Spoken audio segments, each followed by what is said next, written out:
We celebrate the wars we won, the blood of history's ancient sons. We follow Judah Maccabee, we fought against iniquity. We saved ourselves with help from one who loves his children, everyone, everyone, everyone, everyone, everyone. So now Jerusalem, you know that it's not right. After all you've been through, you should know better than to become wicked ones. Almighty ישראל God would חזקה מאי save פעם. you from the lessons we should learn from all the fighting in the days of old, when Providence bestowed divine the sanctuary purified. Let light encircle all you hold, and don't uproot the olive grove.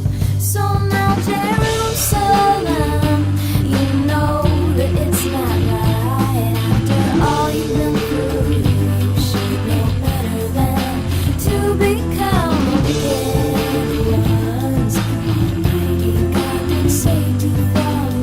So now Jerusalem, you know that it's not right. After all you've been through, you should know better than to become wicked ones. Almighty God would save you from.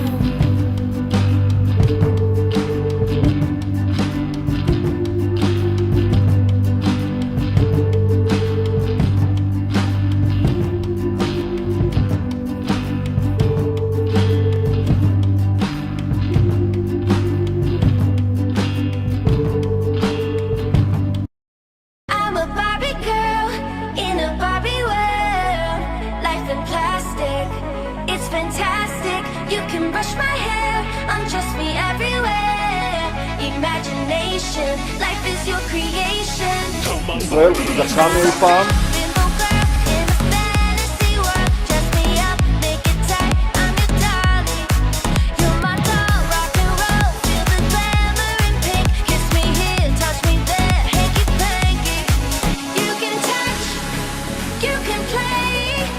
If you say I'm always yours. You can touch, you can play. If you say I'm always yours. Come on, Barbie, let's go party. I'm a Barbie girl in a Barbie world. Life in plastic, it's fantastic. You can brush my hair, undress me everywhere. Imagination, life is your creation.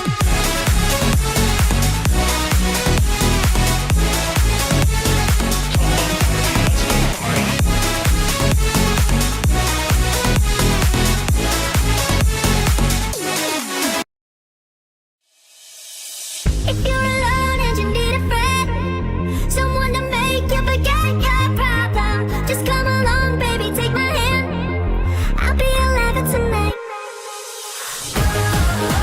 This is what I wanna do. Let's have some fun. One-on-one, just me and you. Boom, boom, boom, boom. I want you in my room. Let's spend the night together, from now until forever. Boom, boom, boom, boom. I wanna go boom, boom. Let's spend the night together, together in my room. Boom, boom, boom, boom. I want you in my room. Let's spend the night together, from now until forever. Boom, boom, boom, boom. I wanna go boom, boom. Let's spend the night together, together in my room. This is what I wanna do. Let's have some fun. One-on-one, just me and you. Boom, boom, boom, boom. I want you in my room. I'm reporting to you from Navicio.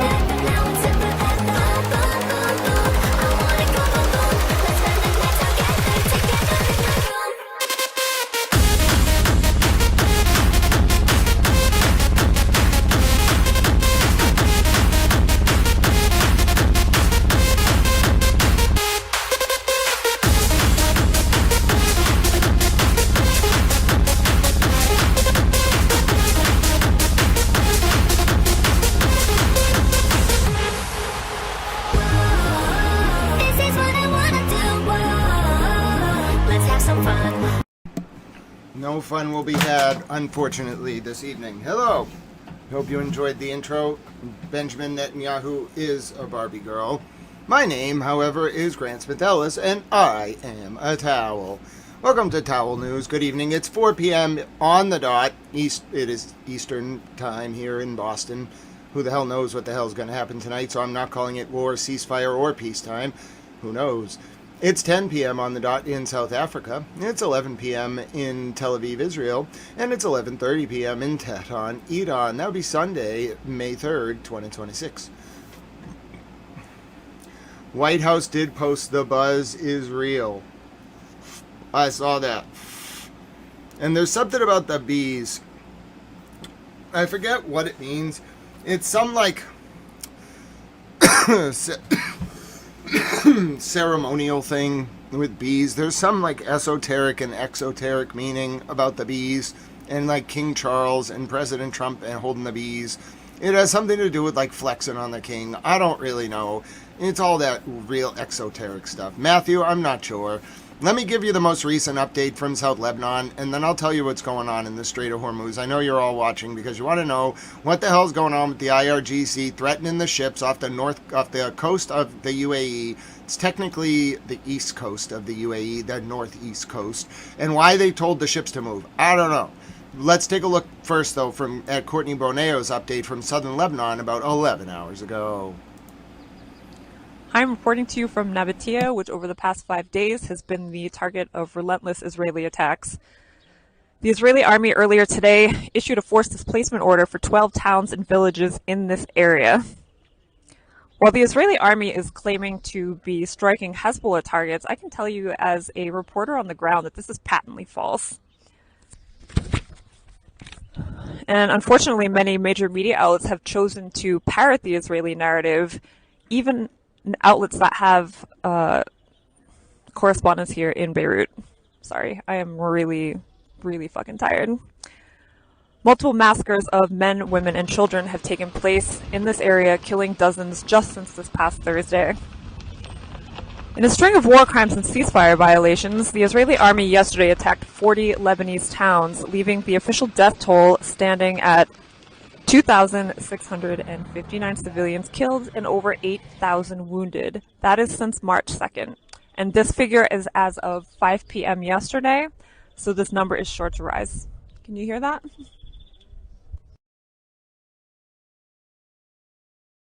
Hi, got manners. God bless you. Good to see you. Hi. Okay, so Courtney Boneo is a reporter in South Lebanon. She's an excellent reporter. Outside of Heidi Pett and Zena Kador and Ali Hashim, Courtney Boneo is one of the best English-speaking reporters in South Lebanon. She's really good. She's excellent. She's someone you should follow. Does she have a little bit of a bias? Sure. Does everyone have a bias? Yes. Does the BBC have a bias in the opposite way? Yes. Did the BBC really upset Courtney Boneo today because the BBC was saying that only one person had died in Lebanon during the ceasefire? Yeah, because the BBC was just wrong. Hi, Starchild. I agree. The BBC was just wrong about that. So Courtney Boneo was really mad this morning. She does not normally cuss in her reports. She was very offended at what the BBC was reporting. Rightfully so, because Courtney Boneo is there, the BBC is not. So if Courtney Boneo says this is what she saw and she records it, she's been doing it for a long time. Of course, she's going to be mad when the British Broadcasting Corporation parachutes in, doesn't know what they're talking about, and worse, probably covers up some of the Israeli bombings. And then, that's what the world sees. Of course, she's going to be mad. She has a right to be mad. Let me give you the latest updates. We also have a new Blood Guardian video. Hello, Standing Stones. Iran denies U.S. envoys. Okay, so Iran, according to Ms. Clutch, is denying U.S. envoy Witkoff's recent claims to CNN that the U.S. is conducting talks with Iran, and Ms. Clutch's source is the Iranian semi-official state agency ISNA. Iran is reporting that their latest proposal does not include any handling of enriched uranium. Yeah, no, the reports circulated today are outdated and came from third-party sources, yes. Hello, Alm. Good to see you. So I'll show you a bunch of stuff today, whether it's up to date or not, is really depending on the time that it was released. So I'll tell you when it was released, and then we'll go on with that. Let's start, though. So I'll show you exactly what's been going on in the last, 2 hours, okay? It started with this flurry. It started with actually a warning from the UK Maritime Trade Office about, 3 hours ago. There were actually two distinct warnings. The first warning was earlier today. It was actually about a ship that was attacked by a series of small boats. Okay, so the ship that was attacked by a series of small boats was, I believe, off the south of Iran. Okay, it was right off the south of Bandar Abbas. It was the bulk carrier MINOAN Minoan Falcon. It was attacked by multiple small crafts in the Strait of Hormuz. This was about 4 hours ago. So that's really what kind of had me monitoring today. I would have gone live if there was an event that was extremely serious. Nothing has happened yet that has pushed me from sort of monitoring mode to there is a crisis mode. We are on the verge of that, but it has not happened. There's been a substantial amount of U.S. military buildup and a number of Israeli channels, including Israeli Channel 12, which got the leak about the February 28th operation to start this war before it actually went public, have been indicating or dropping indicia that there's either going to be a renewed series of attacks by the IDF on Iran or that Israel is ready to sort of go based on the U.S.'s posture. Now, the real question is whether there's going to be any military action on either side of this conflict to break the what's called blockade or the blockade of the blockade. Now, here's the UK MTO. This actually comes directly from the UK MTO's Operations Center. This was about 4 hours ago. All right. It started with this. This is what really had me monitoring. It didn't cause me to go live, but it definitely had me on alert. It's very unusual for the UK MTO to put out something like this. What the UK MTO does is it monitors for attacks on ships. It's called the UK Maritime Trade Organization. If you want to watch, there's a couple different ways to monitor ship traffic. One is the actual boats driving around on the data, whatever it is that ships transmit. It's kind of like Acres data, but for ships. This is more like if you want to monitor when captains report attacks. If something happens, if the Houthis attack a ship or the Somali pirates hijack a ship or somebody does something militarily to a ship, you're going to see it right here. You're going to see it on the UK MTO. All right? So, about 4 hours ago, the UK MTO reports that over VHF, someone, quote, probably from the IRGC is what we're hearing, instructed all of the boats north of Ras Al Khaimah, which is off the northern coast of the UAE near the Strait of Hormuz, to leave their anchor and move. All right? So that's what started this kerfluffle of activity this evening. Over the past few evenings, if you've been watching Towel News, you will know that there's been a very strange series of air defense tests, I guess you could call them, over Tehran, drone incursions over western Iran and Tehran, multiple sort of test drone attacks. Our friend Silent Dogs might call them drones of peace, in northern Iraq near Suleimania and near Erbil. Okay, and then there's been a lot of unusual Air Force activity over Jordan. And then last night, Jordan bombed sites in Syria, the Jordanian Air Force. So there's just been a lot of strange, not to mention just a complete, basically silence from Hezbollah, who has the capacity to launch raids on Israel all the time if it wants, and has gone silent for 3 or 4 days, barring 1 or 2, maybe 3 attacks over the past 72 hours. It's ominous, it's odd, it's eerie, and this is also very out of the norm. Bombings are very out of the norm during a ceasefire, except in southern Lebanon where Israel bombs all the time. The lack of a check and balance on that has also been sort of the elephant in the room, so to speak. The lion in the room, so to speak. But this 4 hours ago set off this flurry of monitoring, just a flurry of monitoring, and you'll see here. It's unclear who issued this directive. It seems it came from the IRGC.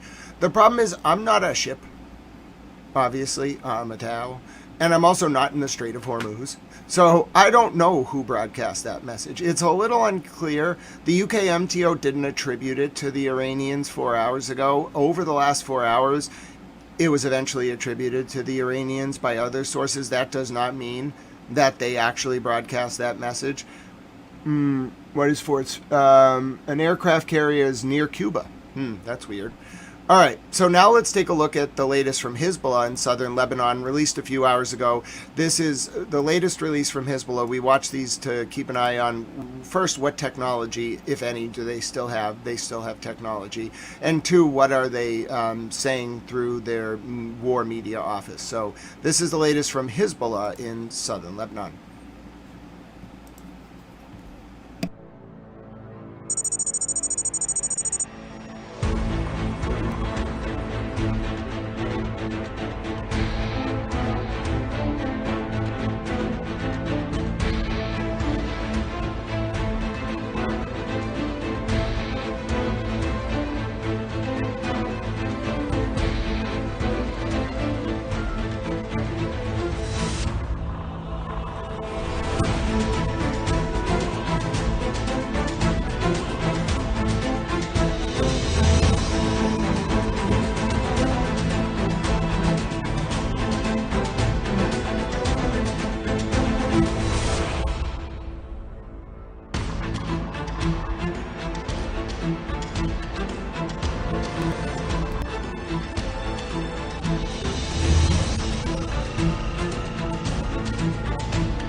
That drone operator had ages.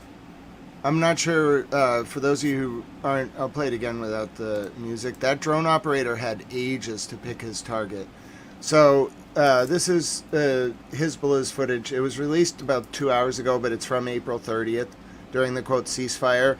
And so you can see Hezbollah's drones, they're loitering drones. So they're not like just going in there and like flying in. They're going in and hovering. They're kind of like creeping. They're kind of like Ukrainian style tactics or Russian style tactics. They're creeping in to where it's not an attack on civilians. It's an attack on military vehicles. So they're creeping in to the military base in Israel. It might be southern Lebanon. I think it's Ben Shabil, so it's actually a military position in southern Lebanon.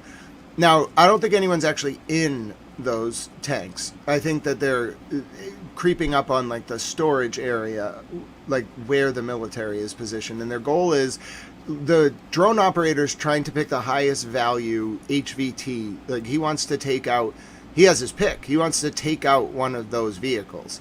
He's looking around. He's trying to pick which one he wants to take out. He picks his target. He decides that's the most valuable, and he looks for the weak spot. He's not hurting a person here. He's trying to destroy a vehicle.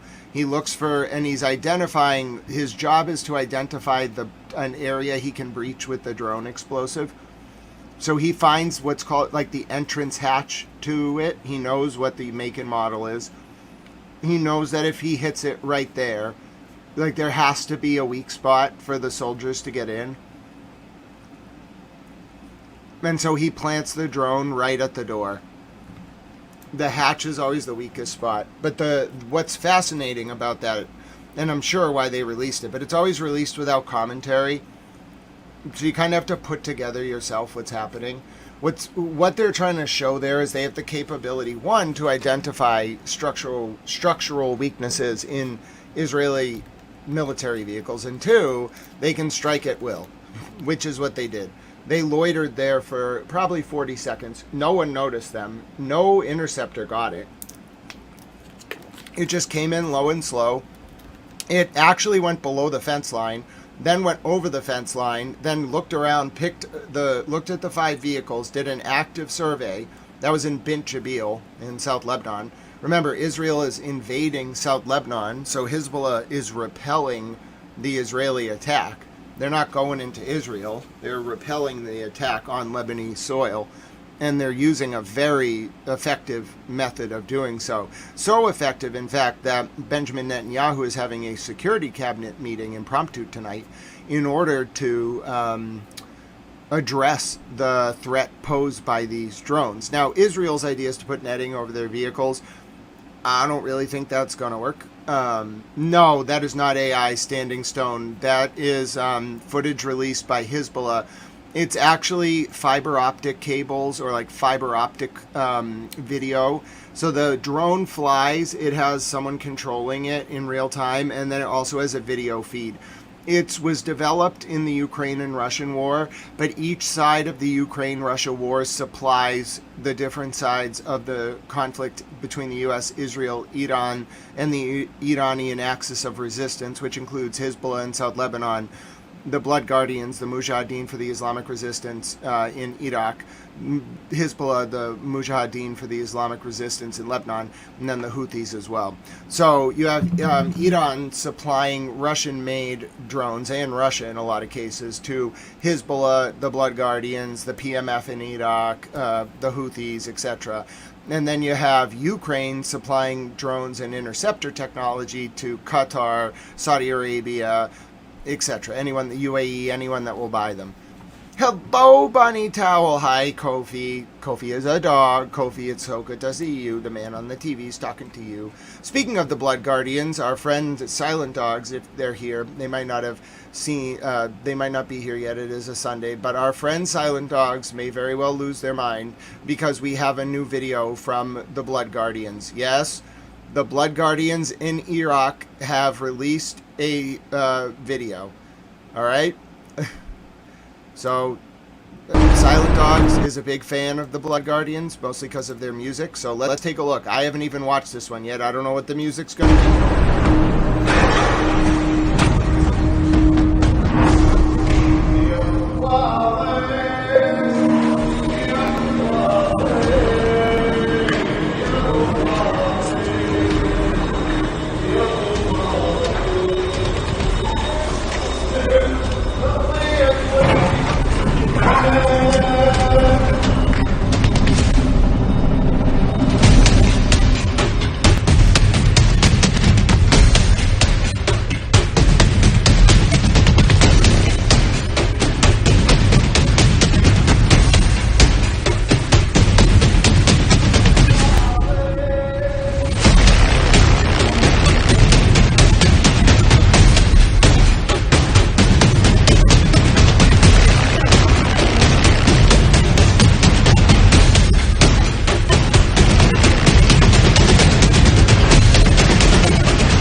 One more time, the latest from the Blood Guardians in Iraq. We are pirates, that's right. We're all pirates.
I think the Blood Guardians are trying to tell us something.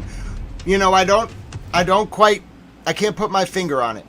I don't quite know what it is. I think the Blood Guardians are trying to tell us something. You know, it's just, you know, it seems like there's some kind of subtle message there. But, you know, as a mere towel, I just can't put it together. No, for the life of me, I can't figure out what they could be trying to say by putting that video out of underground missile silos. No, I can't put it all together after weeks of silence. Hello, Trixler. That would be Iran. These are the Blood Guardians. So this is sort of the Iranian proxy in Iraq, and they are very well supplied indeed. I heard Mr. President Trump was supposed to make some kind of announcement at 4, but he's at the Doral Golf Championship, so I'm not really sure about that. Oh, hello, may the force be with you. I'm so glad you saw your gifted membership. What an honor. If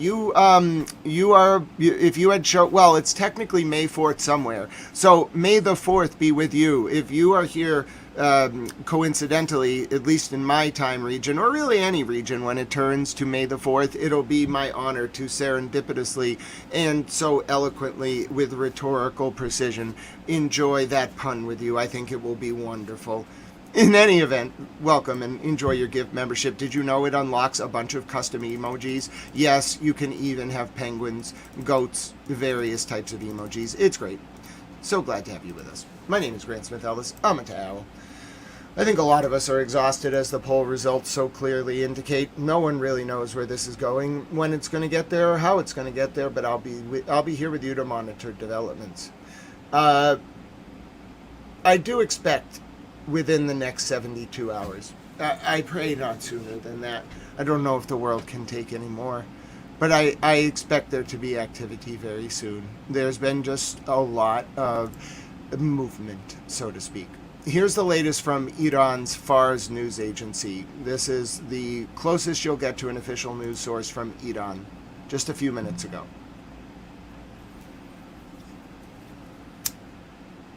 Conversation. Translated from Persian.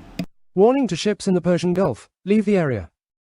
The head of the British Maritime Trade Operations Agency, UKMTO, has announced that several ship captains in the Ras Al Khaimah region of the UAE have reported being instructed via VHF radio broadcast to abandon their anchorages. 1/2. Rate this translation. Post your reply. Translated from Persian. Based on other sources, most ships are heading toward Dubai, and this action comes after the Islamic Revolutionary Guard Corps issued a warning to leave the area. That is the closest you're going to get to a confirmation that it was the IRGC that issued that warning. Why? Nobody knows. Hello, Pick a Handle. You're so wonderful. God bless you, my friend. It's so good to see you. So we will monitor, as always. We will monitor as situations come in, as developments happen. But that's the closest you're going to get just a few minutes ago, probably 30, from the Iranian semi-official Fars news agency, that it was the IRGC that issued that threat. Now, in lieu of a number of things occurring, I will try to give you the latest where things stand on the negotiations, noting that just because, for example, Steve Witkoff, the U.S. envoy, says that there are negotiations ongoing, that does not mean that that's the case. Iran, for example, came out a few minutes after Witkoff said that last hour and just denied that that was the case. So we have to take everything right now with a grain of salt. You can imagine it's quite frustrating even for a reporter towel. Yeah, Standing Stones, I don't Iran is willing to let some ships from like Iraq go through. They're willing to let some ships from China go through, etc. But this ship was from the UAE. And Iran does not let just any ship through. Good job, Happy Fikal, taking lots of notes. 20 million bonus points. Iran's foreign ministry, via SNN-TV, WITHIN, the framework of THE-14POINT understanding, precise operational details are not yet possible, and a 30-day window has been set to review and finalize them, adding that the plan contains no ultimatum or deadline. Tehran has never negotiated under the pressure of deadlines. So that's the latest I can get. I don't think what was being reported as the Iranian position was the Iranian position. All right. Here's the best here's from Tasnim, which is another semi-official Iranian agency. Tehran has never... It's really hard to figure out what is going on. There's a lot of lying again, and lying is a bad sign. Max Love, it's so good to see you. I know. I think something is coming. We're here, though, to watch. Translated from Persian. Foreign Ministry spokesman. Iran rejects negotiations under ultimatum and deadline. The proposed framework rests on an initial halt followed by examination of details over a 30-day period. The concept of guarantee, in this perspective, is not reliance on the counterparty's commitment, but rather dependence on internal power and levers. Okay, now, I'll show you the latest. The Israeli Security Cabinet has been meeting for the past, I'm told, 3 hours, based on what Israeli media is reporting. Let me show you what Benjamin Netanyahu said about 6 hours ago, closer to 8 at this point. This was the latest from the Israeli Prime Minister. It will be translated into English for you. Give me 1 second. This is what the Israeli Prime Minister said earlier. Excellent. We need the magic 8 ball. Happy feet, Carol. Perfect time for it. חזקה מאי פעם, וישראל תמיד חייבת להיות הרבה יותר חזקה מהאויבים שלה. ולכן אני דוגל בשני עקרונות, התעצמות ועצמאות. ביחס להתעצמות, אנחנו רוכשים 2 טייסות של מטוסים חדישים, F-35 ו-F-15IA. המטוסים הללו מחזקים את העליונות האווירית הישראלית המוחצת, עליונות שהוכחה גם בעם תל אביב. I'm hearing that Iranian-linked intel sources are indicating Iran is intending to break the blockade by force. That is what they're reporting. It is only chatter at this point. It is unconfirmed. זה עכשיו בשאגת הערים. הטייסים שלנו יכולים להגיע לכל מקום בשמי איראן, והם ערוכים לעשות זאת אם יידרשו לכך. יש לנו מטוסים אדירים, ויש לנו טייסים אדירים.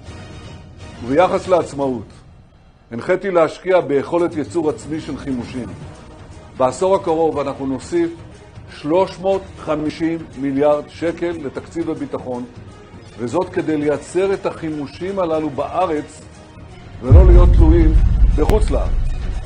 במקביל נפתח כלי טייס פורצי דרך תוצרת כחול לבן. זה ישנה את כל התמונה. ובאשר לרחפנים, לפני כמה שבועות הוריתי על הקמת פרויקט מיוחד לסיכול איום הרחפנים. וכבר היום יוצג לי דוח התקדמות בנושא. זה ייקח זמן, אבל אנחנו על זה. אנחנו נמשיך להבטיח את עליונות ישראל בכל הזירות.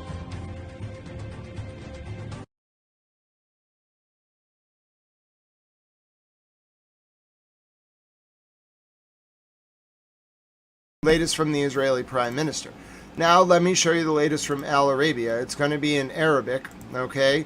But this is the latest on the Iranian foreign minister saying that there is no negotiations about the nuclear issue at this time. This is the latest from Al Arabia in Arabic.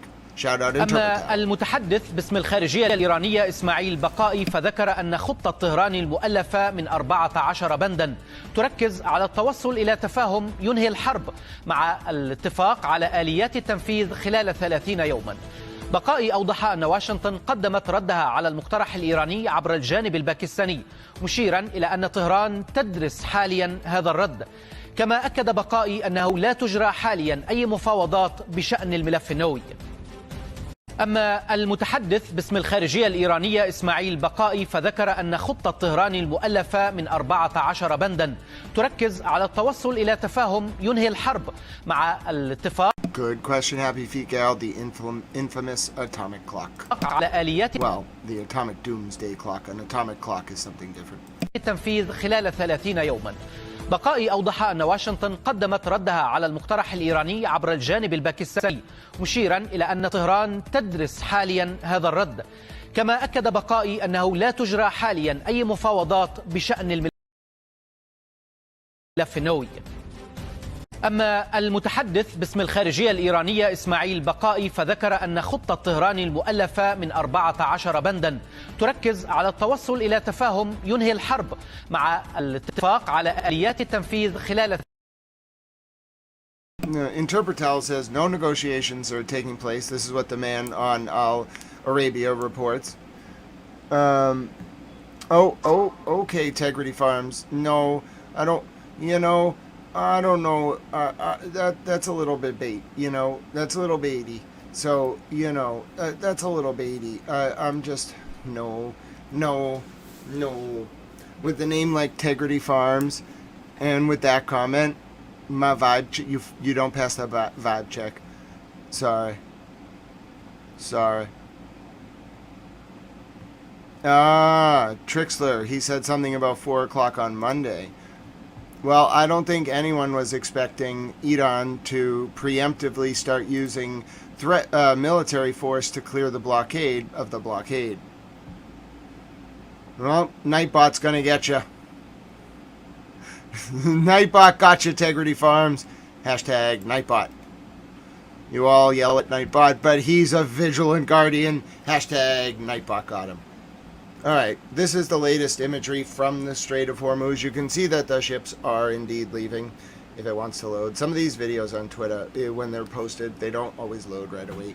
But the point is, it does show, I did see this video, it does show ship traffic moving away from the Strait of Hormuz.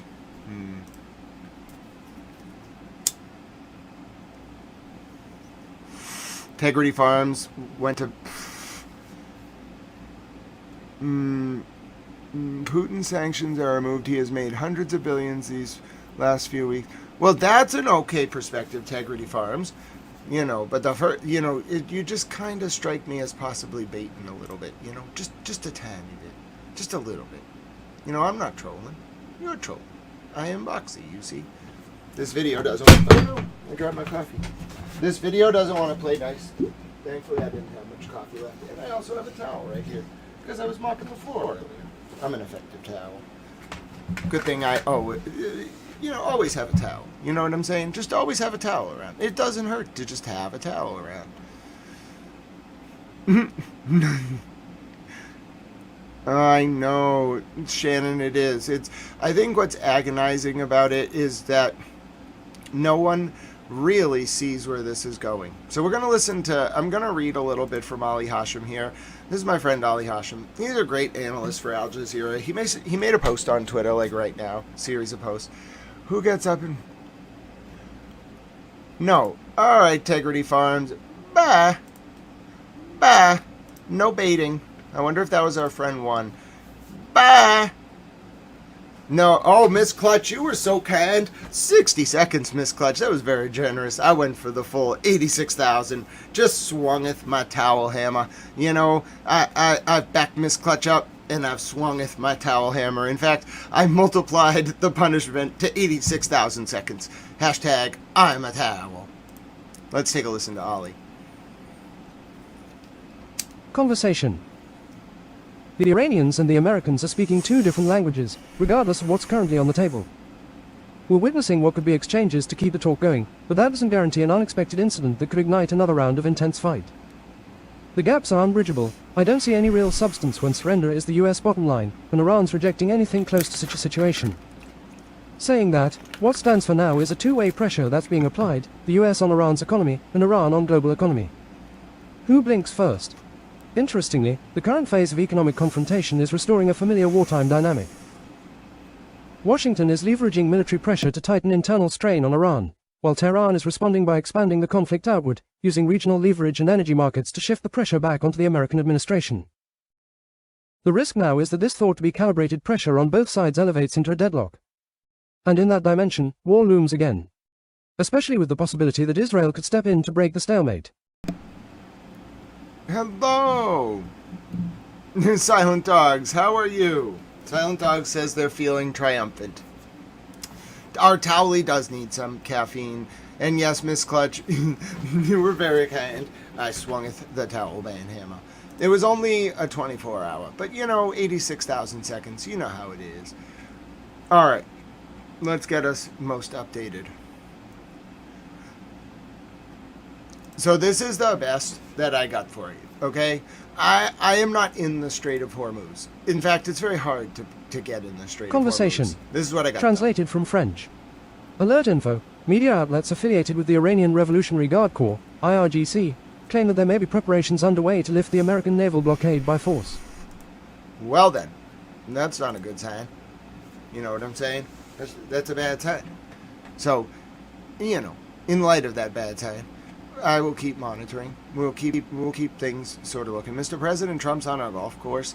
I'm not sure that was the best idea. Maybe the Iranians are finally going to be like, you know what? We've had enough. The president's weak. We're moving.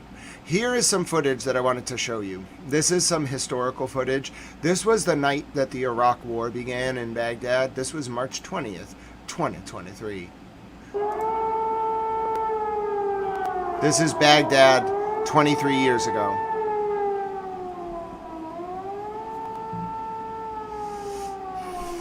Surprised this footage even exists.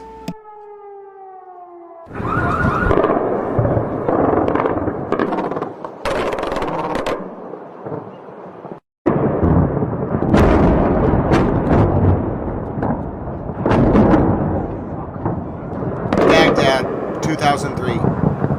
ضخم تبدو آثاره وانفجار ثاني وانفجارات كبيرة وهائلة، وربما هذا ما أشار له المسؤولون العسكريون.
Wow. Yeah. I mean, that was war never changes, but to think that the intensity is more now than that is really intense. But I would say the bombs today are way more accurate, way more powerful.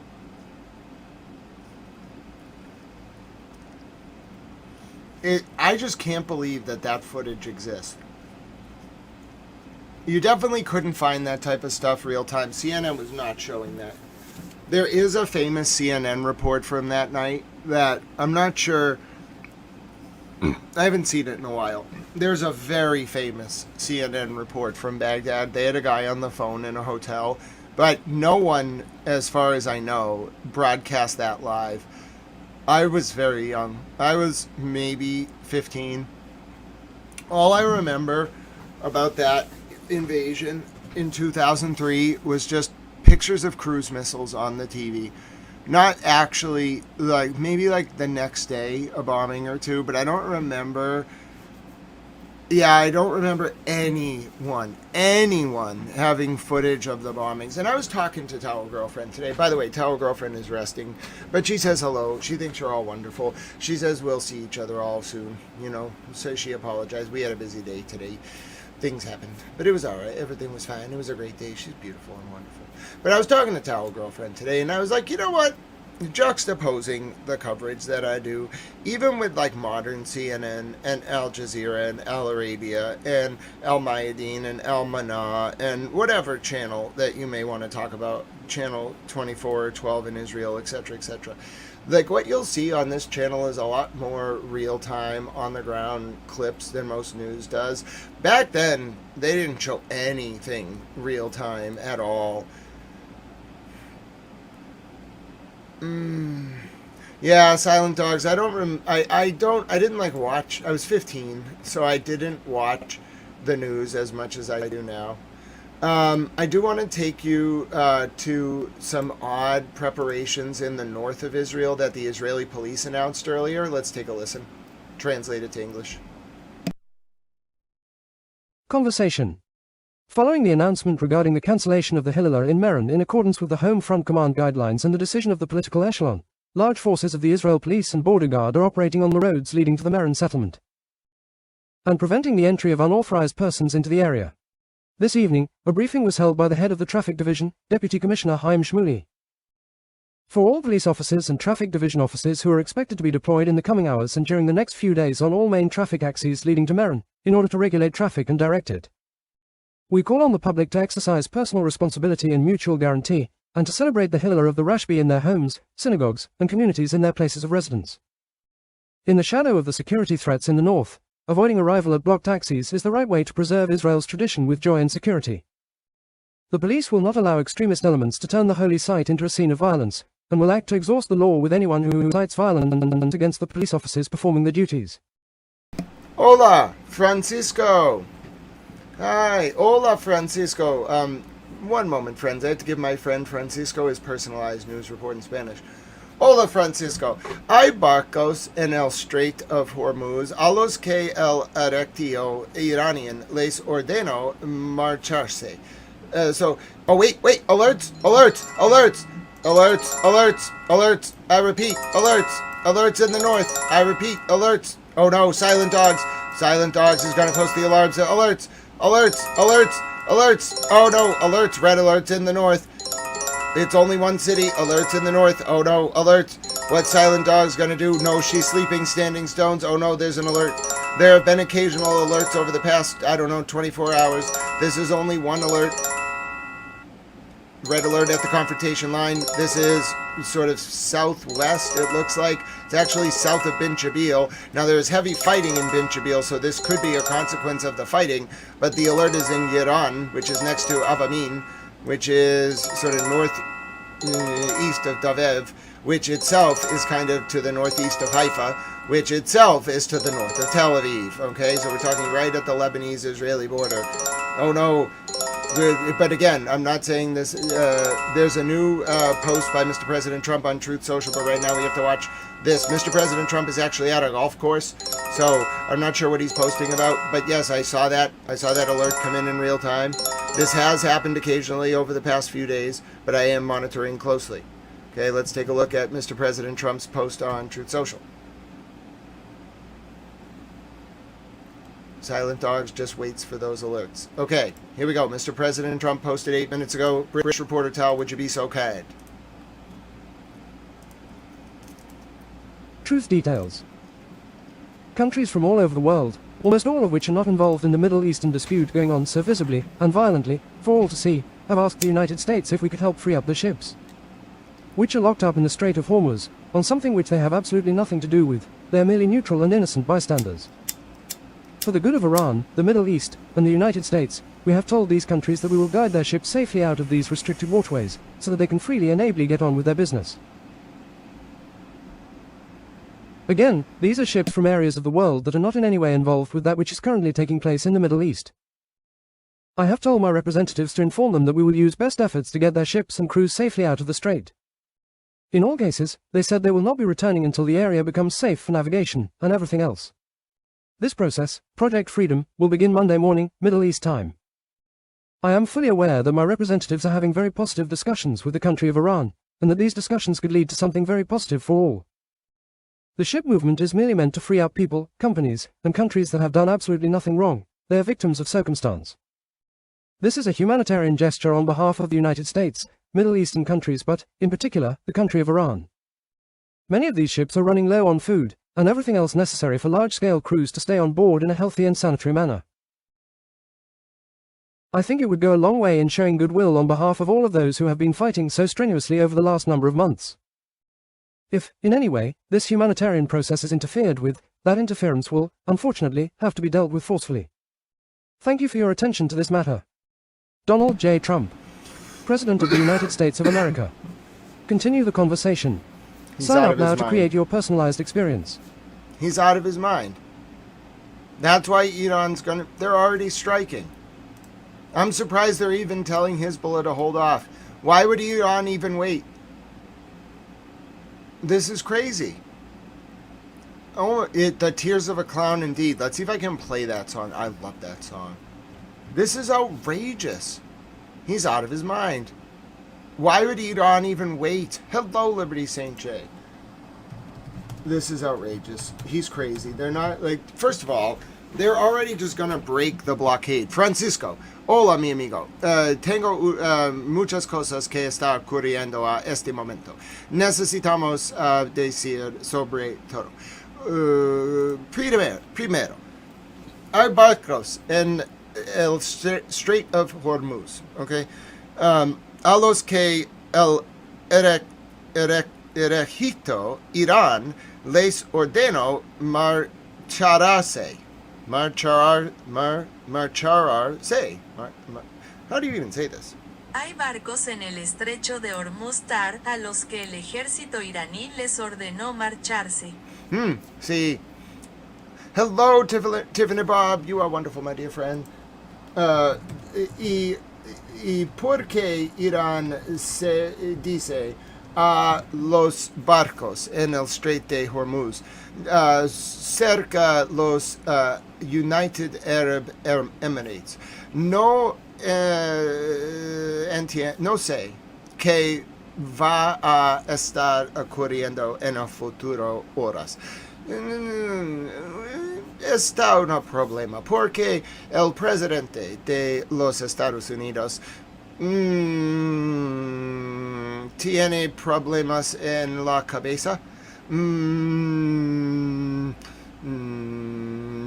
sé cómo explicar a ti en español, pero el muchacho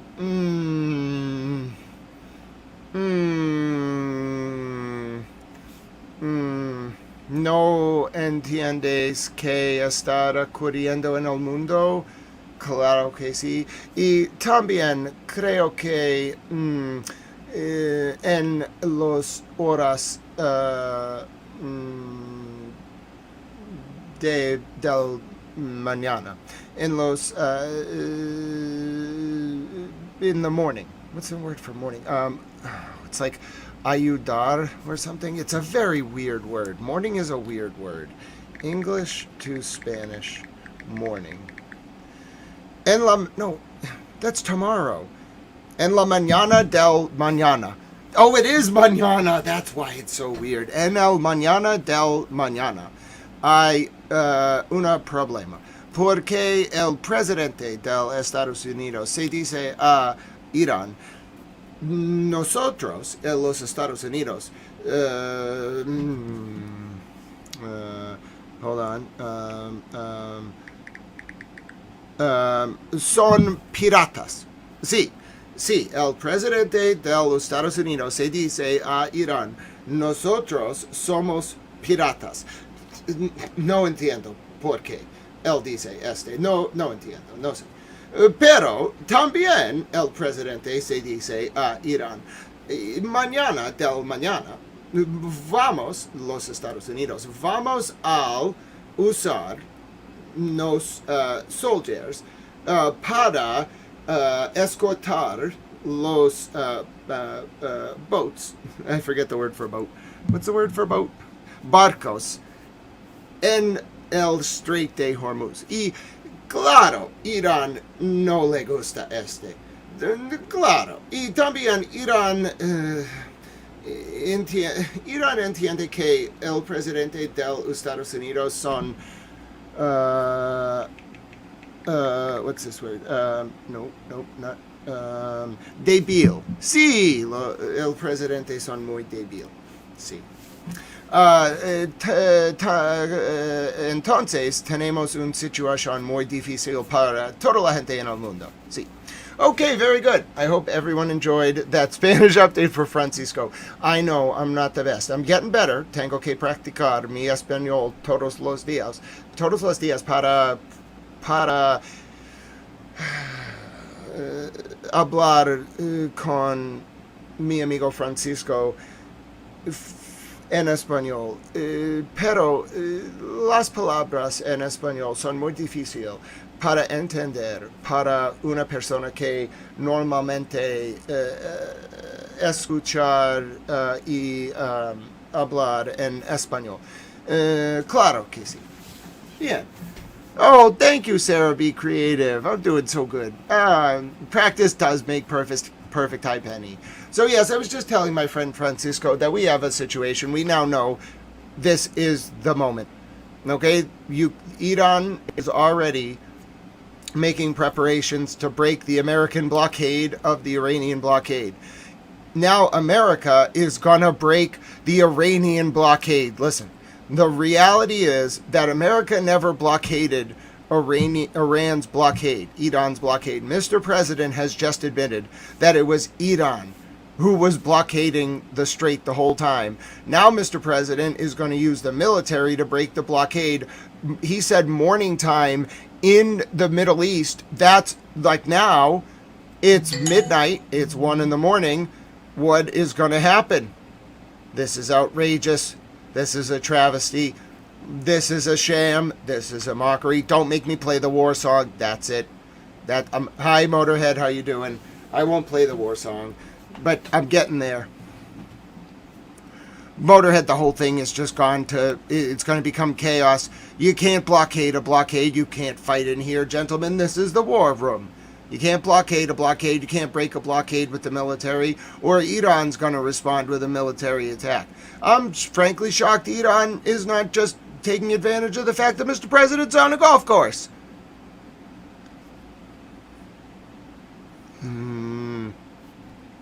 Hello, Island Girl. It's so good to see you, my dear friend. You are wonderful. All right. Well, we got our answer. Ladies and gentlemen, the countdown begins. I don't know what he means by morning time in the Middle East. It's 4:53 p.m. in Boston, all right, in the United States. That means it is 10:53 p.m. in South Africa. It's 11:53 p.m. in Tel Aviv, Israel. That would be Sunday, May 3rd, 2026. It is 12:23 a.m. in Tehran, Iran. The sun rises in like 5 hours. What? I was already on edge. Now I'm concerned. This has already just been horrible. This, for the people who are living under the threat of these bombs, for people trying to cover this has just been agonizing already.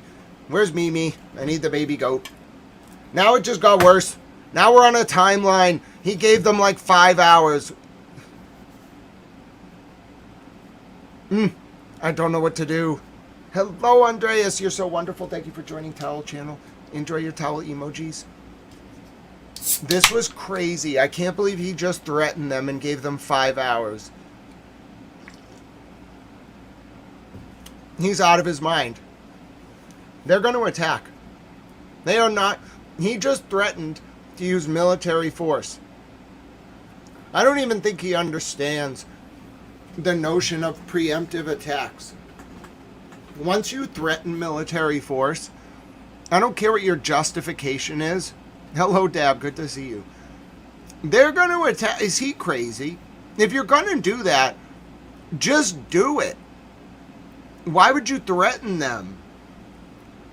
I know, they were definitely laying mines yesterday. I saw the fast boats. He is out of his mind. First of all, I don't think he's actually going to do this. I think he's bluffing.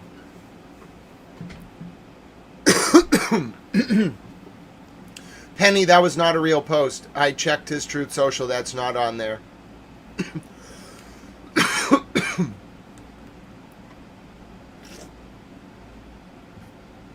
I think he's bluffing. Yeah, why would he ever show his cards? If you're going to do it, just do it. What is he doing? Oh, yeah, that wasn't real either, First 48. That was also not real. The Tuesday 8 p.m. thing is not on President Trump's Truth Social. Neither is that new Jesus image. They're both, as far as I can tell, neither of them are on the actual Truth Social. This is outrageous. He's given them like 5 hours. I don't even know what to do.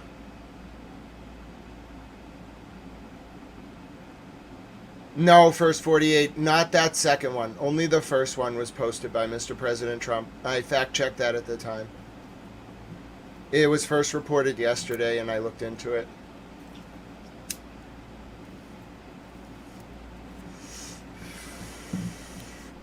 If you have a Truth Social link for us to review, we will, but I fact-checked it at the time. My name is Grant Smith Ellis. Well, we finally have an answer.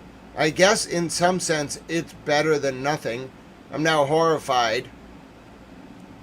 You can tell there's that line about the negotiation is a lie. Iran just came out and said Vitkov's statement about ongoing negotiations was a lie. There's no ongoing negotiations. It's because the oil market's open like right now. Oil futures open at like 6:30 p.m. or something Eastern Standard Time. The oil futures open weird. And then we got to watch the opening of the Nikkei 225 and the Shanghai Composite. Both of those indices, they open really early because you got to remember, in like Japan, it's already tomorrow. What time is it in Tokyo? It's already 6 a.m. in Tokyo tomorrow. So the stock markets are going to open there in like 3 hours. And then Shanghai opens at the same time. The Nikkei 225 is always the best index to look at. If the Nikkei is down 2%, the Dow will be down like 1 to 3%. If the Nikkei's down like 4, the Dow will be down 3 to 5. The Nikkei's a very good like predictor of what the rest of the markets will do. The Shanghai index is a little bit better. It's probably more accurate to the Dow every day, or really the S&P. Just so you understand, when there's like problems in the financial markets, you're looking at two things. Does the Nikkei drop below 8%? That's what's called a circuit breaker. And then in the United States, it's actually the S&P 500. A lot of people think it's the Dow Jones. It's not. The Dow Jones Industrial Index does have circuit breakers, but what you're really looking at is the S&P 500. The S&P 500 is the bellwether index. And if the S&P drops that, then you get a circuit breaker in the U.S. That's a very bad sign. Crude opens at 6 p.m. That's exactly right. Kitty Cuckoo, good to see you, my dear friend. Jacob, good to see you. How are you? Joyce, how are you doing, my friend? God bless you. It's so good to see you. So, yes, we have quite a situation here. The oil market's open in 1 hour in 1 minute. Crude. That would be the West Texas. That's the West Texas index. That's the American oil. And then we're looking at Brent futures as well. If those markets are up already, all hell is going to break loose. I hope Mr. President Trump understands what he's just done. He's made a threat like overnight on Sunday with a ticking clock. He said he's going to use, that's a threat to use military force in like 5 hours. Well, I don't know what he means by morning. Does he mean when the sun rises? That's about like 5 a.m. in Iran. So I don't know, like 4.5 hours from now. Does he mean like at 9 a.m.? Does he mean at 7 a.m.? Why would he even announce this? This is crazy. I mean, I hope... Hello, Yolande. Towel friends were asking for you yesterday. Folks, if you were wondering if Yolande is here, hello, Yolande. We missed you, dear friend. Well, we now have our clock. The problem is I can't do a countdown for you because I don't know what the hell this means. What does morning mean? Why would you even say this? Now Iran knows that you're going to position your military assets to drive ships through the strait. This is crazy. This is insanity. We've officially jumped the shark. That's it. That's it. This is outrageous. Yesterday he was declaring us pirates. Hello, Dee Tames. Good to see you, my friend. God bless you. Yesterday, Mr. President Trump declared all of the United States pirates. Now, you might be saying, no, he did not declare your country pirates. Yes, he did. Yes, he declared us pirates. I want a boat. I am a pirate. Now, you might be saying to yourself, Grant, I refuse to believe that Mr. President Trump declared all Americans pirates. Yes, he did. Yes, he did, and I'm going to show it to you, ladies and gentlemen. Yes, Mr. President declared that we're all pirates. Hashtag pirates. I've always wanted to be a pirate. Haven't you? Not that kind of pirate. What is wrong with some of you? Listen, we're talking about pirates on the sea. Here's Mr. President. Here's my report from last night. If you missed it, Americans are officially all pirates. This was night where I broke the devastating news. Okay, my name is Grant Smith Ellis, and I'm very seriously reporting to you that the President of the United States, just now, broadcast on Towel News Live, youtube.com/Grant Smith Ellis, has declared that America and the citizens of America and the military of America are pirates. I will be purchasing an eye patch forthwith. Take a listen. Turn your ship around. Evacuate your engine room immediately. And you see all these guys running out of there. Now, they're 5 miles away. And one shot into the engine room, blew up the engine room. The ship stopped. They used tugboats, and then we landed on top of it. On top of everything else, we then landed on top of it, and we took over the ship. We took over the cargo, took over the oil. It's a very profitable business. Who would have thought we were doing that? We're like pirates. We're sort of like pirates. But we're not playing games because, you know, for 47 years, Iran has been pushing everybody around. They're the bully of the Middle East. They've been... Yes, the leader of the world's newest, latent, largest pirate fleet. They're going to call him Goldbeard. President Trump openly declaring that the United States have become pirates. I've spoken to, a snap polling of various Americans and other countries. They report to me that they are welcoming this latent pirate-based identity.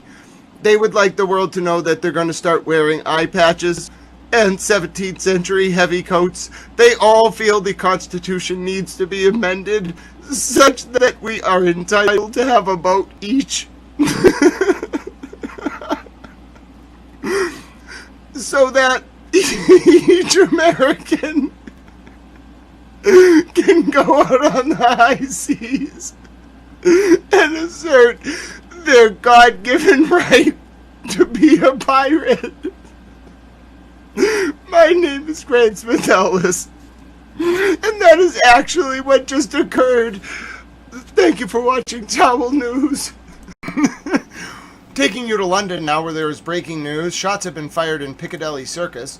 I repeat, shots have been fired in Piccadilly Circus in London. Taking you now to downtown London, where shots have been fired in Piccadilly Circus. Gunshots in Leicester Square. I repeat, gunshots in Piccadilly Circus. Here we are videoing. What's going on? What's going on? What's everyone running for? A shooting? I heard about fucking 8 shots. You sure? Come on.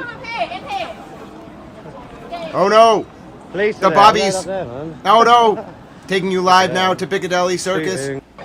There has been a shooting. Gunshots in Leicester Square. It's unclear what What's happened. going on? Why is A everyone lot of running people are for? running. Here we are videoing. What's going on? What's going on? What's everyone running for? A shooting? I heard about fucking 8 shots. You sure? Yeah, I don't think this is Beirut. I think this is Piccadilly Circus, London.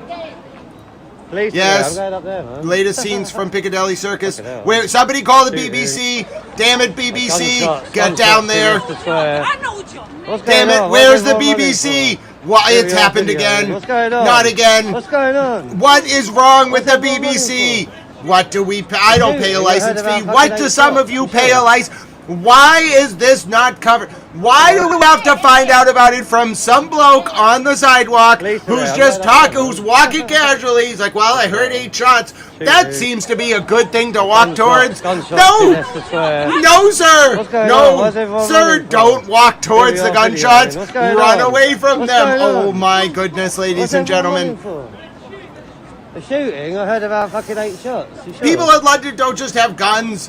That's not a thing. Come on. Run away. Run away. Why would you, Police sir? today. I'm going up there, man. No, you should not do that, sir. Oh, Shooting. goodness. No wonder why so many Gunshots people in get Leicester injured Square. during these events. What's going on? Why's Sir, everyone running what for? is compelling Here you we to are not videoing. run? What's going on? Oh, why do What's people going do on? this? What's everyone Oh. running for? A shooting? Yes, I don't heard go about fucking towards 8 it. shots. You sure? And so you're gonna run towards it? Come on. Police today. I'm going up there, man. Fucking hell. Shooting. Oh, goodness. There has been a shooting of some... Listen, people in London don't just have guns, and they certainly, even if they do have them, don't discharge them in Piccadilly Circus. Do you know, first of all, guns are so rare in England that, like, if you see a criminal with a gun, it's like a musket-loaded pistol from 1740. Oh, my God. There are no guns in England. There might be a few hunting rifles, very strictly controlled. Private gun ownership is not a thing in England, especially not a gun that can fire 8 shots. Maybe, I'm not kidding you, the guns that I have seen the British police confiscate, I kind of monitor this. We're talking like musket, like, I'm not kidding you, like muzzle-loaded muskets. You actually have to, like, put in the gunpowder, and you have to pack the, like, musket ball in the rifle. It's just not a thing. So, listen, I'm not sure what just happened. I don't know why the BBC isn't down there. They don't do a good job late at night. They've really budget cut their overnight coverage. It took them 4 hours to cover the attack on the Hertzala ambulances in Goldier's Green. It was a little embarrassing, frankly. So, yeah, no, 8 gunshots should not happen in Piccadilly Circus. That's literally the middle of London. And that's not good. That is not good at all. Just, I don't have any more information. We really need the BBC. That's their job. Gunshots in Leicester Square. What's going on? Why's everyone running for? Here we are videoing. What's going on? What's going on? What's everyone running for? Doc SWATs in England, the only weapons that they're allowed to have are antiques. That's the only private gun sales that you can do. They have to be really old weapons. And even then, like, you can't really carry them around. They're meant to be, like, displayed in your house. But yeah, that's the only stuff you see on the street that the police find. Criminals don't have guns in London. This is Shooting? I heard about fucking 8 abnormal. shots. You sure? Come on. Police today. I'm going up there, man. Doc Watson, yes, there is very limited and tightly controlled hunting permits in England. But you're talking like the police come around to your house randomly and inspect it. Silent Dogs, God bless you. You get some work done. If there are updates, we will be here. Well, there is an update. Well, Anwar, let me qualify that. Because of how tightly regulated weapons are in the UK, it is very rare, even for the criminal elements in the UK, to use modern weapons, modern rifles. I'm not even kidding you. I monitor a lot of the arrests. Are there? Of course. Of course. There are illegal weapons in the UK, ghost guns in particular. But that's why a lot of violent criminals in the UK have to resort to using knives. I'm sure you know if you live there. But gun crime in the UK, whatever they did, it may not be ideal for people who think that it's important to have the right to own a gun. But no, you don't see a lot of arrests of people with like submachine guns. Even handguns are very rare. No, Anwar, I am not doubting you for a second. I do not doubt that there are illegal weapons in the UK. But I think if we did a study of sort of the proliferation of those weapons in public crime, you would find it's actually very low. It really is. There's just not for whatever reason, either it's hard to get them, it's hard to use them, it's hard to deploy them. There's just not a lot of acts with guns in the UK in public. Yep, and there are ghost guns, but the UK, it's kind of like Australia. In 1982, there was a very serious, might have been 92, there was a very serious attack in, I want to say Port Arthur, might have been a different area of Australia. And it really changed the scope of gun ownership. I don't remember what happened in the UK, but there was a crackdown. And although obviously I fully admit that the people that live in the UK and are fully aware of what the gun culture is like probably do know about the proliferation of weapons, and they are there, but it's just not as common. I think we could probably compare and look at the sort of mass attacks in the UK versus the US, and you'd find that for whatever reason, either it's hard to get the weapons, it's hard to get your hands on them, they don't like to use them, gun crime in public is just not as common. Oh, I don't doubt, Anwar, I don't doubt for 1 second they're there. But yeah, it is much less common. Now, knife crime in the UK, that is way more common than it is in the US. It's not like making gun ownership harder in the UK reduce violent crime. I just want to be clear. The rates, I've studied this in particular, the rates of knife crime in the UK are absurd. Absolutely absurd. People fight each other with machetes. Supermarkets in the UK have to restrict the sale of kitchen knives because kids go and buy them and stab each other and get in stabbing fights in the streets. I've seen some brutal videos from the UK of people actually fighting each other with machetes recently because there's no access to weapons. It's not very easy to get guns there. Oh yeah, and those machetes, I mean seriously, I don't think, just looking at the UK's approach to violent crime, I don't think they really solved anything by making it harder to own guns. All they did, and I'm not going to ever show any, but I've seen some videos of the last 2 years, just like in streets in the UK, it could be any given town, of people pulling out machetes and just hacking each other with them, not in terror attacks. I'm talking just, targeted interpersonal violence with machetes. Not even necessarily gang violence, although there is a lot of that too. So, yeah, German police use chainmail to avoid it. That's smart. Damn right, you should use chainmail.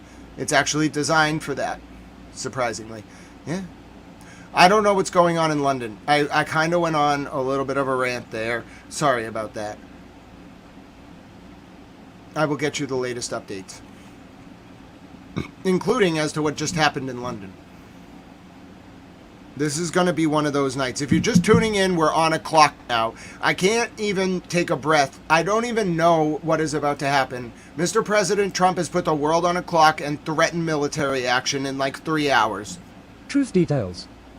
Countries from all over the world, almost all of which are not involved in the Middle Eastern dispute going on so visibly and violently, for all to see, have asked the United States if we could help free up the ships, which are locked up in the Strait of Hormuz, on something which they have absolutely nothing to do with. They are merely neutral and innocent bystanders.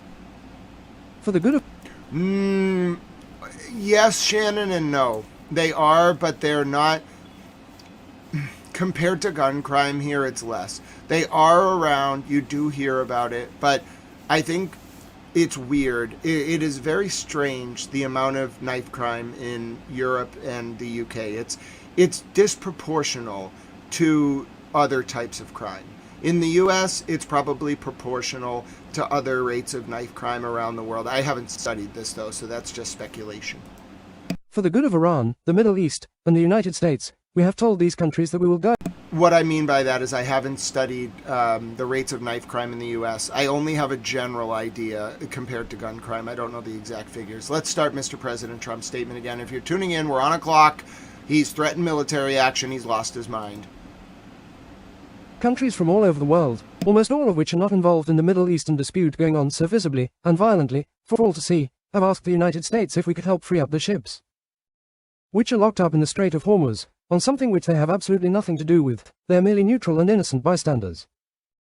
For the good of Iran, the Middle East, and the United States, we have told these countries that we will guide their ships safely out of these restricted waterways, so that they can freely and ably get on with their business. Again, these are ships from areas of the world that are not in any way involved with that which is currently taking place in the Middle East. I have told my representatives to inform them that we will use best efforts to get their ships and crews safely out of the strait. In all cases, they said they will not be returning until the area becomes safe for navigation and everything else.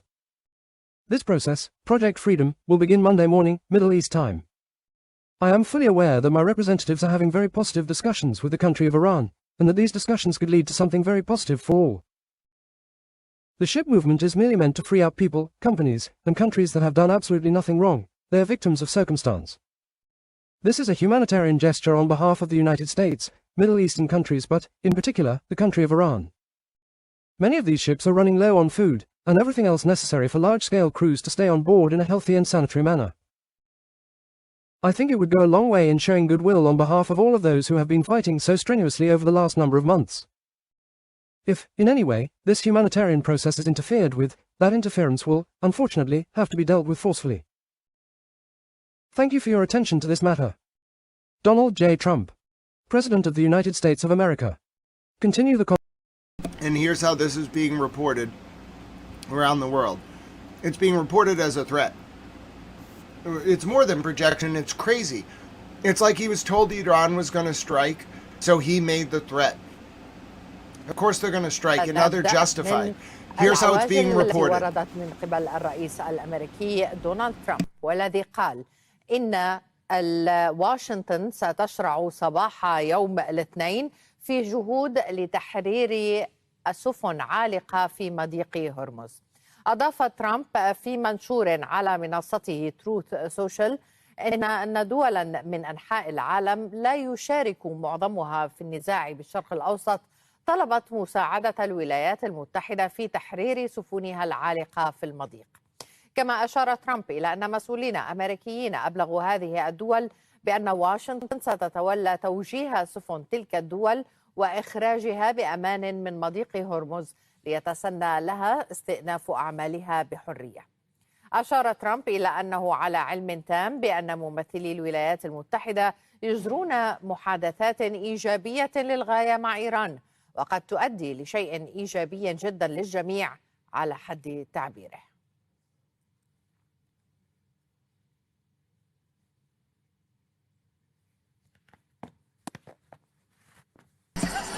Oh, goodness. Oh, goodness gracious. Let me see if this is a new comment from President Trump. He might have made comments on the tarmac. Let me see. Well, I wouldn't have to. I didn't say that. No, this was yesterday. If we left right now, it would take them 20 years to rebuild. But we're not leaving right now. Iran will take this very seriously. I don't know if people realize what Mr. President Trump just did. A lot of people are saying that they look at this as a provocation. Mr. President Trump, remember, 2 days ago, declared the initial conflict over for the purposes of the War Powers Act. What he's doing is he's announcing a new military action. People are misreading this, in my opinion. He's not baiting Iran to fire on the military ships. breaking a blockade with military ships is a military action. In fact, Iran, I don't think people understand this. The laws of war are not really laws. They're more like for moral posturing during war. It's after, ex post facto, after the war that you start debating who committed a war crime and when and where. The winners impose the terms of what a war crime is. You don't, like during a war, you don't do that. You both accuse each other of war crimes, okay?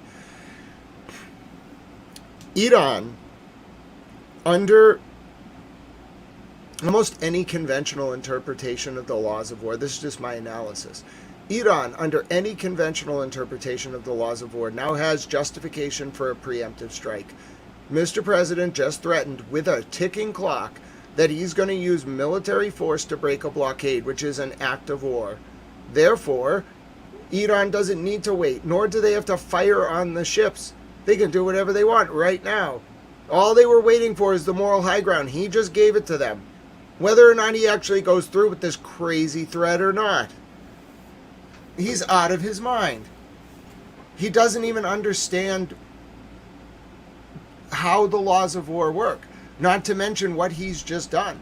Maybe he does, maybe he doesn't. I hope he didn't just put that up without really thinking, because it's not going to force Iran to the table. Iran's, according to Fars, Iran, the semi-official Iranian news agency, the only thing Iran has been meeting about internally this week is war preparations. They're not going to, why would they wait? Why would they ever wait? They don't want, first of all, this is going to crash the markets. Are you out of your mind? People, you're threatening an act of war. It's not a peaceful humanitarian gesture to break a blockade. Think about it from the position of Cuba in like 1963. Do you think it would have been permissible for Cuba to just break the American blockade with military ships?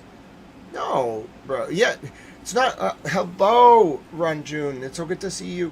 Yeah, it's not Run Juice. It's Run Juice. Great name. I love it. It's not just that whether it's a ploy or not. It's the threat. It's the threat that justifies retaliatory attacks. This is crazy. It's the worst. First of all, at least we have an answer now. Thank God. Okay, I was starting to get really frustrated because this deadlock, as Ali Hashim said like an hour and a half ago, was untenable. It was psychological torture for every single person living under the threat of bombings, and not to mention the people in South Lebanon living under constant bombardment with no one doing anything, because their only defense was really Iran and Hezbollah, neither of whom were really acting against Israel, and Israel has been bombing very liberally, to put it lightly, with hundreds of people killed, civilians in Lebanon, thousands of Hezbollah fighters, but hundreds of civilians killed, not to mention the journalists and medical personnel during the ceasefire. And if you think for 1 second that Hezbollah or Iran forgot about that, you're out of your mind. Of course they didn't. They've been waiting. They've been saving their missiles. I've been watching Israel bombard southern Lebanon and Hezbollah's positions extensively, and I've been watching Hezbollah hold back for 3 days and saying, something's wrong. I can feel it. There's no reason they'd be holding back. They must be being ordered by the IRGC. Remember, Hezbollah in South Lebanon is a division of the IRGC Quds Force. Okay? There's no reason that they would be holding back. They would not let Israel slaughter forget about Israel slaughtering Hezbollah fighters. They would not let Israel slaughter civilians in southern Lebanon. They don't do that. That's not how Hezbollah responds. They were told to hold back, and they're waiting. This is whatever you want to call it. Jus ad bellum? No, that might be just war theory. Casus belli. Blatant casus belli. Just blatant. It's a threat to use military force. So now we wait. At least we have our answer. You have to wait 4 hours or 5 hours, but at least you can finally know how this is going to culminate. The second an American ship goes through that strait, if Iran hasn't fired by then, they will fire. They could technically fire at any moment now. It's going to be a long night. That's their casus belli right there. Not that they need one. Who's going to stop them? You think the UN, first of all, Iran has vetoes through Russia and China at the Security Council. And the Security Council is the only body at the UN that can engage in the use of force or binding resolutions. Third of all, who's going to support the president right now? It's not like him and Bibi have a lot of friends. Bibi barely avoided sanctions at the EU with the help of all people, the Spanish. Oh, goodness, Tiffany Bob, was it the wind? Did you lock your door? Tiffany Bob, take extra precautions, my dear friend. Maybe it was the cat. Do you have a cat? If you don't have any animals, and if it wasn't the wind, it was a little windy today, just take some extra precautions, my friend. Maybe consider getting a security camera. Always good to do so. But yes, Tiffany Bob, we're here with you. You just keep us abreast of developments, but definitely a good idea to double check. Always a good idea. And security cameras, they're cheap. You can get WYZE. I used to have those. I got new ones. Ys are very good. There's a lot of very good options out there for security cameras. Very cheap, only about $30 or so. They might be more now. Definitely worth looking into. Yeah, it can be the wind, especially if you don't lock your door. All right, so if you're just tuning in, we have our answer. After days of uncertainty, we don't know when it's going to start. Frank says there's no American ships left in the Strait of Hormuz. They've all been wiped out.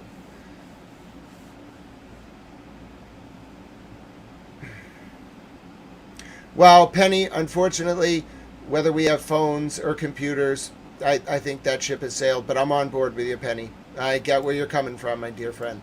If you're just tuning in, after days, I can't even describe it as days. It feels like it's been torture. And that I'm not even living under the threat of bombs. We finally have our answer. It's not a good answer. It's a horrifying answer. But we have a ticking clock and an answer. Mr. President Trump is going to use military force to break the Iranian blockade of the Strait of Hormuz. This has a number of major implications. We don't know when it's going to happen. He said the morning in the Middle East. Does that mean when the sun rises?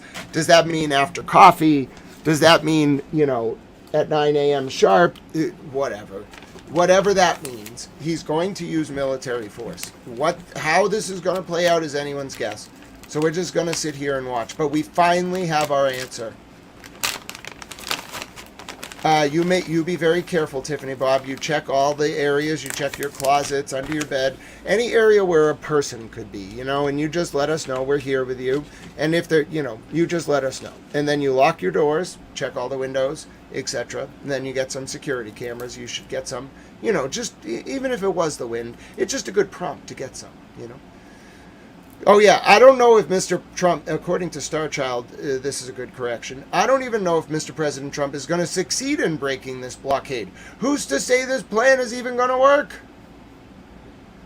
Tiffany Bob, it could be one of those things where today was a day where your mind was on something when you were walking out the door. It happens to everyone. One time I walked out of my bathroom without my glasses, and I spent 20 minutes looking for my glasses. I was convinced that they were up in my office. Nope, they were in the bathroom. My mind just wasn't on them as I was leaving the bathroom after my shower. But yes, it's always good, even if it turns out to be nothing, my dear friend Tiffany Bob, to just use it as a reminder. Double check your home security system, get some cameras in general, and just, double check all the locks. And if no one's in your home, that's a very good sign. You may want to just make sure nothing's missing, no valuables. Check your various, jewelry boxes, whatever you may have. And if everything looks in order, it's just a good warning for next time. My name is Grant Smith Ellis. If you're just tuning in after days, hours, months, weeks, however long it's been of uncertainty, we have our answer. It ends tonight. Ooh, can we listen to It Ends Tonight by the All-American Rejects? Or should we listen to a cover of Tears of a Clown? Here we go.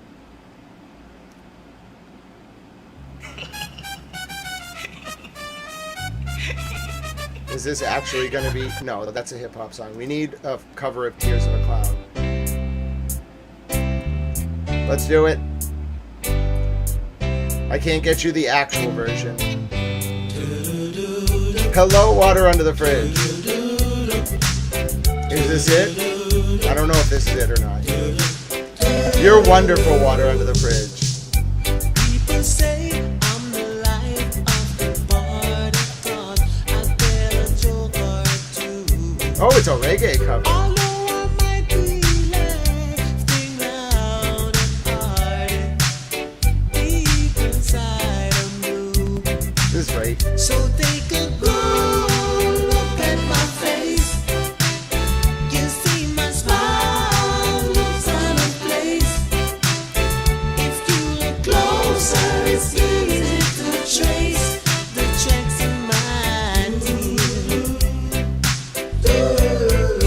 I need you, need you. Since you left me, have you seen me with another girl? Seeming like I'm having fun.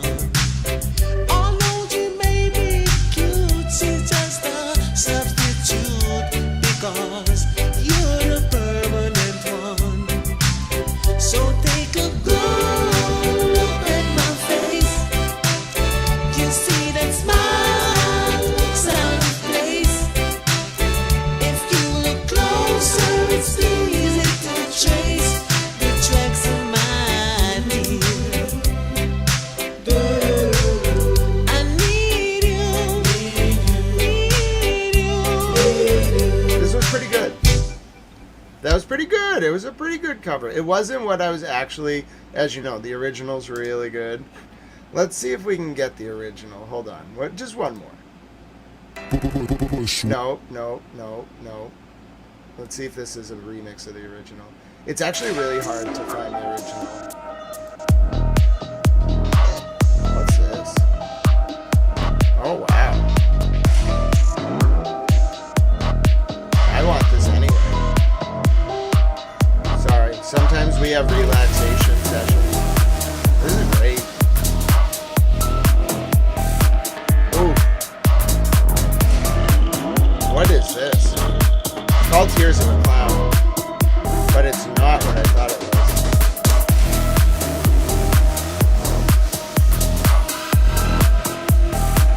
That's funky.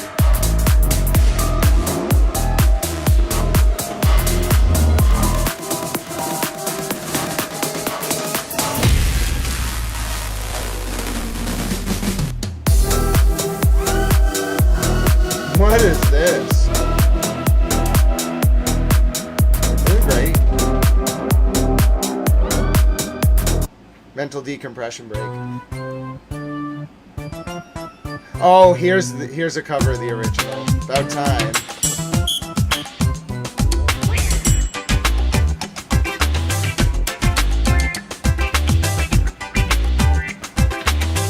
Come on now, let's do it.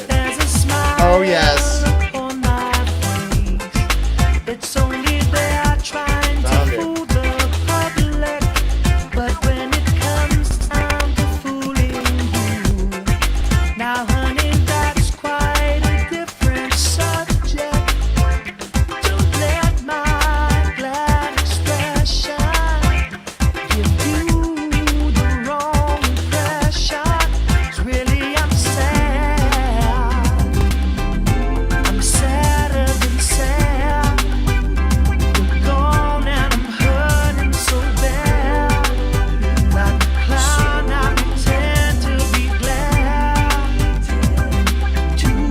Yeah, now there's some sad things known to man, but ain't too sadder than the tears of Nah, I ain't tripping. I just acting, cause deep inside my soul I can't get satisfaction. Too much hard times and lines. Nowadays you gotta relax the mind. Gotta relax your mind. Yeah. Now if I appear to be carefree, it's only to camouflage my sadness.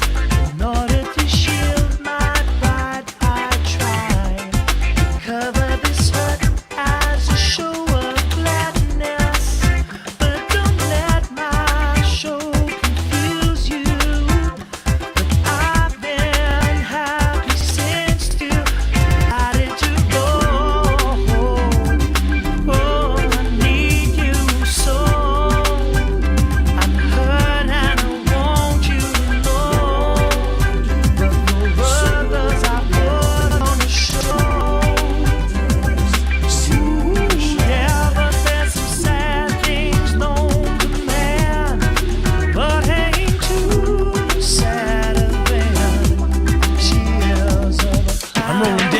steady rolling down my cheekbones, cause my honey girl is gone. For you, girl, I rock this microphone, turning tears into smiles.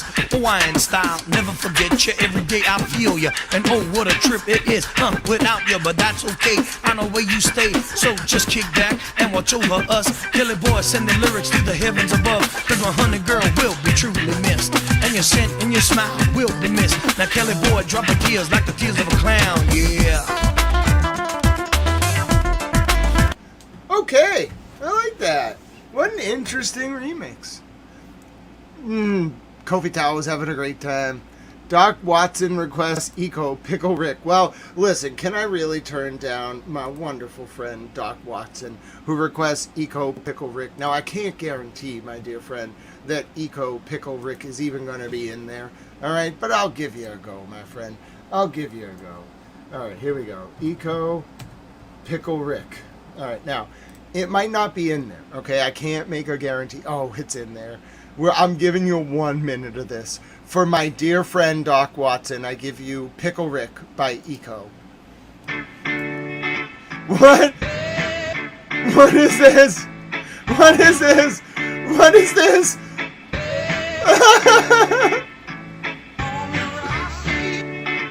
What is this? It's in the database. This is great. Get in the lines. Got a feeling I'm feeling just fine. From beginning to ending of time, I am just fucking around with these rhymes. They've been looking for someone that got it. I get to the station, I'm feeling a rocket in every word, but just land in the pocket. A crowd of these kids and they rocking on topic. I'm skipping around, I get addicted to comics and trying to love, but I really been honest. I stepped to the mic and they looking This is your mental decompression break. I'm feeling the shit in my soul. I'm trying to stay on my phone. Time ticking away and I know you got like 2 minutes left. Living it up, you can find me, get home on a Saturday night. It's not giving a fuck. I'm not feeling my cup of promethazine. That is a 7 that makes some rebel and grenadine. None of me getting me right. They get fucked up your shit and they give you the wonders academy. But it's alright, I've been feeling just fine when it's staying 100 feet from me like centipedes. We surfing Netflix, yo. I can never find a show. Oh, this my is girl, great. we probably be fucking before we find one. Oh, that's alright, cause I would take some head over this club all day. And when the doorbell rings, it's a Domino's guy with pizza. Hey. Maybe I'm living the dream. Maybe I've been plugged in the matrix to sleep. Oh, this is going on the Spotify. Spotify. Negativity and trying to rent some space up in my head. This ain't Airbnb. Great job, Doc Watson. Either way, homie, I'm feeling blessed. So call me Elon Musk. I've needed space from every ex. You want my heart, but that shit will just stay inside my chest. I know that I was built from vibranium like Wakanda, bitch. Never been faking, I've really been taking the music. It's really a part of me, but I know getting a level to get what you shouldn't put up is like winning the lottery. What an economy. Go between love and the thought of the money to drop in the quality just to make something the radio plays and we'll put in the face of the listener constantly. Whew, trying to keep me hidden, but they just afraid. You're locking me up in the box, but I'm Harry Houdini, ayy. You see, I've got it, but they pushed me out. I don't complain and treating us like Pennywise and keep us in these sewage drains. I'm pulling Georgie down, your homies pouring 40s out. The scene is filled with people getting fucked. It's more like orgies now, and I don't wanna be part of this mess. It's not what I'm about. So swoop me up and take me to a different place like Dorothy's house. See, if I only had a brain and a heart, well, actually the opposite will have you music on these charts. So fuck the wizard and the road, I'm leaving Oz. And maybe this is new religious rap, cause I'm a motherfucking god. I'm jumping from nothing to something, I'm thinking they really don't That know. was a little sacrilege. But it's getting the top of the month and I'm bringing the heaviest flow. Hey, see, they just don't get it, I'm bringing the party like I was a gun. I confetti and rocking the tools and I'm battling fools like I just threw up on mom's spaghetti. Yeah, too much sauce, too many bars, too many songs, too much love, too many stars. Too many people feeling like there's nothing they relate to. Open my Spotify and play it, man, this is the breakthrough. Yeah, it is going on my boy Spotify. is wild dope. It's spitting venom like Eddie's alien symbiote. These other rappers talking zanies, guns and fucking hoes. I'm trying to hit the park and skate a bit before I'm headed home. Yeah, maybe that's it. They all been asking how to get these people listening. See, they don't understand how music can be simple shit. Just mixing in a little pop culture. I'm fucking Pickle Rick. Turn myself into a pickle, Morty. Boom. I was wondering where that was coming in. All right. We get it. You're a great rapper. That was great. He's got a great flow. I mean, that was great. I'm so glad that was in the database. Doc Watson, great job, my dear friend. 10 out of 10. One of my new faves. Love it. That was your mental decompression break. All right, we got to reset now. We got 21 minutes till the oil markets open. Mr. President Trump has threatened military action against Iran. That was your 2 hour. If you can believe it, we somehow went 2 hours. We're going way more than that now because we're on a timeline. I don't know how that happened. I don't know. I looked up. It was 2 hours. We haven't even covered half of what happened today. If you're just tuning in, we're resetting. The oil market's open in 20 minutes. Mr. President Trump has just put us on a clock. We finally have our answer. You have you have about 5 hours. No, Benny, I cannot. It's not in the database. Mr. President Trump's favorite song is not in the database. He called it the homosexual national anthem the other day. I was like, okay, Mr. President. He said it in a nice way. He was like, I'm told it's the homosexual national anthem. I like it, though. And I think he was like, Melania tells me it's the homosexual national anthem, but I like it. Mr. President Trump's pretty tolerant, but he did he was like, Melania told me that it's the homosexual national anthem, and, I'm still going to dance to it. I was like, oh, you do you, Mr. President. Whatever makes your heart sing, sir. You want to dance to YMCA, you do it, Mr. President. She really did tell him that, though, and then he went up there on stage and was like, she told me why people like this song, or what it stands for, and he was like, I don't care, though, I'm gonna keep doing it anyway. He's like, I'll become a gay icon, who cares? He's hilarious.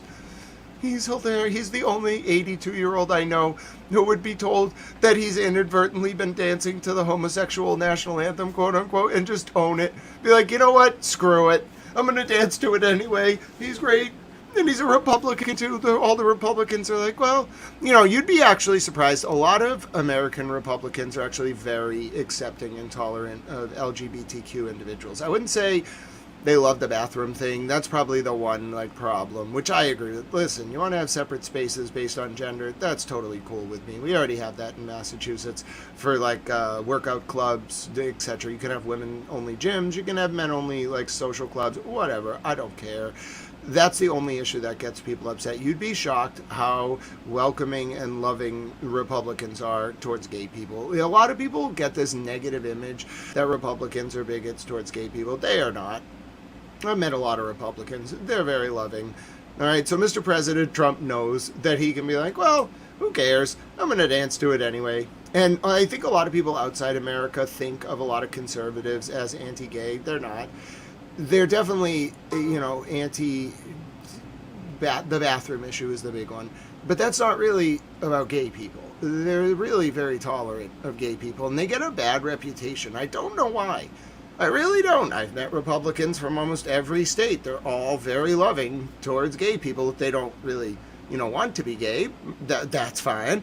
That they don't have to be, but they're not, cruel. They definitely don't use slurs. They're very loving. So I don't think Mr. President Trump really cares that much. I just think it's hilarious that his wife told him that. And he was like, well, he went up on stage and was like, well, she told me that about YMCA, but I'm going to dance to it anyway. I just think that's great. It's really him. I promise you, he did not know. He's that oblivious to pop culture. He likes wrestling and stuff like that. He's not watching the Village People. Maybe Cyndi Lauper, he would, if you told him do you remember Cyndi Lauper? He'd be like, I love that song. But that was Mr. President Trump in the 80s. Trust me, I would know. But anyway, I could my grandfather would have been the same way. If I was like, Grampy, you know that YMCA song you like? He was like, yeah, your mother plays it every Christmas. Well, Grampy, that's the gay national anthem, He'd think for a minute. He God rest his soul, he's dead now. He was a World War II Navy vet who became a fire chief. He loved President Trump. They were friends. I'm not kidding you. They were friends. If I told him that, Grampy would kind of pause for a second, especially in his later years, and he'd kind of think, and he'd really he would contemplate it, and he'd be like, I'm okay with that. That's exactly how he would say. He'd be like, you know what? I'm okay with that. And then we would keep dancing. I'm not kidding you. That's what Grampy would say. So I know exactly that. I know Mr. President Trump was telling the truth, and I know that was his reaction. I just think out of all the chaos going on, that one line actually did kind of make me be like, well, he's got a good heart. He does, though. Did you know that Mr. President Trump has a special place in his heart for Lebanon, too? Haven't you been wondering? Why does Mr. President Trump keep pressuring Bibi on Lebanon? Well, one of Mr. President Trump's family members is from Lebanon. he has a special place in his heart for Lebanon. And so I think Bibi's actually bombed less in Lebanon than he would have, even though he's been bombing a lot, because Mr. President Trump cares so much about Lebanon. So you'd be surprised by things, in American politics. It's not as, no pun intended, black and white as it looks. It's really not. Especially the modern Republican Party. It's very, surprisingly, tolerant on a lot of issues. It's very firm on fiscal policy, which it's right to be firm on. There's a lot of government waste. A lot of bureaucrats are very lazy and they waste taxpayer dollars and they're corrupt.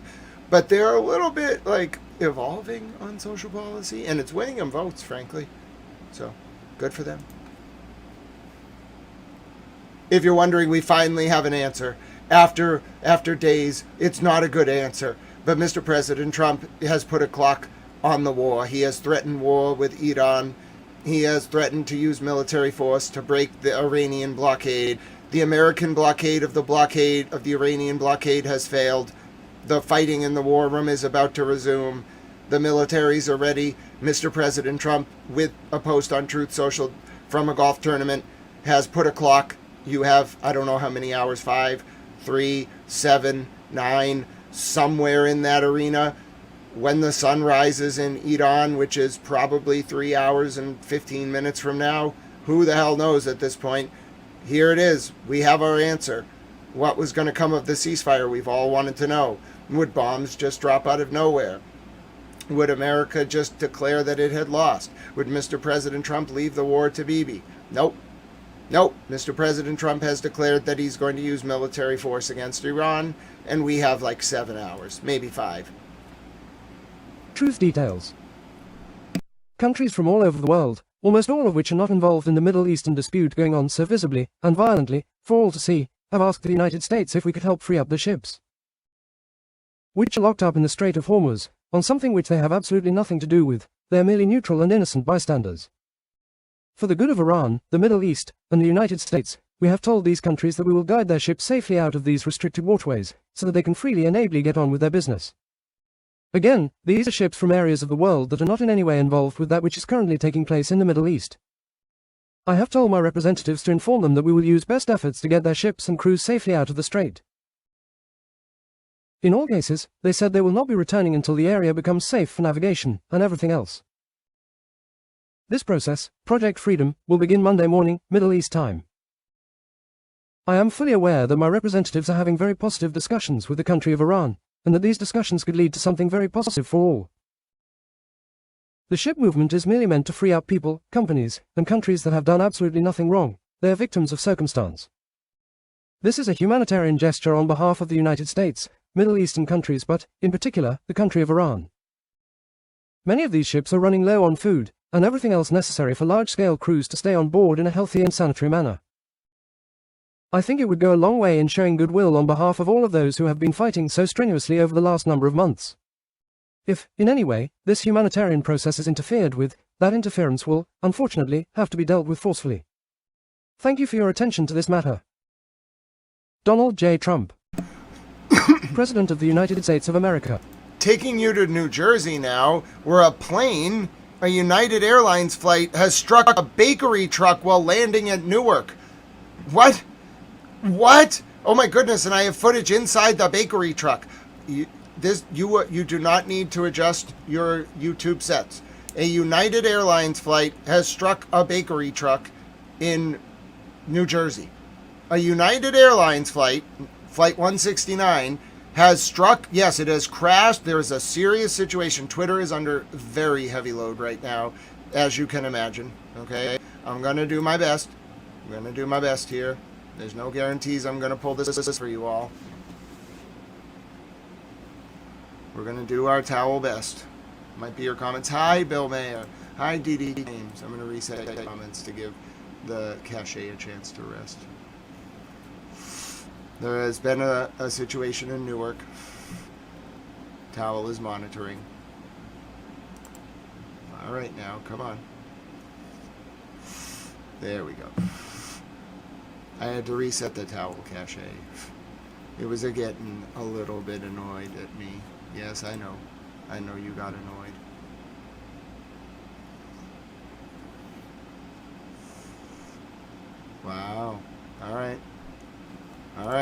understand these developments. We can do this together.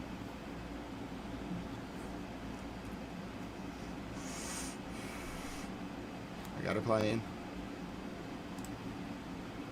All right, here we go.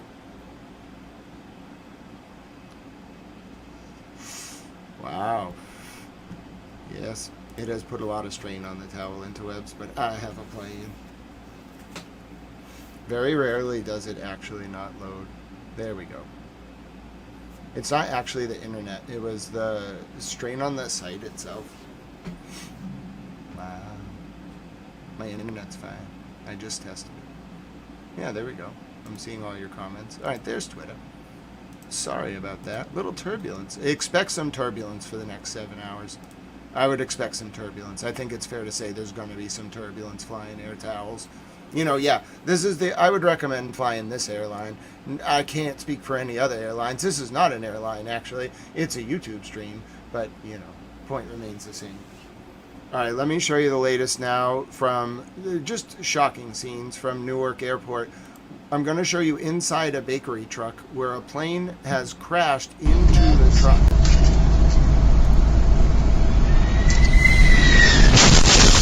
Oh my goodness. The man lived. Oh my goodness. Oh my goodness. This just happened. Oh my goodness. Oh, thank God he lived.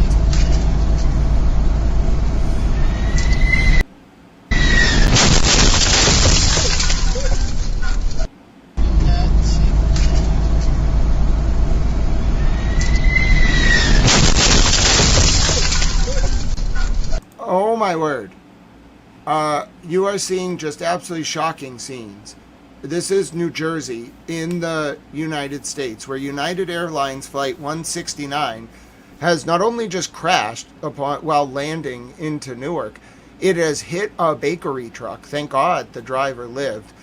It has hit a bakery truck, and you are looking at footage of the bakery truck on the highway as it gets hit by a plane. That is absolutely astounding. This has happened just minutes ago. I'm going to show you now more from the latest scenes. This is just astounding. I can't believe this has happened. Not only has the plane crashed at Newark, it hit a bakery truck on the way down. As you can imagine, the internet is under heavy strain.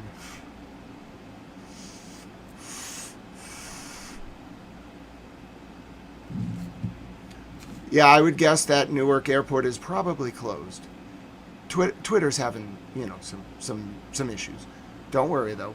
I will keep us updated. It has been loading, just very slowly. Normally when the websites, so I have to do certain checks. Everything is loading fine. Everything's uploading fine. When the websites start really slowing down, that's when, you know, something's going on. It's not good when this kind of thing happens. It normally means the servers are experiencing an unexpected spike in traffic. And that's not ideal. No, it's not ideal at all.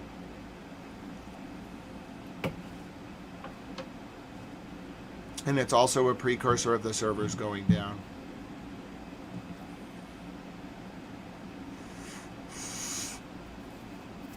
I'm doing my best.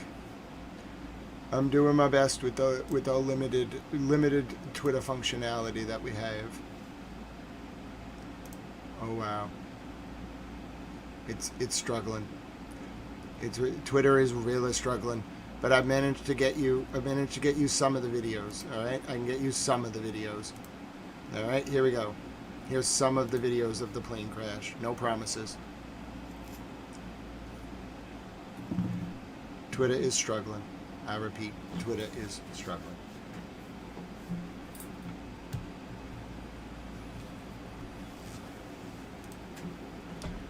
It's struggling to even load videos. I'm double checking. Come on now. Come on. You can do it. Oh, it's getting better. It can do it. It can do it. It wouldn't even show us the views before. Alright, here we go. I got it. Yeah, I expect some turbulence. YouTube's doing fine, but I expect some turbulence on Twitter. for the next, I don't know, hour as people rush to find out why President Trump just threatened military action against Iran.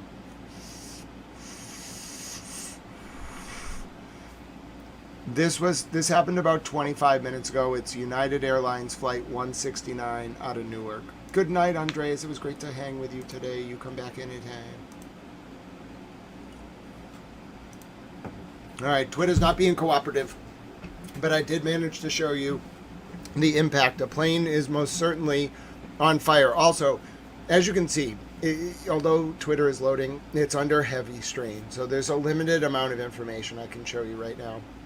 Firstly, though, for some reason, Iran has posted the coordinates of Iran's military, has posted the coordinates of the UAE presidential palace. That's odd.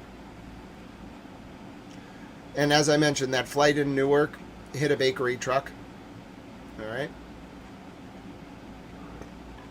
There's also a very large fire burning in Maryland, an 8-alarm fire. Let's see if this will load.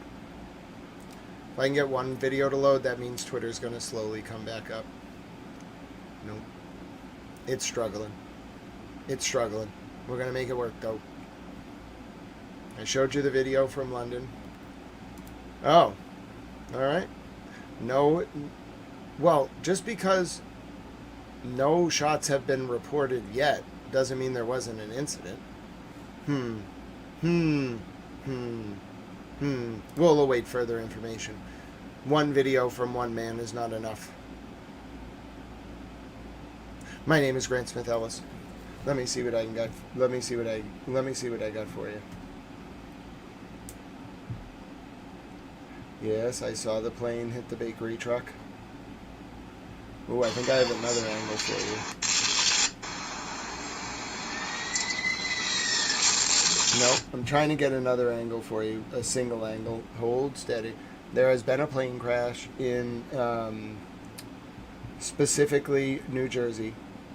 And the Spanish Prime Minister's plane was forced to make an emergency landing.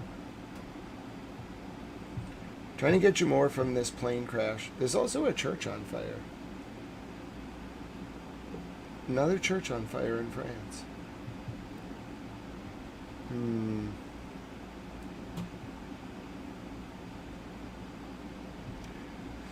Keeping a very close eye on this situation in Newark. I'd really like to show you the video, but Twitter's struggling a little bit. The app is fine. I bet I can find one if I search for Newark.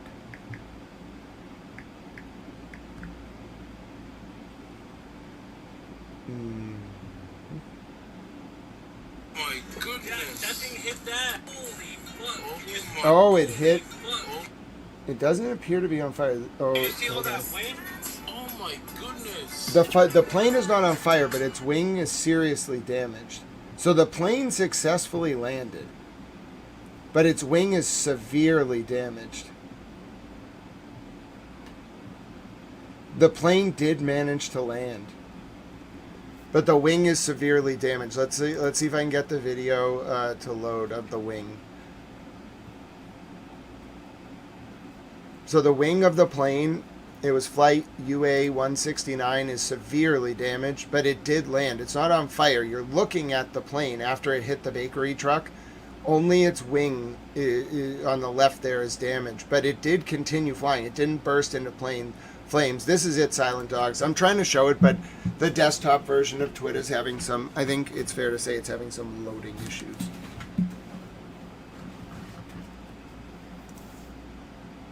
But I will try to get it to load for you. But that is so just so you know, that what you're looking at on the screen is the plane having landed successfully.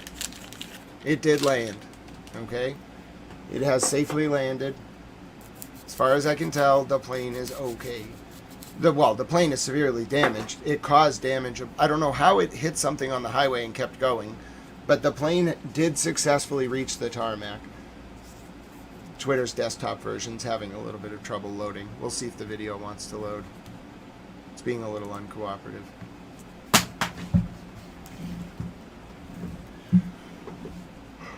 needless to say, we now know what the timeline is. We know exactly what's going on, and we know how it's all going to play out. It's hours, folks.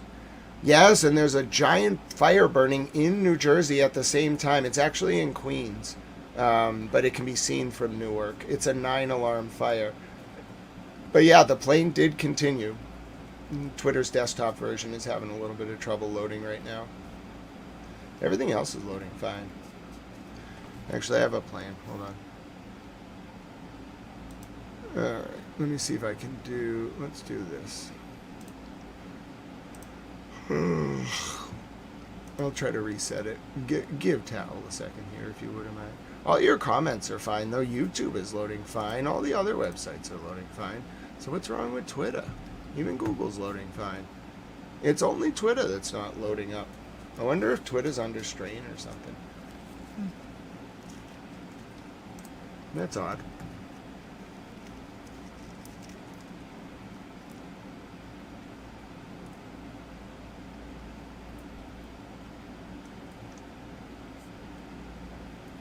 We were able to watch the video of the driver. Oh, it seems to be loading a little better now.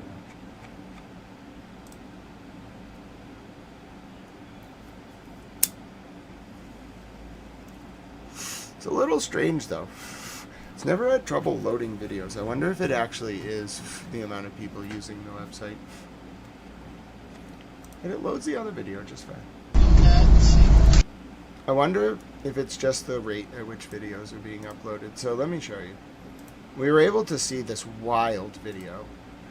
But some of the other, I think it's actually Twitter, because every other video is loading, but the ones that are just getting posted are struggling to buffer. This is the video of the incident.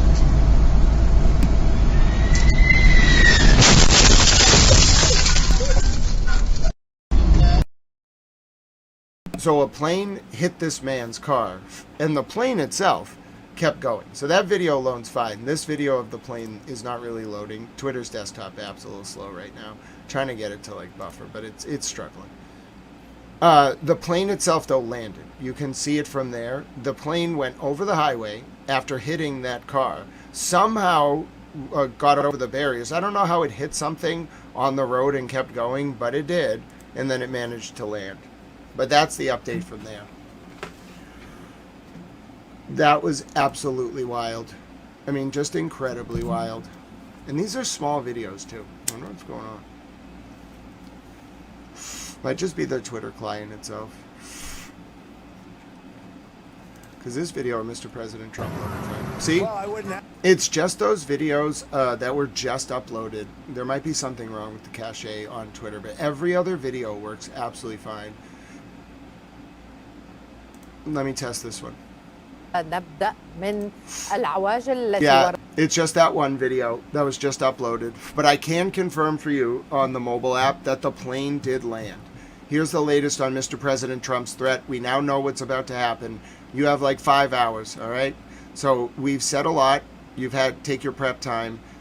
This is your prep time. Oh, yes, Lavender and Rose. Thank God that man lived. Truly, God was with him.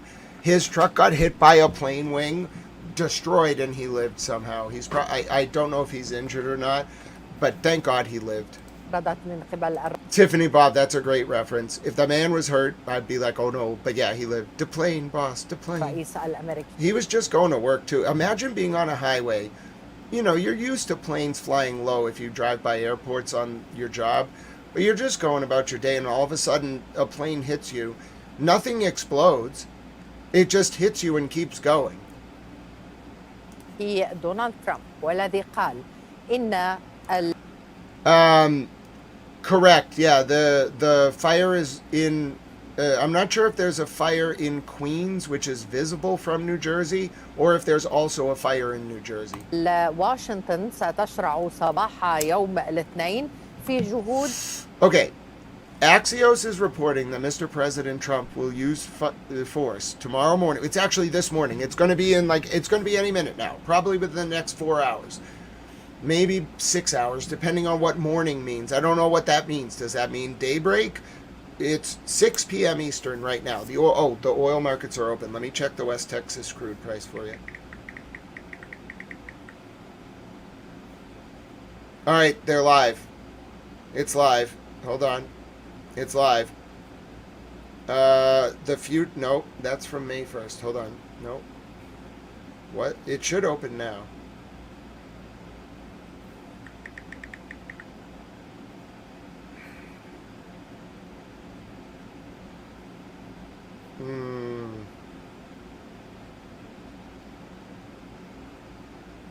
It opened at 101.94.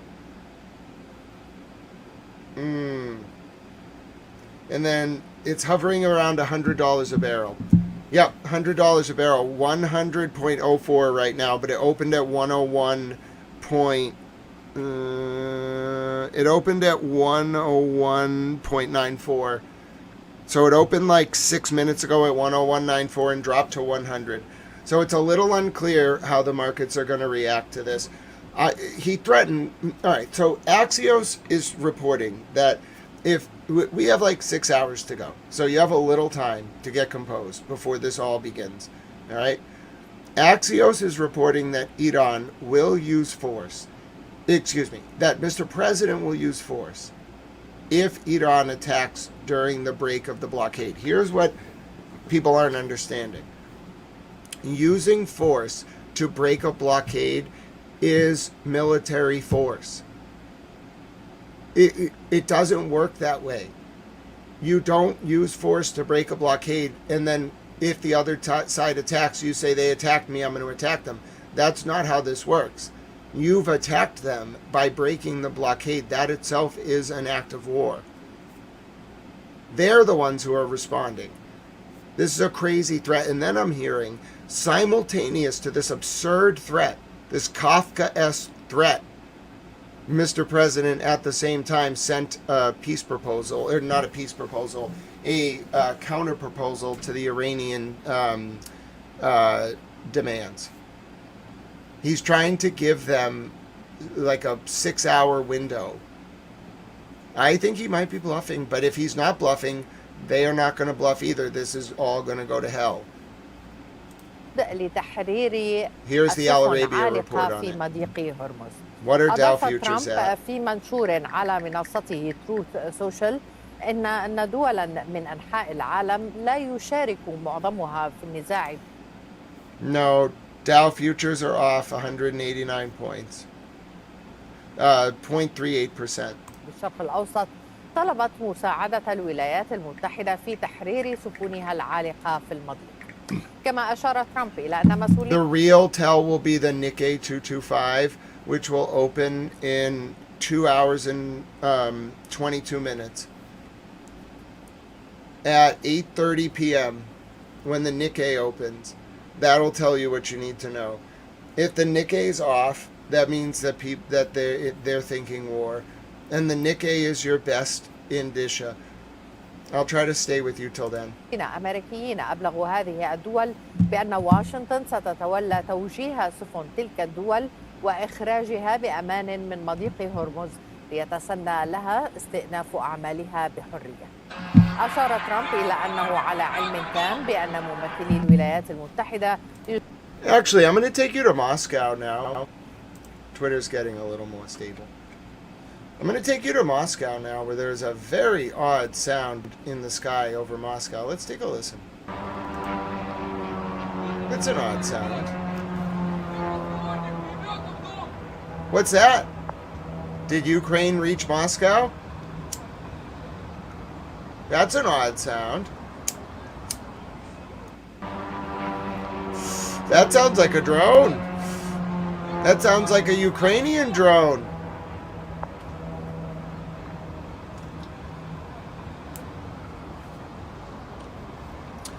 That's a little weird.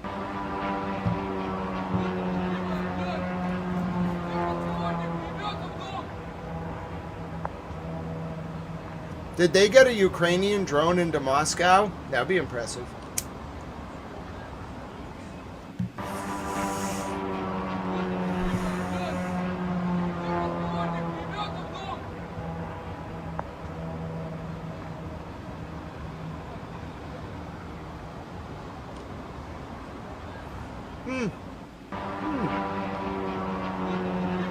Hi, Restless Native. It's so good to see you. We're listening to sounds right now. Well, maybe within the last hour over Moscow. So good to see you. God bless you. I just don't know what these sounds are. Sounds like a Ukrainian drone. That would be odd.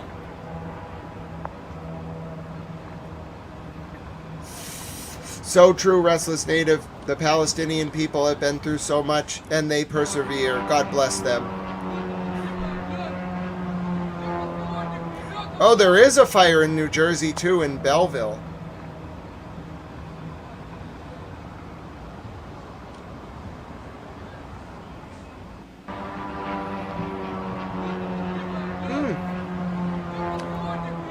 We're going to have to see where this Ukrainian... Well, who knows who made the drone. We're going to have to see where the drone goes. Let's see if this video will load now. Come on, just let us see the damaged plane. No, it's really struggling. There has been a serious plane crash in New Jersey. For those of you tuning in, this is your last night to rest up, by the way. I don't know how long you have. Anywhere from like 5 to 7 hours. But this is your last night of rest. He can't have bluffed here. Yeah, it is I think it's to help them avoid air intercepts. It does, the first 48. It sounds like a very loud bee.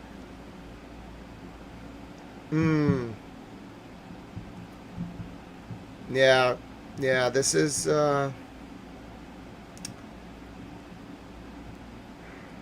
this is your last night of rest.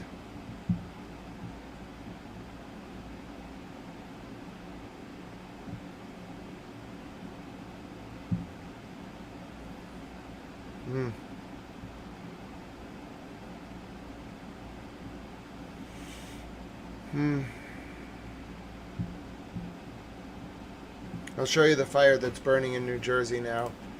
But at least we know.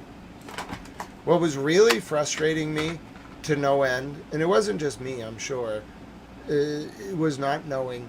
It was agonizing. This is that, Silent Dogs was right. This is what's called an 8-alarm fire. This is in New Jersey right now.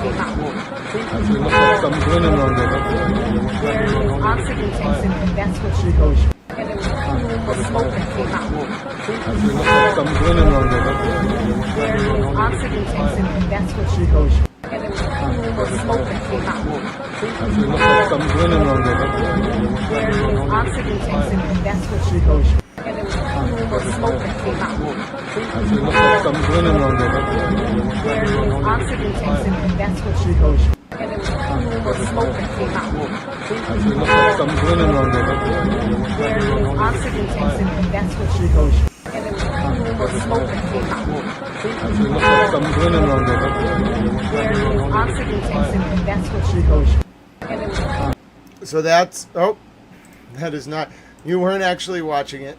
You were watching your comments. Sorry about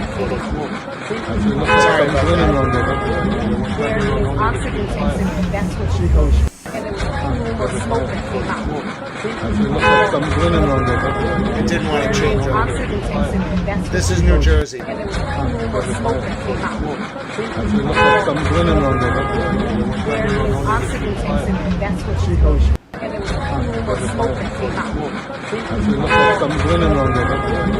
That's wild. Silent Dogs, you go ahead and have an apple, my dear friend. You and the dogs deserve every nice, nutritious snack that you want. I'll take you now to the latest pictures before Mr. President Trump left the Doral golf course, his Doral golf course for the Cadillac Championship. He was spotted on the phone. Some of these videos are being really annoying. They're just not loading. Some of them are loading fine. Others just won't load. I can't tell if it's a issue with the uploads. It seems to be ones from a certain time work. Here's one from a few hours ago that'll work fine. What? This is from Israeli Channel 12. This is reporting that the U.S. Army has completed the arrival of all of its ground forces in the Gulf in preparation for something. נכון, הכוחות האמריקנים במפרץ הפרסי נמצאים בכוננות שיא, גם מבחינת המרינס שאמורים להשתתף במבצעים קרקעיים, אנחנו נדווח הערב שכל הכוחות הקרקעיים שהאמריקנים תכננו לאיזשהו מבצע אפשרי נמצאים כרגע במפרץ הפרסי. שוב, זה לא אומר שנראה מבצע קרקעי, אבל כן, אותם כוחות קרקעיים, אם הנשיא טראמפ יחליט לבצע מבצע... Oh, God bless you, Honest Rick. Honest Rick says, help support the channel if you... Help support Grant if you can. Great coverage. Oh, God bless you, Honest Rick. My dad's name was Rick, and you bring a smile to my face every time you comment in chat. Thank you for supporting Tell Channel News, and God bless you, my friend.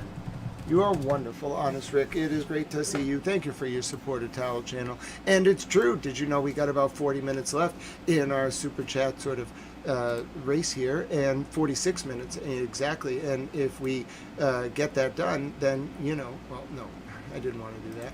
If we get that done, then I will play goat videos, you know, and I will say God bless you, which I do anyway, and I will have a dance party with you, you know. So hashtag help Towel get to his goal. Hashtag I'm a towel. So God bless you, Honest Rick. We love our Canadian towel friends. Hashtag we love Canada. You're wonderful. Hi, Reaper. How are you, my dear friend? It's so good to see you. Dee Tames, you're making me hungry. I don't have any tacos. Now taking you to a slightly more relaxing scene. Here's some pictures of snow in Turkey, which includes parts of Kona, and then also in Busra and Kayseri. Here's some nice images of the May snow in Turkey.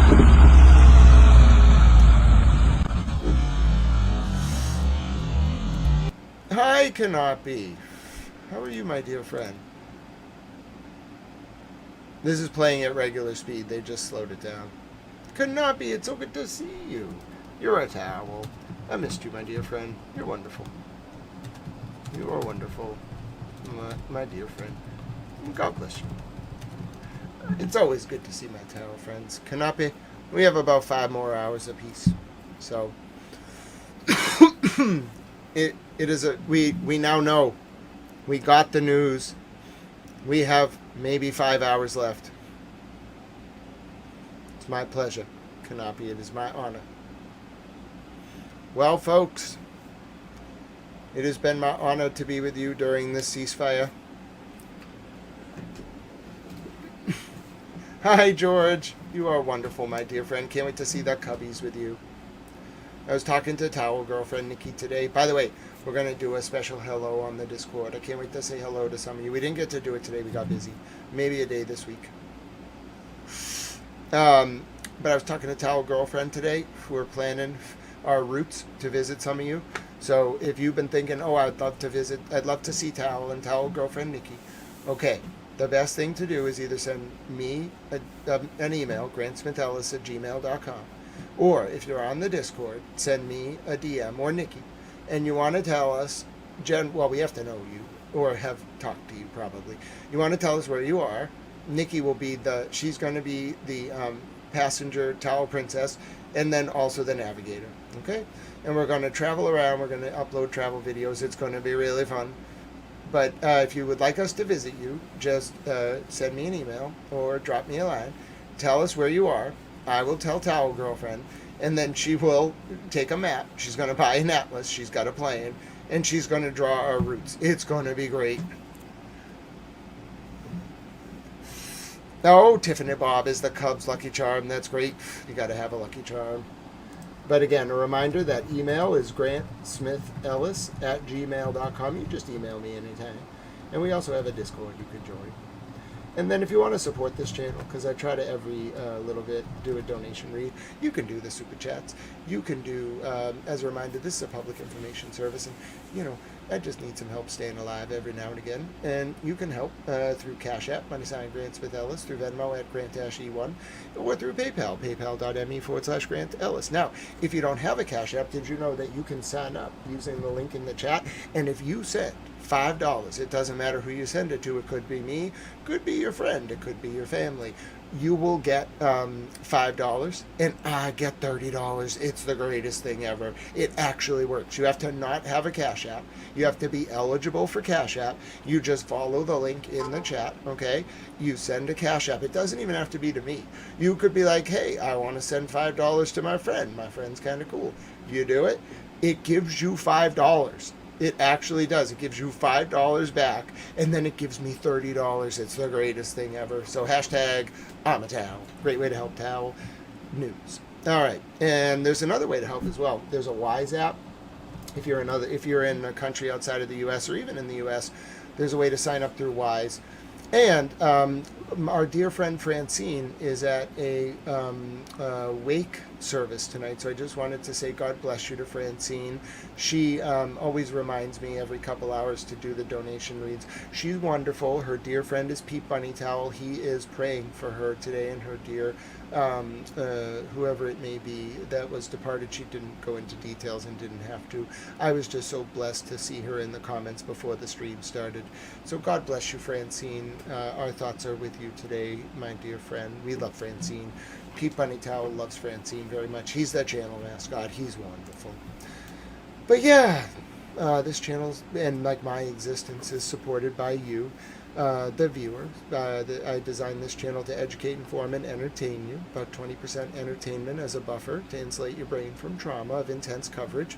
Then there's 40% education, 40% information, and in turn I strive to engender, coach, and public discourse, therein warding off the usurpation of our representative or other forms of government worldwide. This channel has, over the past 64 days, reached 180 countries around the world with over 1.5 million views, which is different than impressions, I found out. So, there's no sponsors yet, although I've been trying to ask. I only will work with companies that I think are like doing a mission that I can support. Like I like some of these apps that facilitate like banking services for low income people. I think they're really great. So I've been trying to talk to some of them, but I won't do any like prediction apps. I won't do any gambling apps. I don't support that. If you want to do it, it's cool. I'm not opposed to it. It's legal where I am, but I just don't want to do those sponsorships. Nobody on this channel that watches, I looked at the analytics, is below 18. But I don't want to do it. I don't feel comfortable with it. But anyway, for now, this is not sponsored. It's just kind of designed as a way to educate the public. So, people, I don't like paywalls. I don't like the fact that knowledge is stratified based on how much money you have. So I just try to provide the highest quality information possible for free. And I try to do that so that people can be informed and make good decisions in the context of their various public arenas. And I think that's really important. So yeah, just like you might hear on like PBS or something, it exists because of you. So hashtag support Little Towel. You're all wonderful. Oh, I do have to eat. Yeah, that's true. I ate earlier today. It was great. I had a nice sandwich. I was so thrilled. I was eating lunch with Towel Girlfriend on the phone. She had a nice lunch. I had a nice lunch. We were both happy. She makes me happy. She's so wonderful. Even during, she makes the bad days good, better than good. And she makes the good days wonderful. And she makes the wonderful days, like, just pure ecstasy. She's great. Can't wait till you get to meet her. She's just the greatest thing. She's my person. I've never met anyone who I've just clicked with so well. She's great. Oh, she just makes my heart sing. Oh, I can't say enough good things about her. Towel Girlfriend's wonderful. But yeah, hello, Allegedly B. It's so good to see you. If you're just tuning in, we finally have our answer. We finally know after all this time.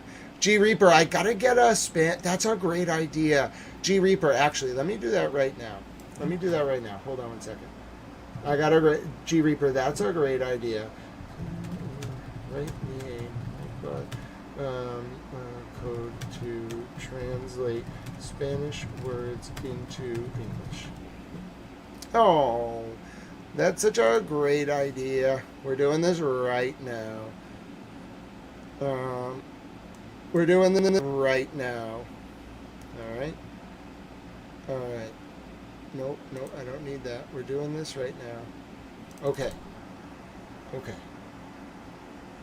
We're doing this. I am giving you all a Spanish translation.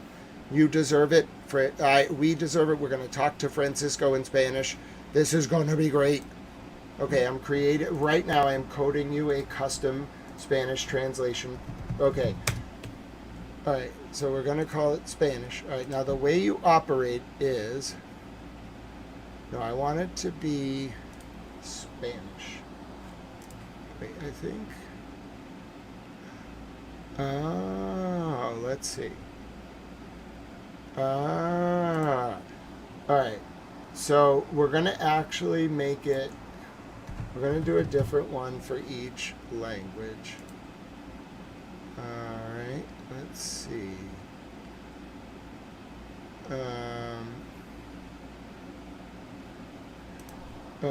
Yes, let's make the command translate from English to Spanish. All right, I'm making this for my dear friend. I'm doing this in real time.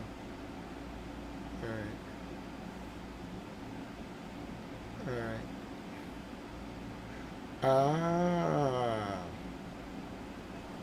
Okay. I got it. Okay, I got it. This is gonna work. I'm a genius. Okay, you ready for this? You ready for this? Okay. Spanish. I am a towel. Come on now. You got this. You got this, Nightbot. Come on, Nightbot. Oh, nope. I gotta debug it a little bit. Yeah, I'm gonna live debug this. Oh no, it gave me an error in the YouTube comments. I'm gonna do this. I'm gonna do this.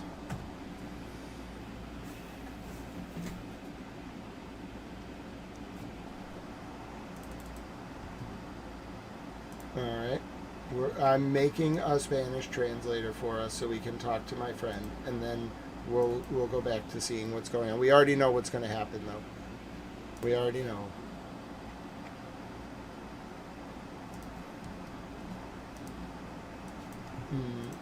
I already have that, and it didn't work. I have this.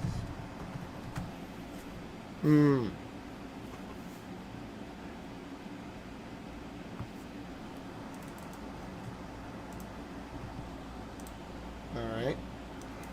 One more time. Spanish, hello. I like to make these bots live, especially when now we know we have maybe 5 hours, maybe 7, maybe 4. Alright. Same error. We need another server. I'm going to get this done for my friend. When I'm on a project, I'm on a project. You don't understand.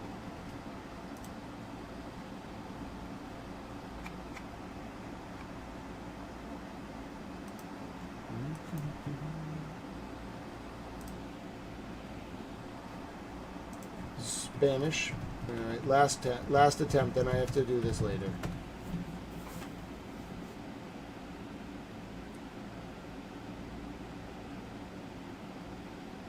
Come on. Oh. Another error. Last attempt.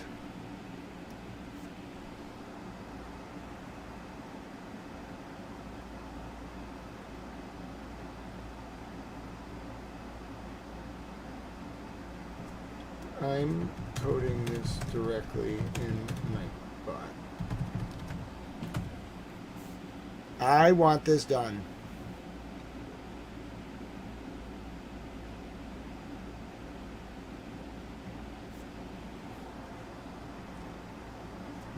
No, that's not going to work.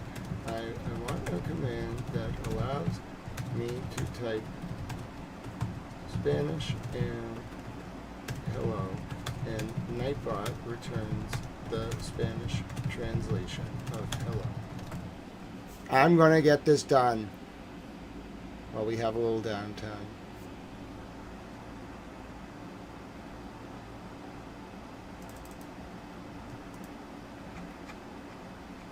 I'm getting so mad at this. This should not be that hard. I'm getting mad at Nightbot. That's okay. I'll do this tomorrow. It is kind of fun though.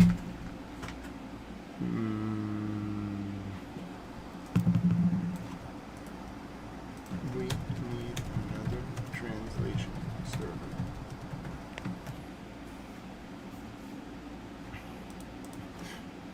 Bran, are you coding live? Yes, I am. I'm live coding, and you're gonna watch me do it. You're not actually seeing me do it, but I want my Nightbot to translate things, and then I'm going to bed. Well, I guess I'm not going to bed. We just now know. We know when it could kick off at any minute. I think the the pensive anxiety is overwhelming me. Not working. Why is this so hard?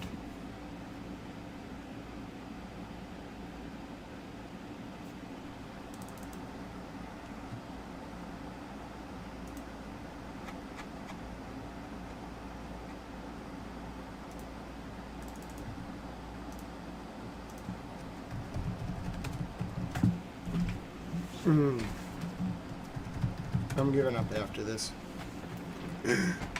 I'm getting can you tell I get frustrated when I can't make something work right away? The suspense is terrible, DC Crombie. I think that's why I'm taking it out on Nightbot.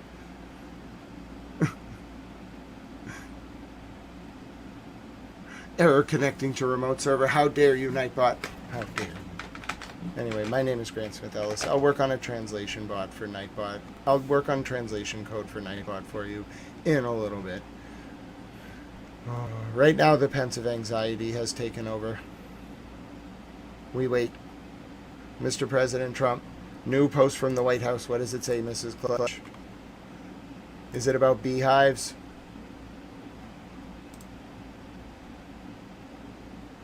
It's loading up. I'm almost afraid to look at it. What's it gonna say? What is it? I have all the cards. He posted this the other day, Miss Clutch, on Truth Social. They're just reposting it now. But yeah, they're crazy. It's just a question of who's going to attack first. It's going to be a very bumpy road. You should prepare. Can't believe he's doing it on a Monday as the market's open.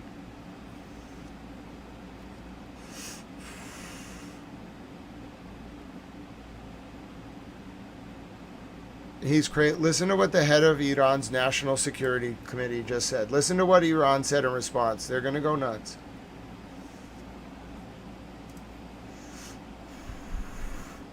This is from the head of Iran's National Security Committee. In the Conversation. Warning. Any American interference in the new maritime regime of the Strait of Hormuz will be considered a violation of the ceasefire. Told you. The Strait of Hormuz and the Persian Gulf would not be managed by Trump's delusional posts. No one would believe blame game scenarios. Post your reply. No. Told you. I absolutely told you. They're not going to wait. Why are they going to wait?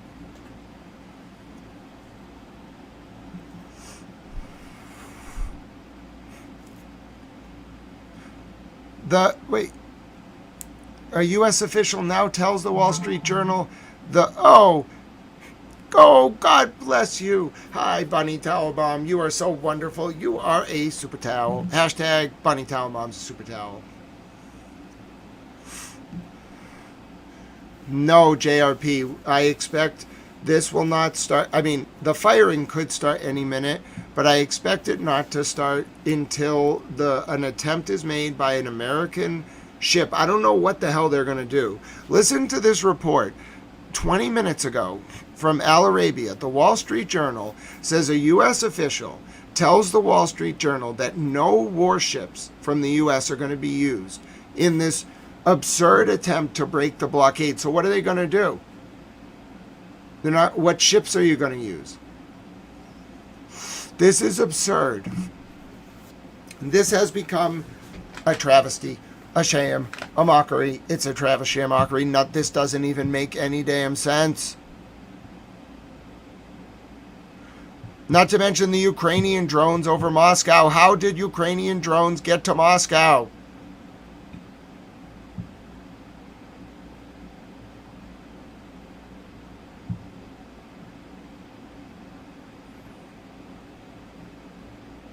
Oh my goodness, Ukraine has struck Moscow. I repeat, this is not a drill. Ukraine has struck Moscow. You do not need to adjust your YouTube sets. Ukraine has struck a high-rise building in Moscow. This is not a drill. Ukraine has struck Moscow. I repeat, Ukraine has struck the Russian capital with a drone. I repeat, this is not a drill. Ukraine has struck a Russian high-rise in the capital of Moscow with a drone. I repeat, I have not heard of this happening before. Ukraine has hit Moscow. Ladies and gentlemen, Ukraine has hit Moscow. Moscow is under attack. You do not need to adjust your television sets. Ukraine has hit Moscow. I told you that drone was going to hit something. Moscow is under attack. Putin's impenetrable city is impenetrable no more. How far is Moscow from Ukraine? Let me get you that answer.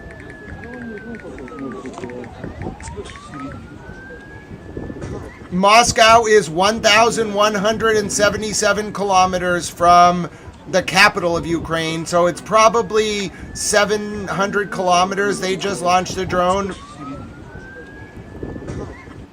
About 600 miles. Yeah, you might want to alert Triple Bob in the Discord, Tiffany Bob, if you could. You can let him know. Towel has a report that Ukraine has hit Moscow with a drone. It's a Ukrainian drone. Moscow is under attack. Oh yes, I would love to listen to a flock of seagulls that ran so far away. All I know is that I've never seen this before. I'm not saying it hasn't happened. Triple Bob is the expert. We need Triple Bob. Somebody get Triple Bob. Hashtag Tippecanoe. If I just say Tippecanoe, will Triple Bob show up? Triple Bob, they've attacked Moscow. Ukraine has hit Moscow. This is not a drill. If they can hit Moscow once, they can hit it again. I repeat, Ukraine has hit the Russian capital. What a seminal day for the country of Ukraine. Oh, they really did. They hit the building. Look at it. Look at it. Ukraine has done it. They've hit. Now, a lot of you are going to say, what does this mean? Listen, Russia has shelled Ukraine extensively. And they've hit their capital, Kiev, a lot. They've hit Kharkiv. They've hit a lot of Ukrainian cities. I cannot believe what I am reporting to you. The Russian capital is impervious no more. Zelensky has done it.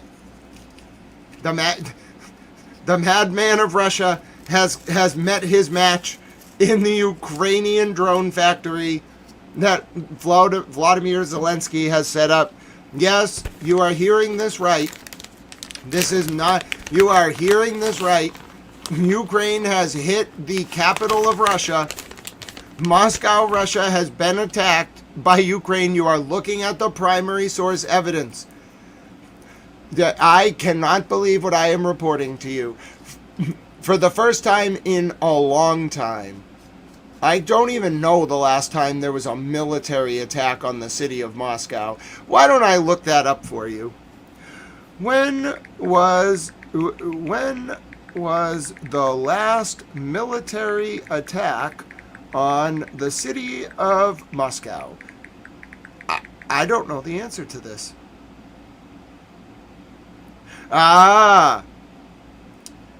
Ukraine hit, hold on. Ukraine hit once on a military target in May of 2023, which was the first strike on Moscow since World War II. This is not a military target. That's a civilian apartment building in Moscow.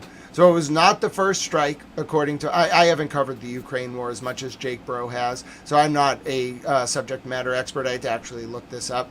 I did have an inclination, though, that an attack on Moscow by Ukraine would have been the first attack on the city since World War II. I was right about that, but it turns out that they did successfully bomb military sites in the area of Moscow previously. I don't know if they've actually bombed an apartment building in Moscow. You may be looking at the first bombing of a civilian apartment building in Moscow, Russia since World War II. I mean, that's wild. I can't believe that has happened. Not a conflict I cover. I'm striving to learn more. I watch a lot of Jake Bro's videos each day. Not every day. I try to watch as many as I can. I'm learning more. Ukraine is very effective. I didn't know they were this effective. That means that the Russian capital, they must have no air defenses. How can you let a drone hit a civilian apartment building? Yes, Miss Clutch, I was just reporting on that. I don't understand. What does that mean? What does it mean that there's going to be no U.S. warships? What is President Trump going to send Carnival Cruise Lines?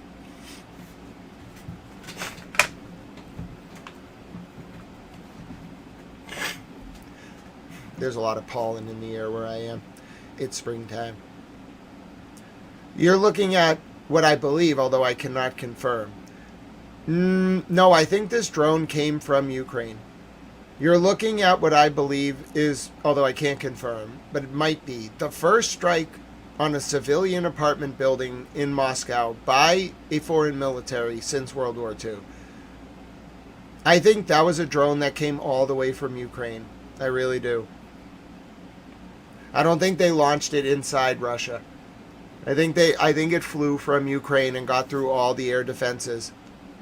I saw that JRP, the new Minion Lego video. I can't get the Facebook stuff to load. It's just too much data. Facebook pulls a lot of data. It doesn't do well. Like with the streaming software, it's so much in the cache. But if I can find an X link, I'll show it because I did watch it. But yes, I believe that I can't confirm it because I don't have the aerial mapping. But I can tell you I saw that drone. We watched the footage an hour ago, maybe 30 minutes. I heard that drone flying. It was a Ukrainian drone. I know the buzz. It's a very specific kind of buzz. And it went all the way through the capital. I don't know where it came from. I assume, but I cannot confirm, it came from Ukraine. It got all the way through the Russian defenses and hid an apartment building. I'm not reporting this based on secondhand reports. I'm showing you the apartment building. Ukraine just successfully bombed a civilian apartment building in Moscow. It's not the first time Ukraine has used a drone to reach the Russian capital from my cursory research, but I don't believe it has ever bombed a civilian apartment building in the Russian capital. I did not know that, Tiffany Bob. Tiffany Bob says there was a serial life taker in Germany during World War II. I mean, I'm not surprised, Tiffany Bob. It seems to me that criminals during wartime, would take advantage because they're naturally inclined to do evil things. But yeah, I'm sure that's a fascinating backstory, Tiffany Bob. Yes, that's, thank you, Elliot Goodfellow. I am not a subject matter expert. I'm learning more each day about the Ukraine and Russia war. I'm doing my best. It's a lot of material. I watched Jake Bro, excellent source of information about the Ukraine-Russia war. But from my cursory research, I believe the strikes on, and please correct me if I'm wrong, as I'm saying I'm not a subject matter expert. I believe the strikes in Moscow, from what I can see, previously were on military targets. I do not know if Ukraine has ever successfully used a drone to hit a civilian apartment building in Moscow. I imagine it's a military officer that lives there, but it's late at night. So I imagine it was a strike on a military officer's private apartment.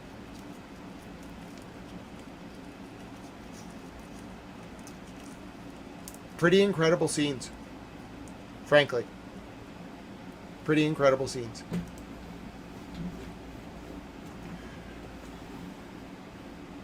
Oh, thank you so much, Towel Mom Bunny. You are so kind to share the donation links. You are a super towel. Hello, Kofi, and hello, both of you are wonderful. Look what I have right here. It sits by my table. That's the Kofi Kingston card. Kofi, that's your namesake. Look at you, Kofi. Kofi, you're a towel. Kofi, you're so wonderful. That's Kofi Kingston. That's my Kofi card. I have it right next to my desk. Bunny Towel gave me it. It's wonderful. Bunny Towel gave me some Funko Pops. One of them is called The Preacher. It has a cigarette. It's great. Oh, you're wonderful, Bunny and Bo and Kofi. Kofi's a dog. Did you know I made an emoji just for Kofi the dog? Yes, Bunny's dog, Kofi. Kofi, that's you. We're talking about you. The man on the TV's talking about you. Hi, Kingsley. You have come in at an interesting moment. First, hi, Kazumina. First, I'm saying hello to Bunny Towel's dog, Kofi. He's a dog. Second, take a look at that. That is an image of Ukraine just minutes ago having pulled off a successful drone attack on a civilian apartment building in the Russian capital of Moscow. It's truly, I mean, I have not been covering that conflict since the beginning. Jake Bro certainly has, and I've been trying to catch up. But yes, just that's a striking image. That is most certainly a civilian apartment building in the Russian capital of Moscow, and it has most certainly just been subjected to a Ukrainian drone attack. How do I know? Because I can show you the damage.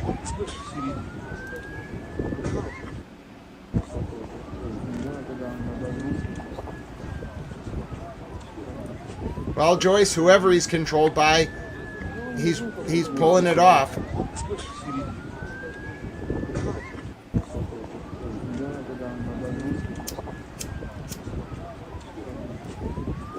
Putin is shook right now. Vladimir Putin is shook. There will be no ceasefire for his big parade, I'll tell you that.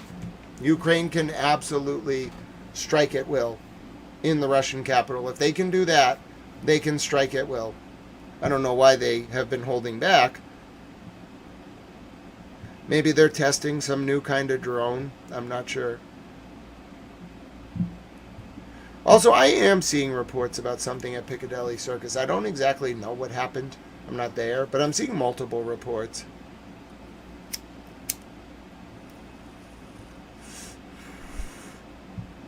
Ебать, видно, нет? Мимо несло. I can't believe that drone just crashed. You want to hear? That drone just flew through Moscow. The citizens are quite freaked out. The citizens of Moscow. I'll let you listen to it flying in. I have video of it right here. Yeah, Putin is pretty confused right now. I assure you he's confused. Look, his air defenses failed. Watch this drone just fly in. They don't even try. This is the capital. Ой, прям, вот он, прям над моим домом. Ебать, видно, нет? Смотри, летит, сука. You're probably right, Starchild, but how did his air defenses just fail? Пиздец. How? Starchild, I mean, listen. This is primary source footage. I don't understand how the Russian capital has no air defenses. What did they all do? Were they asleep?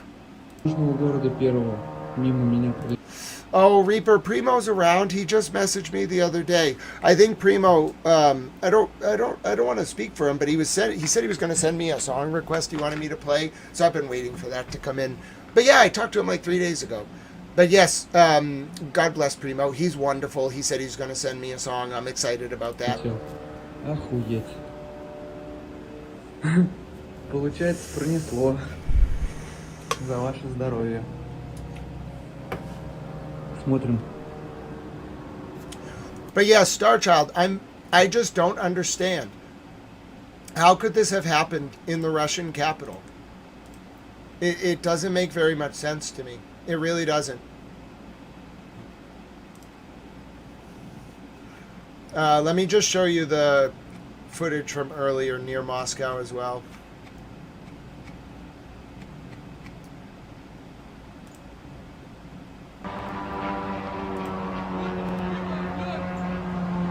So this is from Moscow, different video.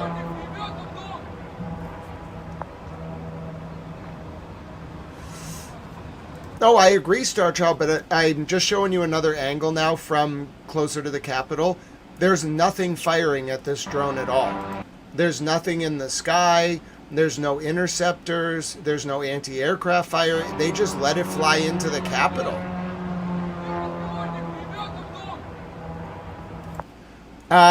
Tripoli Bob says, until, and again, I'm new to covering this war, Triple Bob says, until Ukraine claims responsibility for the attack, it could be something from inside Russia. So I will hold back on that.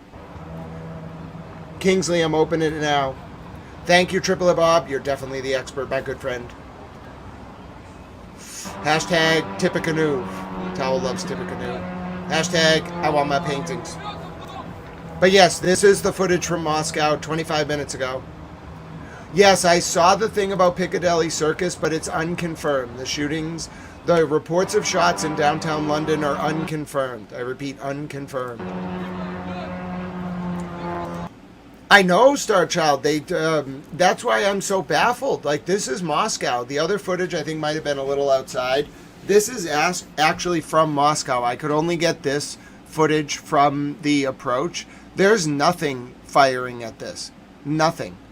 Correct, Pete. No shootings confirmed in Piccadilly, just reported. Hi, Trelly. How are you, my dear friend? So this is the only footage I could get of the drone approaching in Moscow. And again, Ukraine has not claimed responsibility for this, but there's nothing firing at this drone. It's going unimpeded into the Russian capital.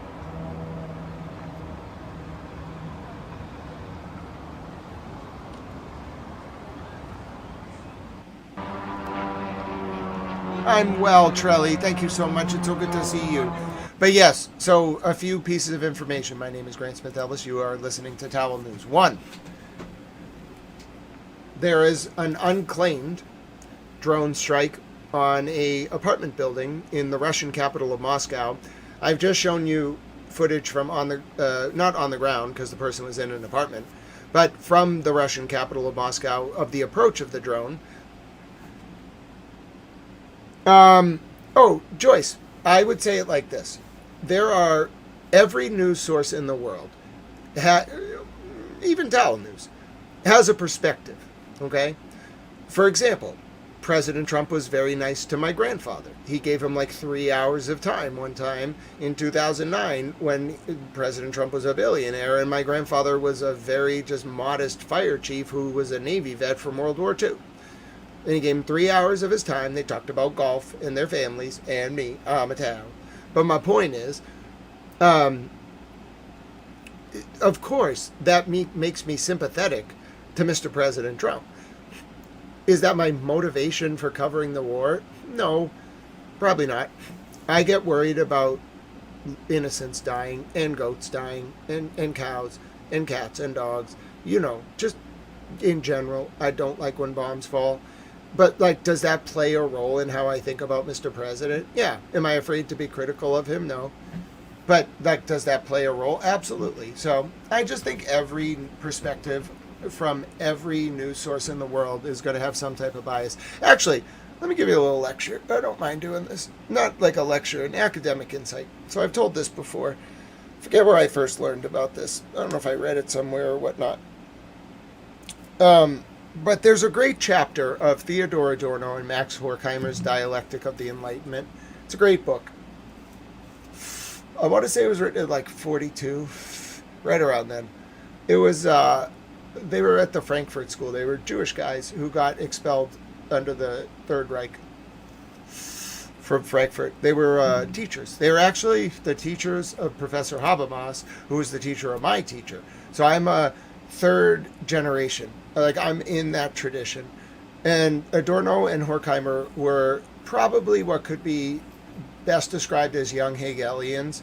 So, like, first generation Hegelians. They were definitely hanging out in Vienna in, like, the 1800s or 1900s. If they weren't hanging out there, they were heavily influenced by the young Hegelians. You'd be surprised, like, how much of the modern world like developed from the locus of intellectual thinkers that were interpolating Hegel's thought in like 1880 in Vienna. That's why Dream Story, which is the basis for Kubrick's Eyes Wide Shut, is so fascinating. Because like Vienna, Austria in 1880 and 1890 was the place to be. If you were like a young intellectual, you needed to be in Vienna. I don't know why. It had like this very like proto bohemian scene. And all these like people who were students of Hegel. And it's really complicated. So Kant comes first, and Kant's like the apotheosis. He probably wouldn't like that word. He's like the apex of the intellectual enlightenment. And Kant comes in like 1790, right? Like Jefferson knew of Kant. He mentions him once in a letter to a Reverend, Thomas Jefferson. But generally, Kant was coming around like right as like the French Revolution was happening, right as the intellectual manifestation of the Enlightenment that was the American Republic was birthing onto the world scenes. Now, famously, by the time American clippers were dominating the world's oceans in like 1870 or something, Kant was dying in Königsberg. The citizens of Königsberg, which is now the exclave oblast that is Kaliningrad. Okay, we're talking about Königsberg under like the Bavarian Empire, the German Empire, whatever it was back then, the Austro-Hungarian Empire, whatever it was, the Prussian Empire, whatever it was that controlled Königsberg. Kant was a prévendant assigned personally by the king to teach. You had to teach back then. What you had to do was you had to like do a thesis. You had to do a PhD. Then you had to defend it. And Kant's thesis was on like the tension between form and like thought in the material world. Like a chair is a chair because we call it a chair.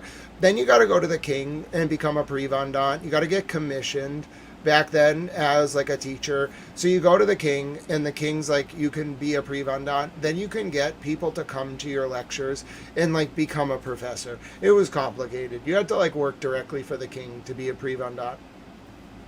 So anyway, Kant was writing in like 1797, and as he died like later in life, I want to say like 1820 is when Hegel was born. Kant was dying, and the world was very different. Like when Hegel was born, it was very different when he died too. But Hegel was kind of taking up. It's unfair to say Hegel was taking up Kant's thought.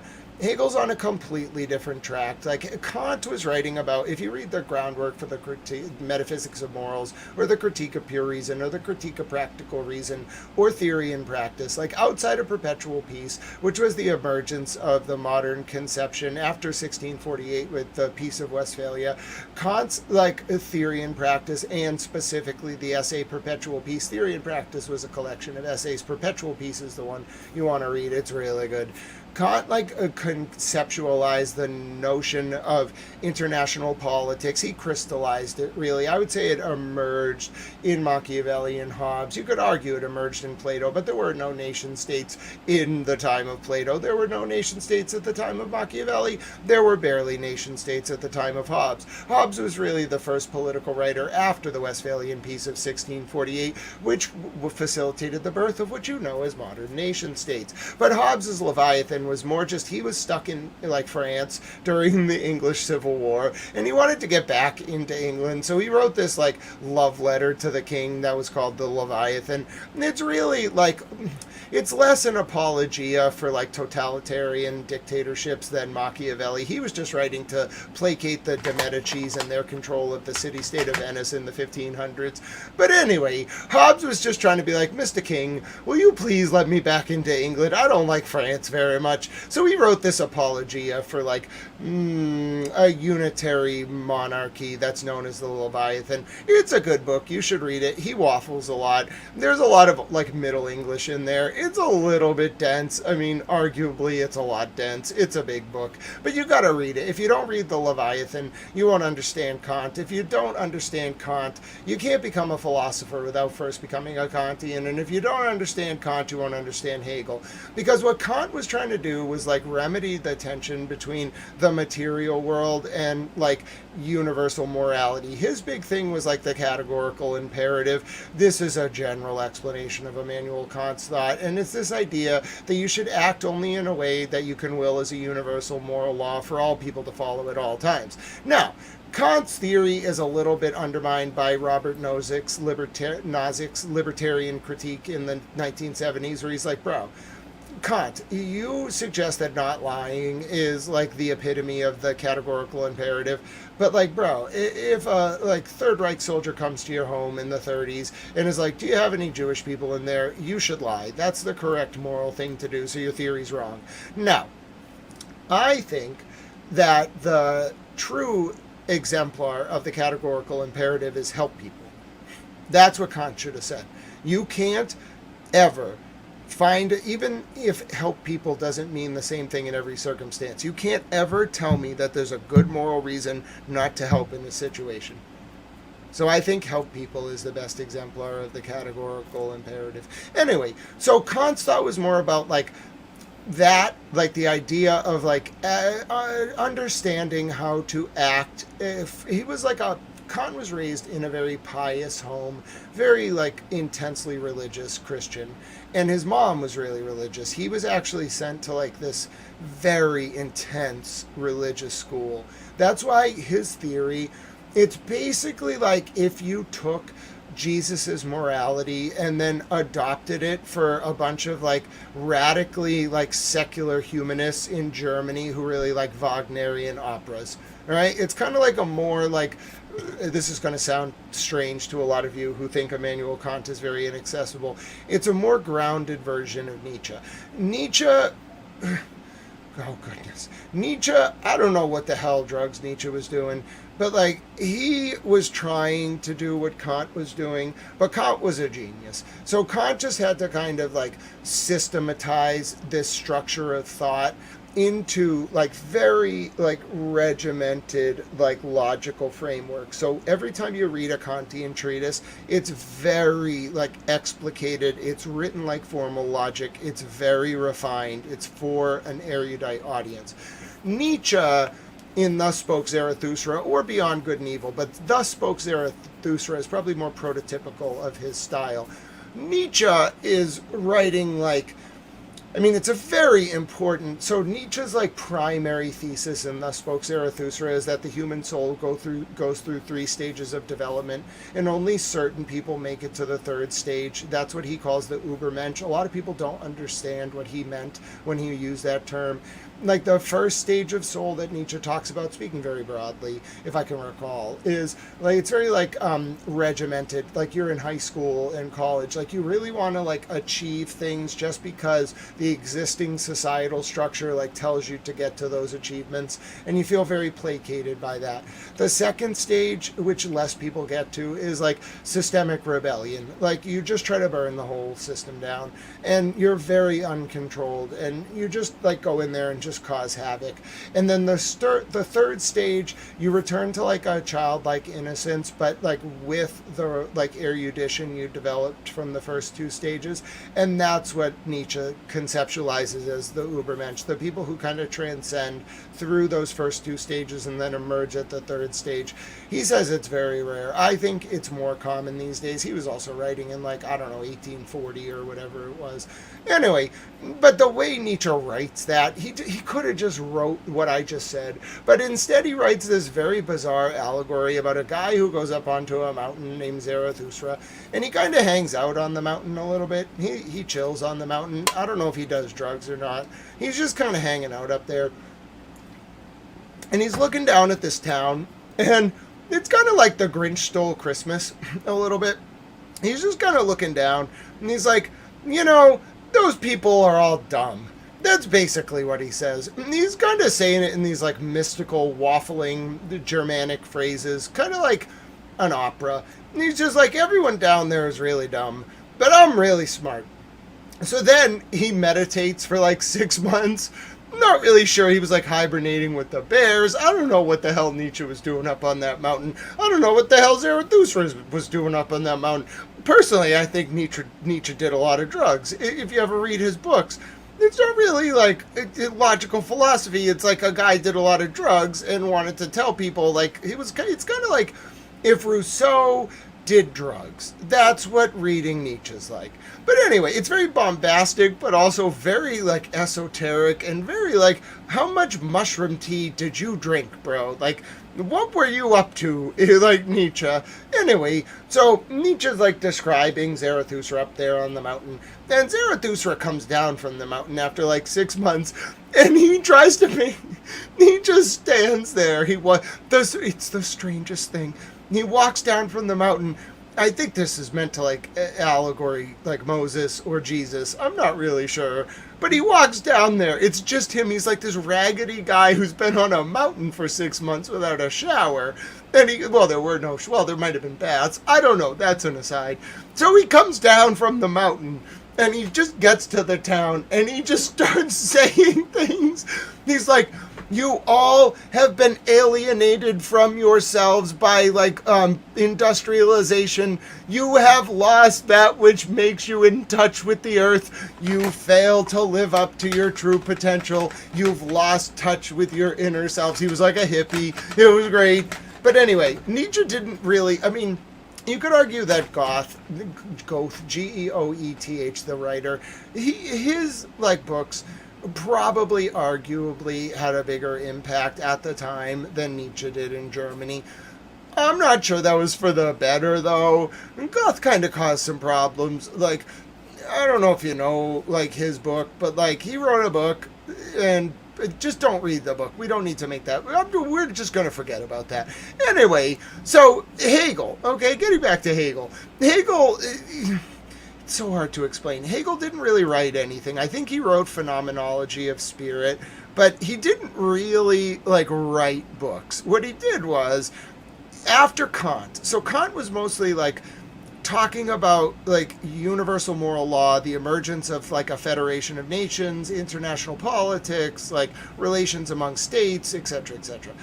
And then Kant was also talking about, like, the tension between the, like, material world and the, like, moral world, like, or the non-temporal world. Like, why do we call a chair a chair? Is it a chair because its molecules in their constituent form are a chair, or did we attach the label of chair to the object that is a chair, and therefore call it a chair? It's like a bit of both. So anyway, Hegel comes on the scene in, like, 1840.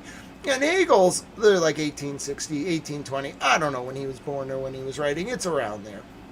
So Hegel's writing, and Hegel's a genius. But Hegel doesn't write books. He writes one book, I think. He wrote The Phenomenology of Spirit. It's a hard book to frickin' read.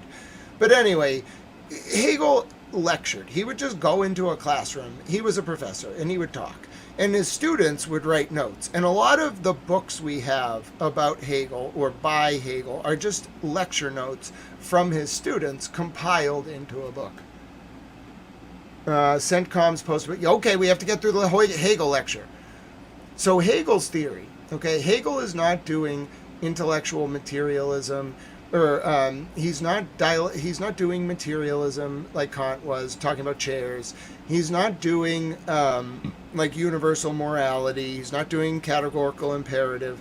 He's not doing, like, international relations. Hegel is pulling back from all of it. Like, he's pre-James Joyce. So think of Finnegan's Wake as, like, an allegorical telling of all of human history.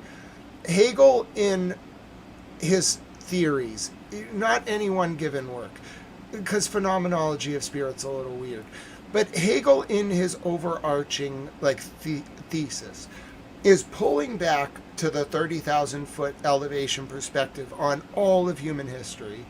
And then he's asking if, not only based on, like, where we've come to, like, in that point in history, but where we're going, whether there is a universal form. So do you see how it kind of takes the human element out of it? Kant was thinking a lot about human reason. Like, why do humans think the way they do? How can we adapt their methodology of thinking to be more moral in a secular way. That's what Kant saw the emergence of secular humanism as a threat to morality. So he was trying to give people a universal secular morality to replace the downfall of the church. That was his idea. Hegel is trying to create a universal theory that explains history. That's the best way I can explain it. And what he comes up with is called the historical dialectic, the syntactical dialectic. Okay, Hegel's dialectic. All right.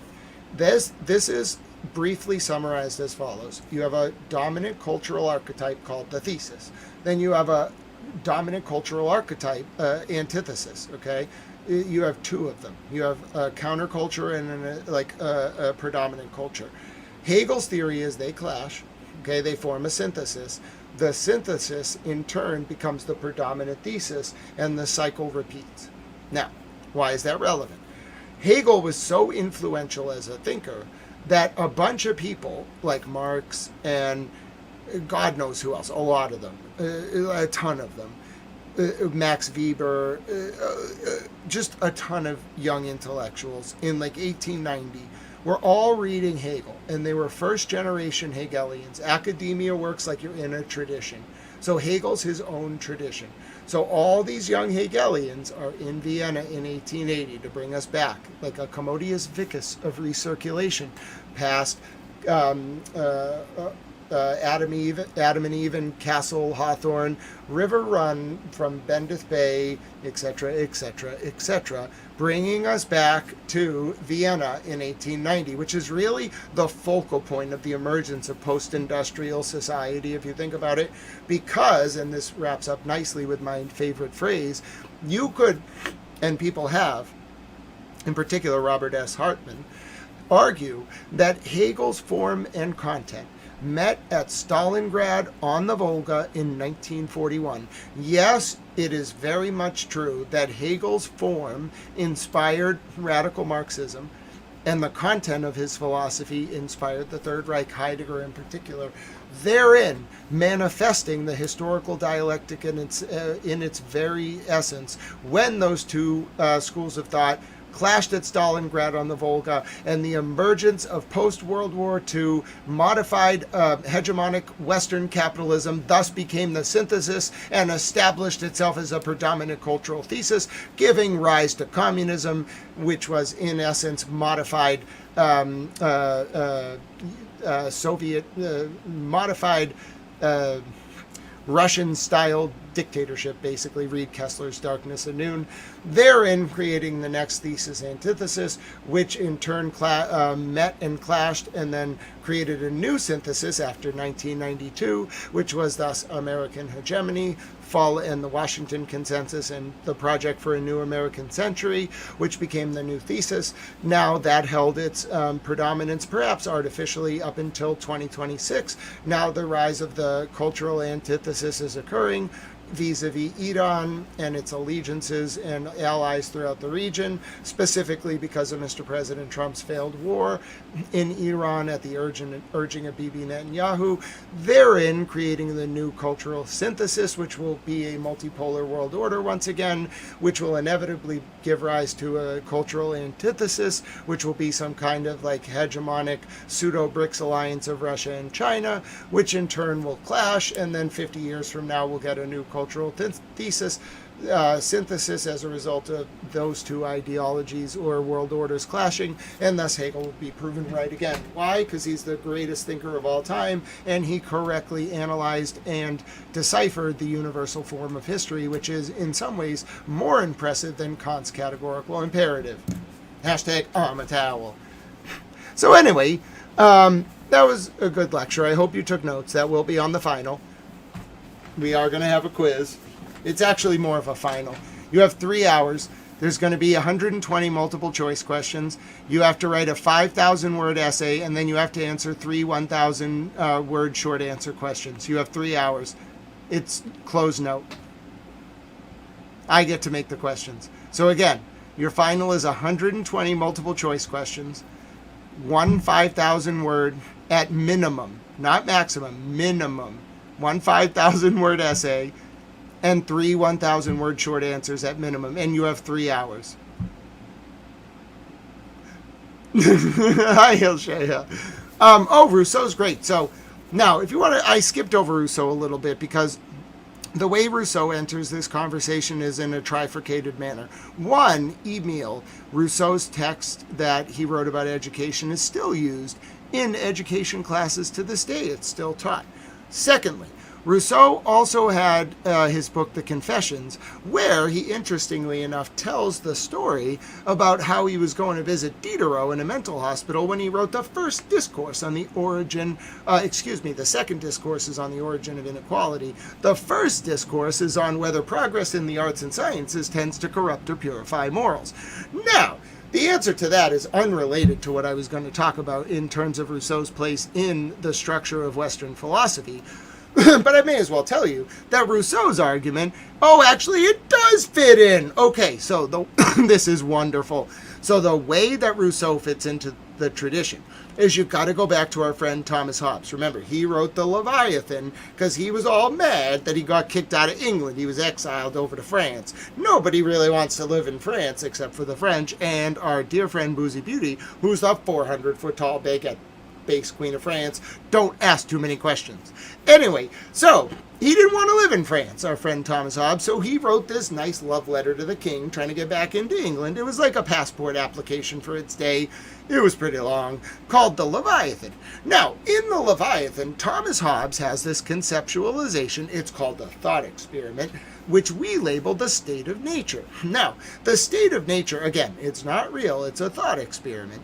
It's what was lifelike before we had civil society, not states, a la the Westphalian Peace of 1648, but states, but society in general. When we were just walking around, we didn't have really any post offices or whatever the hell you do when you first build a society. I'm not really sure what they built first. A wheel, some kind of dwelling. They had the cows in common on Boston Common. I don't really know. But my point is, before civil society existed, Hobbes says, we were in a state of bella omnia contra omnes, the war of all against all. And he famously said life was poor, nasty, brutish, and short. Therefore, see where this is going?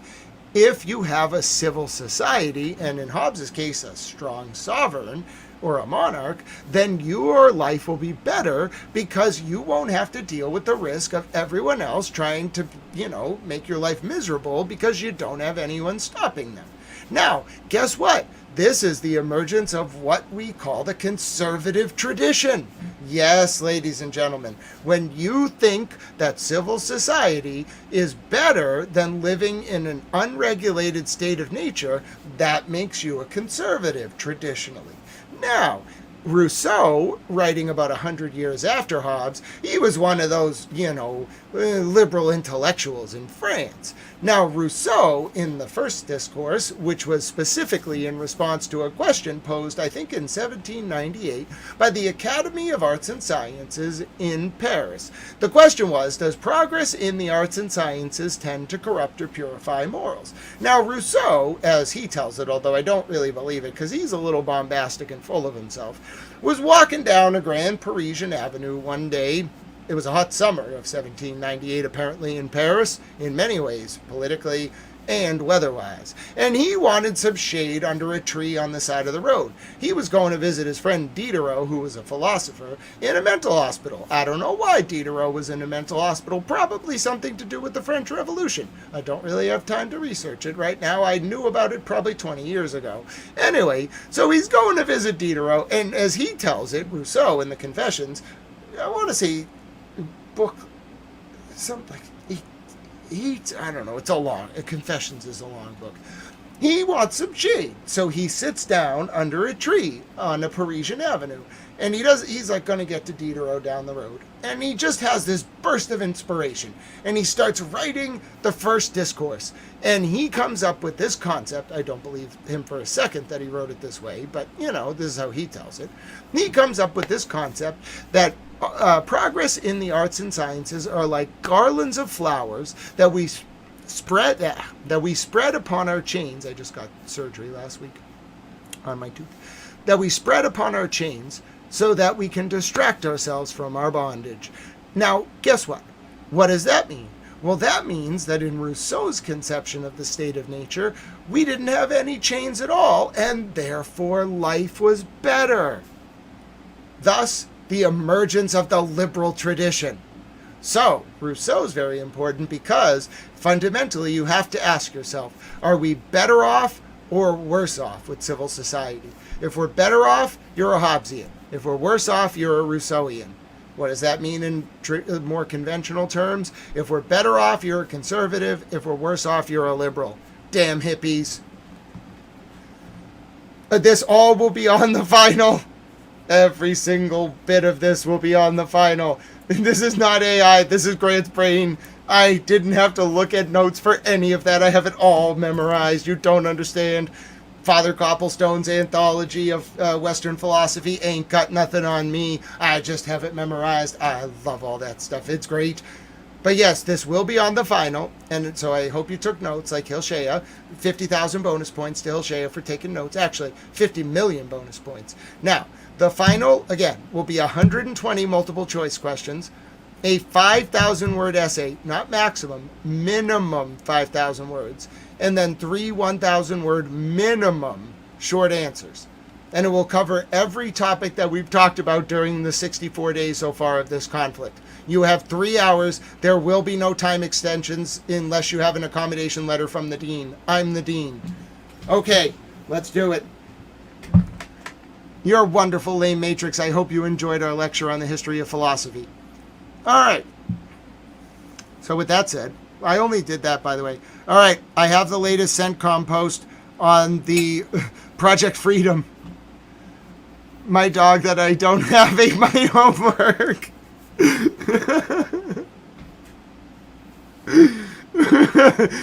Lame Matrix is like, I give up. I skipped class too much and I failed. Mishigama's like, I'm hoping for a C-. Hi, Mishigama. You're wonderful, my dear friend. Pete says, Grant, did you ever read the letters between Karl Marx and Abraham Lincoln? No, but I'll put that on my list. Letters between Karl Marx and Honest Abe Lincoln. Gotta love Honest Abe. What did he write? Sent a letter in late '64 following his re-election. It praised his anti-slavery stance, viewed the union's fight as a crucial struggle for the international working class. It was published in the Beehive newspaper. Victory over the slave power. He was a leader. The letter was delivered to Charles Francis Adams in London. He conveyed a reply to the U.S. Expressing appreciation for the support. He acknowledged the international significance of the conflict. While they never met, Marx admired Lincoln's fight against slavery, championed the Union. It highlights the international support for the Union, especially from European workers who believed the defeat of slavery was critical for their own emancipation. Fascinating. Thank you very much for that. And it's not actually known as a letter from Marx himself, but rather an address of the International Working Men's Association. Yes, Pete, that was a very useful piece of history. Now, I hope you all enjoyed, by the way, our lecture. I'm so excited. Hello, Translator Towel. Your cat ate your homework. Excuse me, Dean. I'm going to need one of those exemption notes. Translator Towel, you get an exemption. You get 72 hours for the exam. I approve your exemption. Translator Towel gets a 72-hour exemption. So you can have 72 hours to do the test because you're Translator Towel. I'll write my homework through the medium of emojis. Well, absolutely, but this is a closed note final, so you have to come into class and I proctor the exam, no pun intended, you know what I'm saying. I will proctor the exam and I will sit there. You have to sit there and type it. So I don't know how you're going to type emojis in ExamSoft. It kind of locks down your whole computer. You can't use the internet. You can't do much of anything. I might allow you to copy paste. I can turn spell check on for you or turn it off. That makes it even more brutal. I can disable right click. I can enable right click. I can have a lot of fun with ExamSoft. Yes, I have to proctor the exam. It's true, no pun intended. I'm hilarious. How did you all get me to... Oh, that's right. There's a lot of chaos that's going... I was like, how did you get me to go 4 hours for a dinner stream? I'm impressed. That was a great lecture about Western philosophy. I should do that more often. Why am I not a professor? Can I cash app you for an A+? No bribery allowed, Lame Matrix, but you can have an A+ because you are Lame Matrix. God bless you, my friend. Lame Matrix earned an A+ just because they're Lame Matrix. You're wonderful. I like the effort, though. A+ for effort. That's why you get an A+, because you had the inertia. You had the cojones, as one might say in Spanish.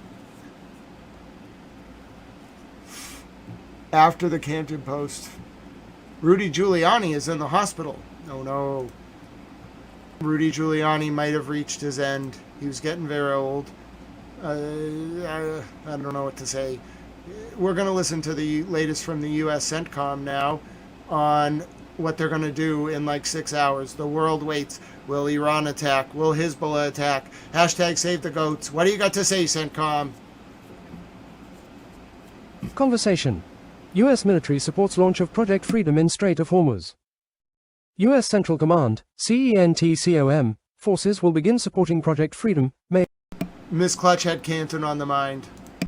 U.S. Central Command, CENTCOM, forces will begin supporting Project Freedom, May 4th, to restore freedom of navigation for commercial shipping through the Strait of Hormuz. I agree, Standing Stones. Back in the day, he was the first one to really figure out how to use RICO. He was a smart guy. And his response to 9/11 was admirable. I'm not critiquing him about that. Just that whole Four Seasons landscaping thing, like, I don't know. It didn't make President Trump look good. I just didn't like anything about it. Anyway, let's go. U.S. Central Command, CENTCOM, forces will begin supporting Project Freedom, May 4th, to restore freedom of navigation for commercial shipping through the Strait of Hormuz. The mission, directed by the President, will support merchant vessels seeking to freely transit through the essential international trade corridor. A quarter of the world's oil trade at sea and significant volumes of fuel and fertilizer products are transported through the strait. Our support for this defensive mission is essential to regional security and the global economy as we also maintain the naval blockade, said Admiral Brad Cooper, CENTCOM Commander. Last week, the U.S. Department of State announced a new initiative, in partnership with the Department of War, to enhance coordination and information sharing among international partners in support of maritime security in the Strait. The Maritime Freedom Construct aims to combine diplomatic action with military coordination, which will be critical during Project Freedom. U.S. military support to Project Freedom will include guided missile destroyers, over 100 land and sea-based aircraft, multi-domain unmanned platforms, and 15,000 service members. The strait was open and Iran had already agreed to stop stockpiling enriched uranium during negotiations with Kushner and Witkoff before we bombed Iran at Israel's insistence. Okay, I understand. Are they out of their mind? Are they absolutely out of their mind? Guided missile destroyers, 100 land and sea-based aircraft, multi-domain unmanned platforms, and 15,000 troops? Are you out of your mind? Oh my, and they're just announcing this. Are you kidding me? They're just announcing this. What was that report about no warships? Oh my God. What does he think Iran's gonna do? Does he think Iran's just gonna sit there and take it? Why would they do that? Hi, Rekha, how are you? I can't believe he's about to do this. Listen to me. He's telegraphing it to them. They're gonna wreck him. God bless you, Lame Matrix, you're amazing. He's telegraphing it to them. Why? Okay. This is the I had a lot of... Let me compose my thoughts. I had a lot of ideas. Okay, I've analyzed, I think a lot of people, even a lot of the news channels would probably say, yeah, Grant probably has covered this war more than anyone else, than any station or individual human. This specific conflict, he has covered it more than anyone else on the planet. He probably is best suited to predict what the potential paths forward could be. If you have listened to this stream over the past few days, all right, I've had a lot of ideas, thoughts, projections, you could say. Not even projections of one specific path. Just kind of, here's what I think could happen. And I was always careful to say, for good reason, there are multiple paths. Because there always are. No decision making is binary. It's always multifaceted, like a chess game, obviously. Grand chessboard, etc. By Zbigniew Brzezinski. This was not on my radar. I am baffled by this. I would not have been baffled, let me pull back. I would not have been baffled by just a launch of military operations to break the Iranian blockade. For a number of reasons. One, it's in the realm of possibility. We've discussed it on this stream. Other commentators have discussed it, of course. It's a conventional military option. It's actually probably like a proportional option. It's not bombing Iran. It's breaking the blockade. It's going to involve military bombing, but it's kind of like a tactical option. Not the most severe, not the least. It's like in the middle. What is odd and what is just baffling, what actually puts, I can't say it puts troops at risk because I don't know the, OPSEC of it all. There's probably more to this that Mr. President Trump's not saying. It is wild, just wild, that Mr. President Trump is telegraphing and having CENTCOM telegraph it. He's saying, we're going to use military force. It's not, so the second you break a blockade with that, it's military force. He's saying, we're going to use military force at this time in this way, and here's the buildup. You think Iran's just going to sit there? They're not going to respond to the attack. They're going to attack. They have way more firepower. They're way better positioned. Why are we even putting those assets? Do you understand how crazy it is to put those assets in theater right across from the Iranian territory? It's like 10 miles. Dude, they have missiles. I should not say dude. Let me rephrase. Mr. President, they have missiles that can go over northern Iraq, okay? They can go over Erbil. They can go over northern Syria. Then they can go over Lebanon, and then they can hit Tel Aviv. Those are the, we want to terrorize the Israeli missiles. That's those missiles. The missiles that they're going to use 10 miles from their coastline are like the angry missiles. Imagine what happened in Arad with that 565 kilogram warhead traveling at Mach 8. Okay, times 10. Did someone not show you the videos of Kuwait and Bahrain and Dubai? When you're close to them, their missiles are very, very big, and they travel very fast, and they hit you very hard. When you're far away from them, the missiles travel even faster, and they hit you in even more creative ways. He's putting, this is crazy. This is insane. I can't believe he's going to do this. They're not going to wait. They're going to strike. Of course they're going to strike. You just told them you're going to attack them. This is crazy. This isn't even military tactics. It's not pressure. It won't bring them to the table. They won't wait. This is crazy. He's putting the world on an absolutely absurd path. There's no way out. This is not a business deal. They're not going to come to the table. This is crazy.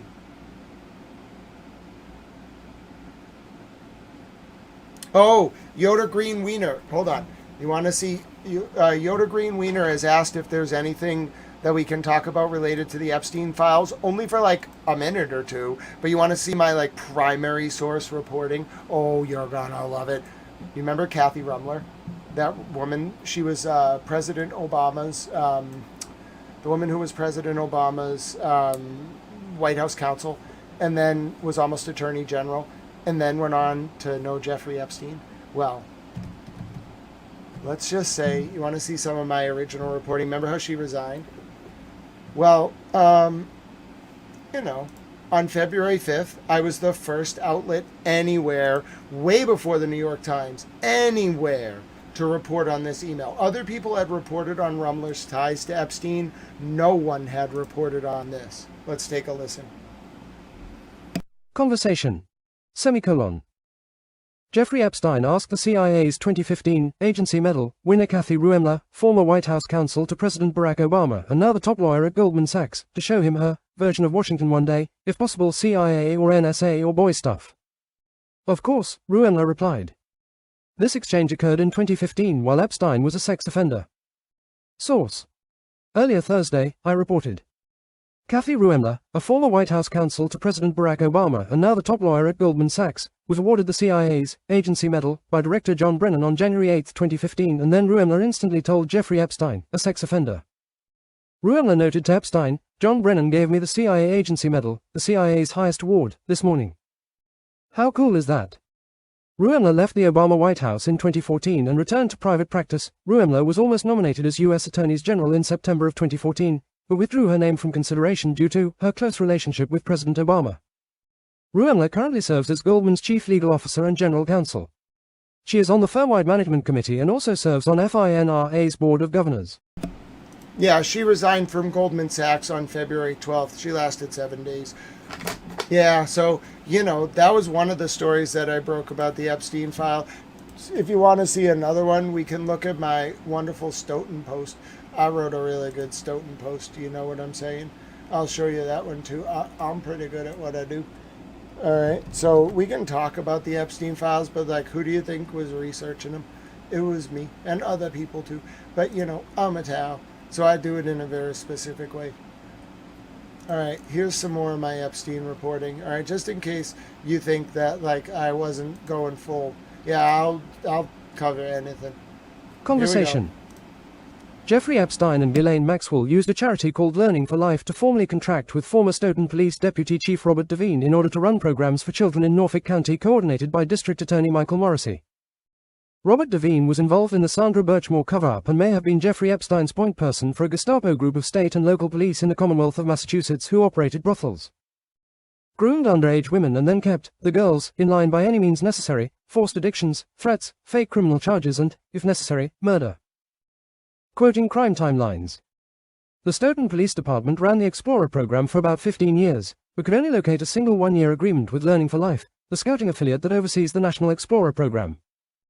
Robert C. Devine has led the Stoughton Police Explorers program since 2003, a youth initiative under the department.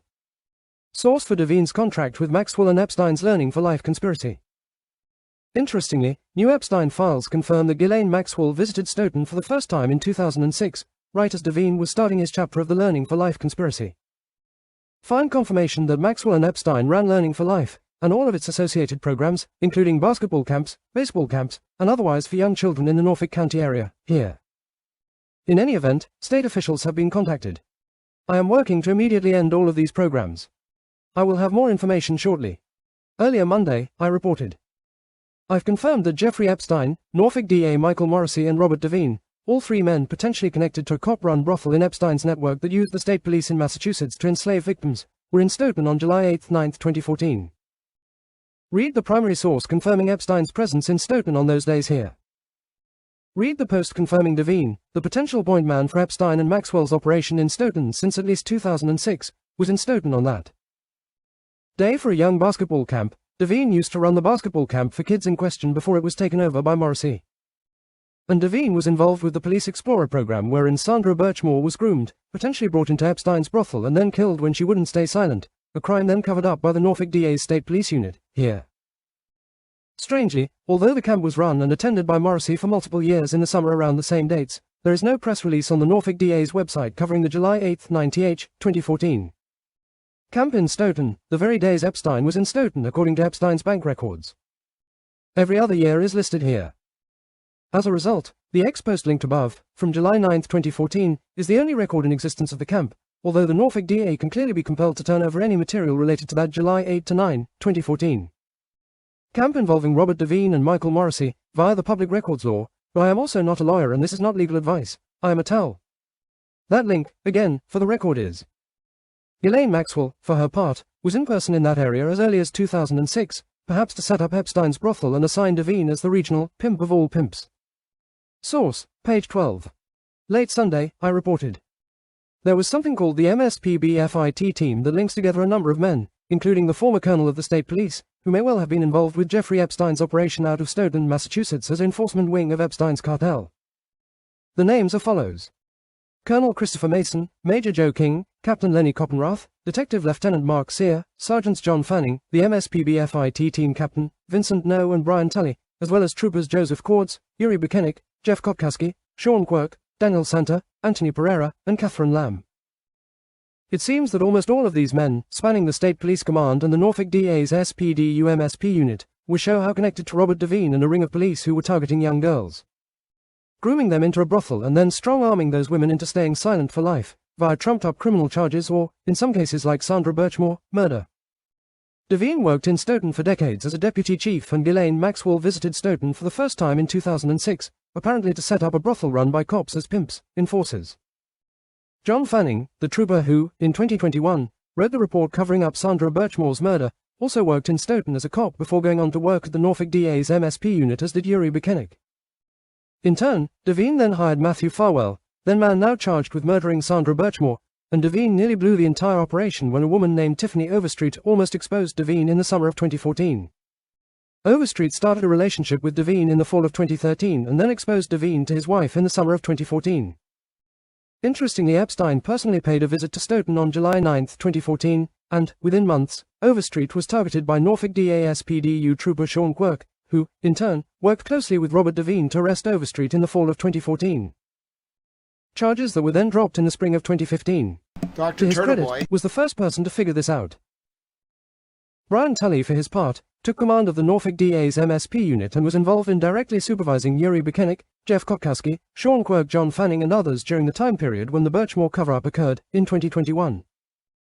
Tully's MSP unit, in turn, was also involved in both the Karen Reed and Turtleboy prosecutions, and, it seems clear to me now, that the MSP Norfolk DA's unit was part of a splinter cell within MSP that served as a private army and prosecution force for Mr. Epstein, and Turtleboy and Karen Reed helped the DOJ, including Adam Deitch, expose them all. In short, Massachusetts, meet your modern INTERPN, and, yes, it is that bad, if not worse. Semicolon. I've confirmed that Jeffrey Epstein, Norfolk DA Michael Morrissey and Robert Devine, all three men potentially connected to a cop-run brothel in Epstein's network that used the state police in Massachusetts to enslave victims, were in Stoughton on July 8, 9, 2014. Yes. And then here's all the primary source documents. There's the email where someone apologizes for not being a better diplomat on behalf of Learning for Life to Ghislaine Maxwell. There's the contract between Learning for Life and Robert Devine for the Police Explorers program in Stoughton, where Sandra Birchmore was groomed by Matthew Farwell. There's Ghislaine Maxwell's bank records showing she was in Stoughton in 2006. There's the evidence showing that Devine set the Police Explorers program up right around then. There's the basketball camp that is nowhere to be found on July 8th and 9th of 2014 on the DA's website. There's Jeffrey Epstein's bank records showing he traveled from, if I recall, his private island to Manchester, New Hampshire. He then went to a Dunkies, then a Starbucks, probably stopped to give Ghislaine the Starbucks, then went down to Stoughton where he had a meeting, I believe, at this restaurant called Amelia's that I believe Ghislaine Maxwell set up because she visited this same area. This town, by the way, Stoughton, it's off like 95 south past the split where 128 turns into 95, bro. It's not scenic. Billionaires don't go there. It's like known for the IKEA. Epstein, after he leaves New Hampshire, drives to Stoughton. He's a registered sex offender at the time. It's 2014. When he gets to Stoughton, goes to an IKEA where he spends like $358.48 or so. Then he goes to a gas station and spends $33.38, probably on condoms. Then I think he bought a massage table and condoms. Then he goes to the restaurant, I believe. Then he leaves a few hours later, and then he goes to a Dunkies, gets back on the highway, and the next record on his bank is a toll in New Hampshire later that day on July 9th. As such, so, in turn, I believe that it is very likely, ladies and gentlemen, that Jeffrey Epstein had a hub in Massachusetts. I think he ran I think Maxwell was the property manager, and I think Epstein ran a network of brothels that were patroned by high-ranking politicians, by DAs, by judges, by cops, state cops, local cops, federal cops, and I also think they sold drugs. I think that's why the DEA investigation by Epstein was impeded, and I think that's why there's been private intelligence firms targeting Karen Reed and journalist Aidan Turtleboy Carney, because both of them figured this out nearly right away. They got worried, went to the feds protected them, and then they used the trials and investigations of Karen and Aidan to honeypot the bad men and women, because there were some madams involved in this, and some financial firms, in particular, and I believe NJAA Holdings at 1200 North Colony Drive, Quincy, Massachusetts, which was a division of State Street. There's another connection as well to Medfield. I know everything you don't understand. I called the Congress. Rep Luna retweeted me. I called the auditor. I called the OIG. You have no idea. I'm going to get these people. I'm going to bring them down. Nothing's going to stop me. Even Karen told Rotten Mango, Karen Reed herself, that she thought between February and June of 2022 that the state police were going to come and do her like Sandra Birchmore. You don't understand. Karen knew. I think John O'Keefe was an undercover Boston police officer who was actually investigating human and child sex trafficking in Canton, and they killed him and tried to blame Karen. Adam Deutsch knows everything. That's why people are panicking. They can't get Greg Conner or DeHunter Perkins into the Norfolk DA's office. Everyone who was working for the private intel firms and for Michael Morrissey's informant network and for those bad state cops, most of whom are all suddenly, mysteriously retiring or leaving the offices that they once held. Every single one of them knows that Adam Deutsch and Leah Foley are coming for them, and they don't stand a chance.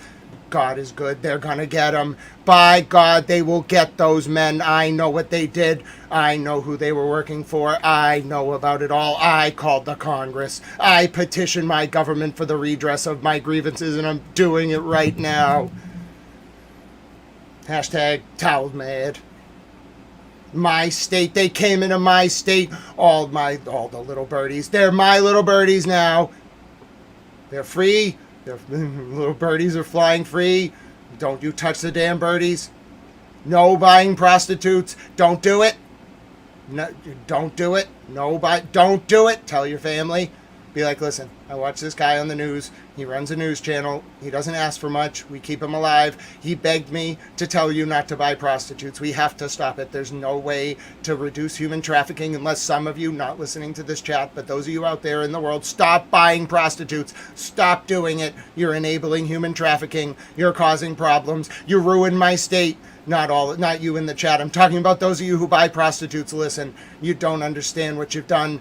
These girls, these poor little birdies, they were not free. They were living in a cage. It was our free soil, but they were caged. You want to talk about garlands of flowers over their chains? They were enslaved. I won't have modern slavery. No, I've seen it. I know what they did to the little birdies, and I'm mad. I'm going to get them.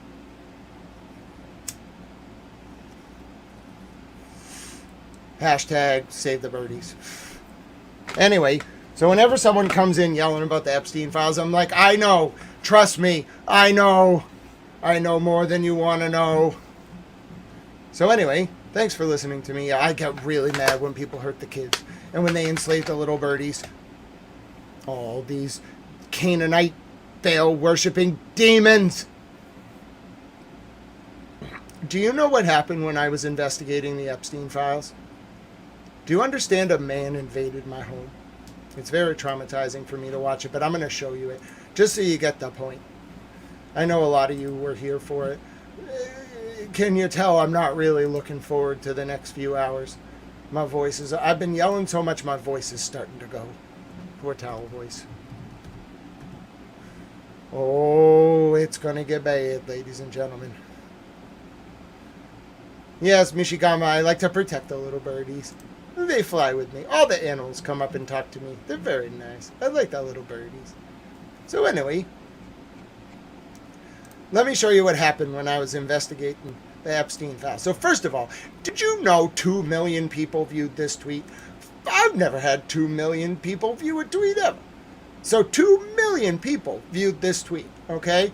I don't really know why people think that I banished a demon. Now, I'll have British Reporter tell you about it. This was when I was investigating Epstein's connection to, like, potentially hiding money and, like, stock trades, okay? Conversation. Firstly, good morning. I am okay, happy and want to keep doing my work. Secondly, this is the area of my private home where an unknown man asked me for a man-to-man during my Epstein Files livestream Monday. I found it full of bugs this morning. Maybe he forgot them. I'm deep cleaning every surface as we speak. There is no explanation whatsoever for the presence of all these files which appeared overnight in the only area of my home office that this unknown man somehow found and entered without permission or contacting me first. Thank you. All right. So, someone thought it was Beelzebub, which I thought was endearing. They were like, this dude banished Beelzebub casually. All right, where is it? All right, hold on. Let me see it. Where is it? This dude sternly shooed away Beelzebub himself. A bunch of people thought it was a demon. Now look, first of all, let me read you the post and then I'll show you what happened while I was doing this research on the Epstein files. It was wild. Conversation. In case you missed it. An unknown man entered my private home and made his way to my home office door during Monday's livestream. This happened as I was looking into $31,518,409 in missing stock transactions from a shadow nonprofit operated by Jeffrey Epstein until his death in 2019. I eventually found that Epstein sold stocks after he was jailed in 2019 and moved $31,518,409 of stock 2018 without reporting any of the required transactions on the firm's federal 990 tax form that year, despite doing so every other year. I refused to be intimidated during the livestream, demanded the man leave, and continued my investigation until I found the discrepancy in a 2018 tax return filed by Epstein's Gratitude America Ltd. nonprofit that confirmed the unaccounted for 2018 stock trades totaling $31,518,409. The unaccounted for stock transactions in 2018 transactions are as follows. Bought $9,651,059.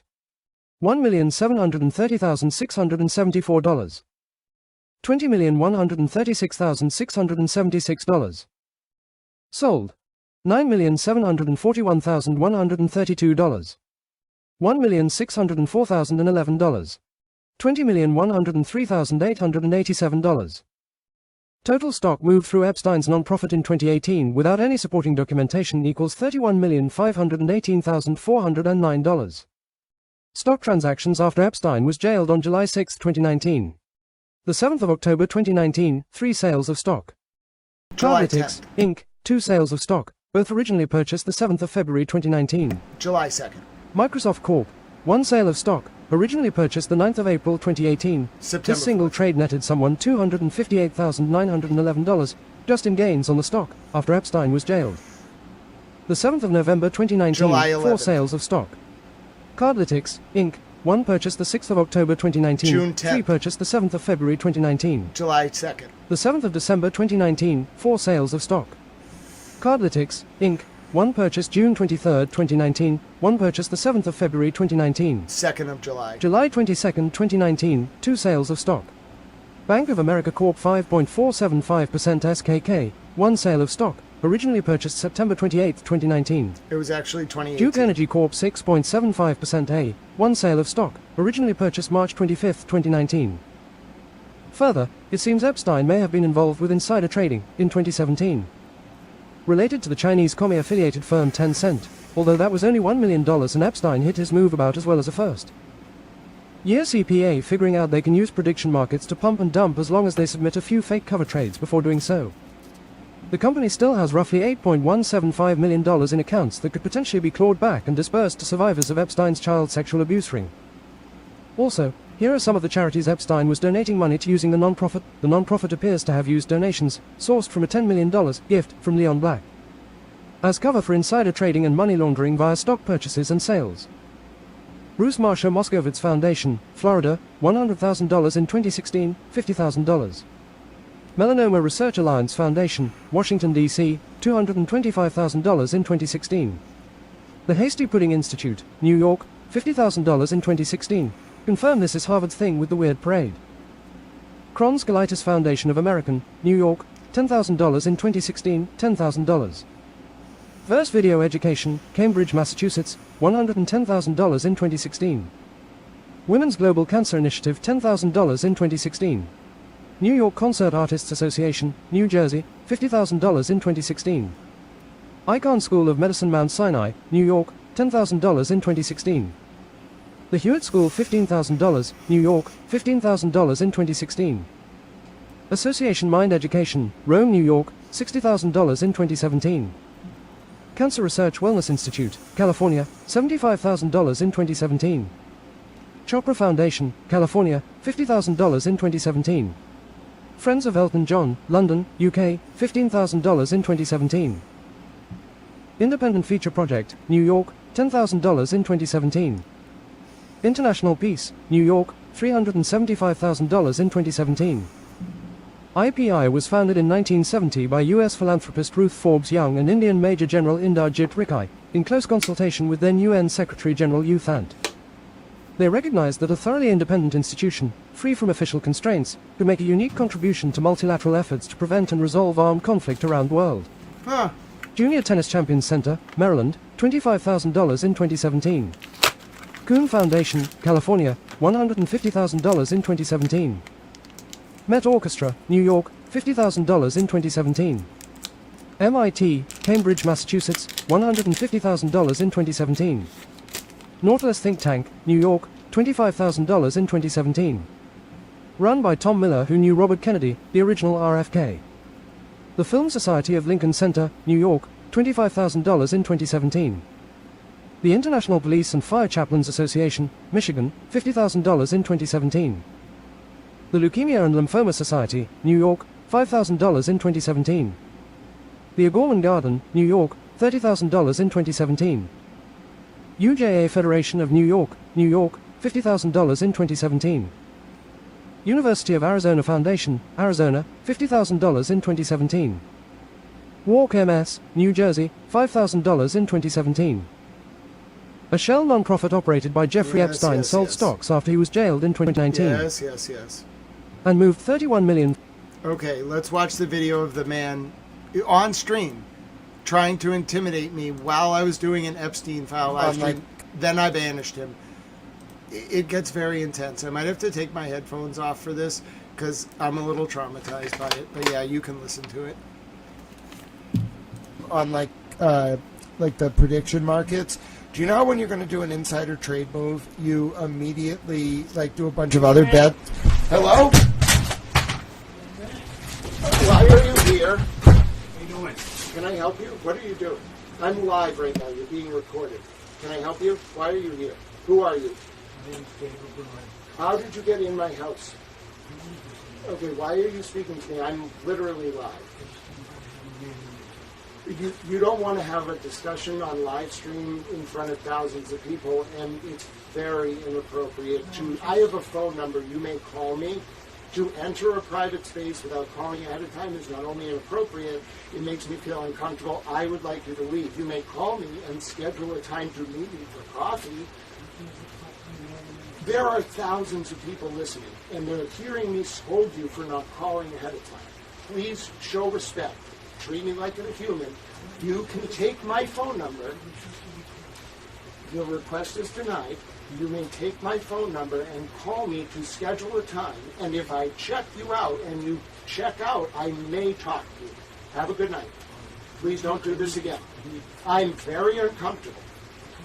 Thank you. Please leave. You may ask my mother for it. This is the last time I'm going to ask you to leave. Have a good night. Holy shit. Yeah, that was... Good job. Yep. And don't worry, Bunny. I'm thrilled to announce that there is an entire archive of the stream. I'm going to take you down to some new pictures. I also can tell you that Mayor Giuliani is in critical but stable condition at a New York hospital. Tiffany Bob, we think it's Beelzebub.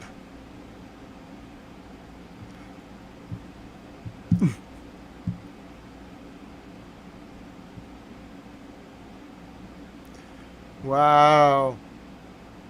Uh-oh. A judge is very mad that the shooter at the Press Association, the White House Correspondents Association dinner, was held in solitary.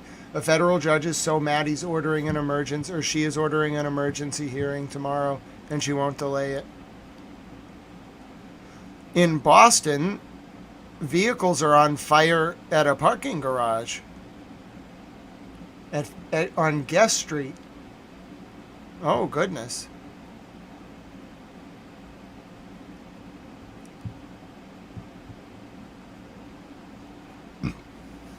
Oil prices are at $108 a barrel. GameStop has put out an offer to buy eBay for $56 billion. Wow, if you invested in GameStop, you are about to... I'm not a market analyst. I'm just saying this based on what I'm reading, just as a layperson. If you invested in GameStop, you are about to have a great day if they accept that offer. They're going to buy eBay. Can you believe this? GameStop came back from the brink of insolvency. They started this retro game buyback program that really took off. It was a great idea. People mostly want to play retro games. For example, I'm probably one of the few people in the world, there's probably like 1,000 or 2,000 of us that can play this game on disc. Do you understand this is an original disc-based version of Vice City? It has all the original, first of all, it has the original disc. It has all the original game manuals. It has the original map. It's the greatest thing in the entire world. You don't understand. You can't, first of all, the HD remake of this game is terrible because it's based on the mobile port. It's horrible. It's an insult to the people who played this game. Okay? I played this game, what was I, in 7th grade? So it was 2002, the spring. I played it all the time. Okay, 4 hours a day. I would go over to my friend's house. We had to do our homework. Then we could eat dinner and play Vice City. Okay, I played that game as it was meant to be played. The graphics are right. The sun is right. The hue is right. The controls are right. The cars feel right. The turning feels right. The aiming feels right. It's all perfect. You play the remake, it's terrible. It's the worst thing ever. It feels fake. It's like watching an AI-generated version of a video game. It's terrible. Now, if you want, not only that, they decimated the soundtrack. You want to hear Michael Jackson's Billie Jean? You want to hear all the originals? You got to buy the disc. But now you're going to say to yourself, well, I have a disc. I can just put it in my PS5, right? Nope. You can't put a PS2 disc in your PS5, in fact. Nope. You want to play that original disc? Now, there might be what's called software backwards compatibility on your PS5 if you have the disc model. I don't know if this game is on that list, but no. You know what I have? I have a 60 gig original fat PHAT model PS3 with the PS2 hardware built into the damn thing. Okay? It works fine. It's probably, oh God, 20 years old at this point. It's still going strong. It's great.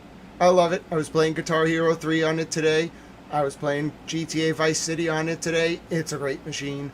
My point is, if I want to play that disc, I have to have a retro console. GameStop very intelligently realized this market was taking off, so they started a retro buyback program. It got so popular, they must have made a lot of money with that and other things. They're offering $56 billion to buy eBay. I don't know if eBay is going to accept the offer, but that's incredible. If you bought GameStop stock, you are probably in luck. You're probably going to have a very good Monday. I think a lot of people have been long on GameStop for a very long time. It's kind of seen as like So it's kind of hard to explain, but there's like retail investors, which make up a very small percentage of investing. And then there's like big, like block, like hedge funds, which are basically like BlackRock and these other funds.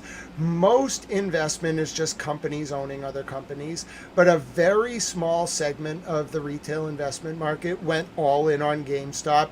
What they did was they were kind of trying to undercut a short position that some of these hedge funds had taken.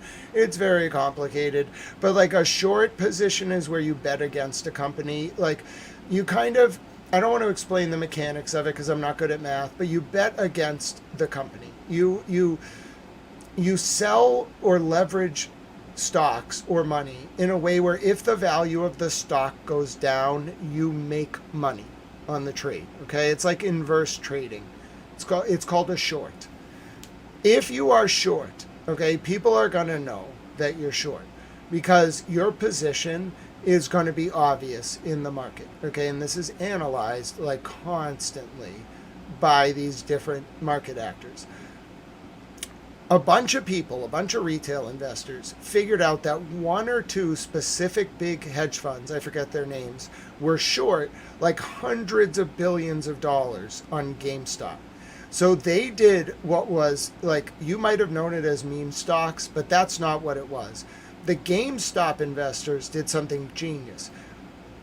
You can't artificially short a stock, because normally what you'll do, I'm speaking hypothetically, not about GameStop. Normally what you'll do, it's called corporate rating. You short a stock, then you send in a crew, like a economic hitman. No, that's not the exact phrase. You should read the book Economic Hitman if you want to understand what an economic hitman is. But you send in like a team, like a vulture capital firm or something, and they strip the company of assets. They make it bare bones until it collapses. And then when it collapses, like blood runs in the street, metaphorically, but you won. Like you shorted it, you made sure it collapsed. Good job. You made a lot of money on your short position if you sell at the right moment. It's why people say you can pop a bubble. Like if you control, there's a reason why you shouldn't let investment banks and deposit banks operate under the same roof. Before Graham Leach Bliley, which was the Economic Modernization Act of 1999, from like 1933, Glass-Steagall, through 1999, investment banks and deposit banks couldn't operate under the same roof. Then we allowed them to operate under the same roof, and it allowed them to bet against their own deposit holders vis-a-vis credit default swaps, which were basically just a reinvented margin loan vehicle. But it got worse because Moody's were falsely packaging like F-rated debt, junk debt with AAA rated product, and then selling it as a collateralized debt obligation with a AAA rating, in turn precipitating an artificial bubble, which the people who held those stocks were then able, or like those large loans were then able to pop. And then they got the double dip benefit of us bailing them out for what they did to us. That was pretty terrible. Anyway, so talking about these artificial bubbles, it's just sad consequence of the ability of certain lending instruments to manipulate markets. Now, where exactly that came up, I don't remember. I'd have to replay the stream to figure out where I was. It was probably relatively interesting. Let's see, investment deposit banks, same roof, large amounts of lending capital going out. What exactly was I talking about? I forget. So anyway, it's all important to understand, you know what I'm saying? So actually, you know what? I think I will go back and just listen to what I was kind of yammering about, because I kind of want to replay it. I kind of want to continue with my lecture. 1 second. I'm going to get ad marked on my own stream. Even I see the ads, just so you know. And by the way, this is your last chance to get a breath, because things are going to get brutal in a few hours. I might take a few hours off to compose my thoughts. I'm going to get woken up, so you may as well get your rest in while you can. It's going to get really bad. All right, let's see. What was I yamming about? While I was doing an Epstein file last night. Oh, hold on. It was after this. Was held in solitary. No, it was after that. Gaming this based on what I'm reading just as a layperson. Oh, GameStop. Okay, so the way that these retail investors were able to counter this short position against GameStop is they just threw a bunch of money into GameStop. They just started investing in it. In turn, they all went long on it. They all were going long on a stock is just staying invested in it. They all refused to invest. They were like, screw it, we're going long on it, and they've held forever, and they somehow saved the company. It's like a really cool David versus Goliath story, but you really got to understand, it wasn't a meme stock. It wasn't a joke. They were trying to. It was a serious market move. They were consolidating retail investor power to counter a short. You have to stay. G Reaper, we'll see. You actually, trust me, well, for multiple reasons. First, these streams are capped at 12 hours. Second, you want me to be well rested. Trust me. If things are going to go intense, you want me to be coming off of a little rest. It's not good when towel stays up for a long time. I get cranky. I can do it, but my voice goes and I get cranky. No, trust me, this will only be a break. We will be back together very soon. All right, let me give you the latest update. So here's the latest video from Moscow, where it's unclear who launched the drone. I don't believe Ukraine has taken credit yet, but the drone struck in the middle of Moscow at a civilian apartment building. Офигеть.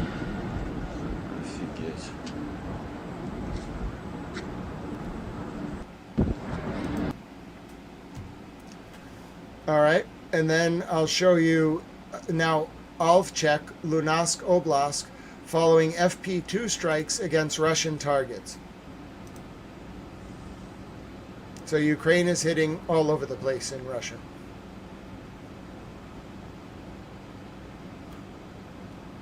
Yeah, tomorrow's going to be a hell of a day. Here's the latest on Rudy Giuliani.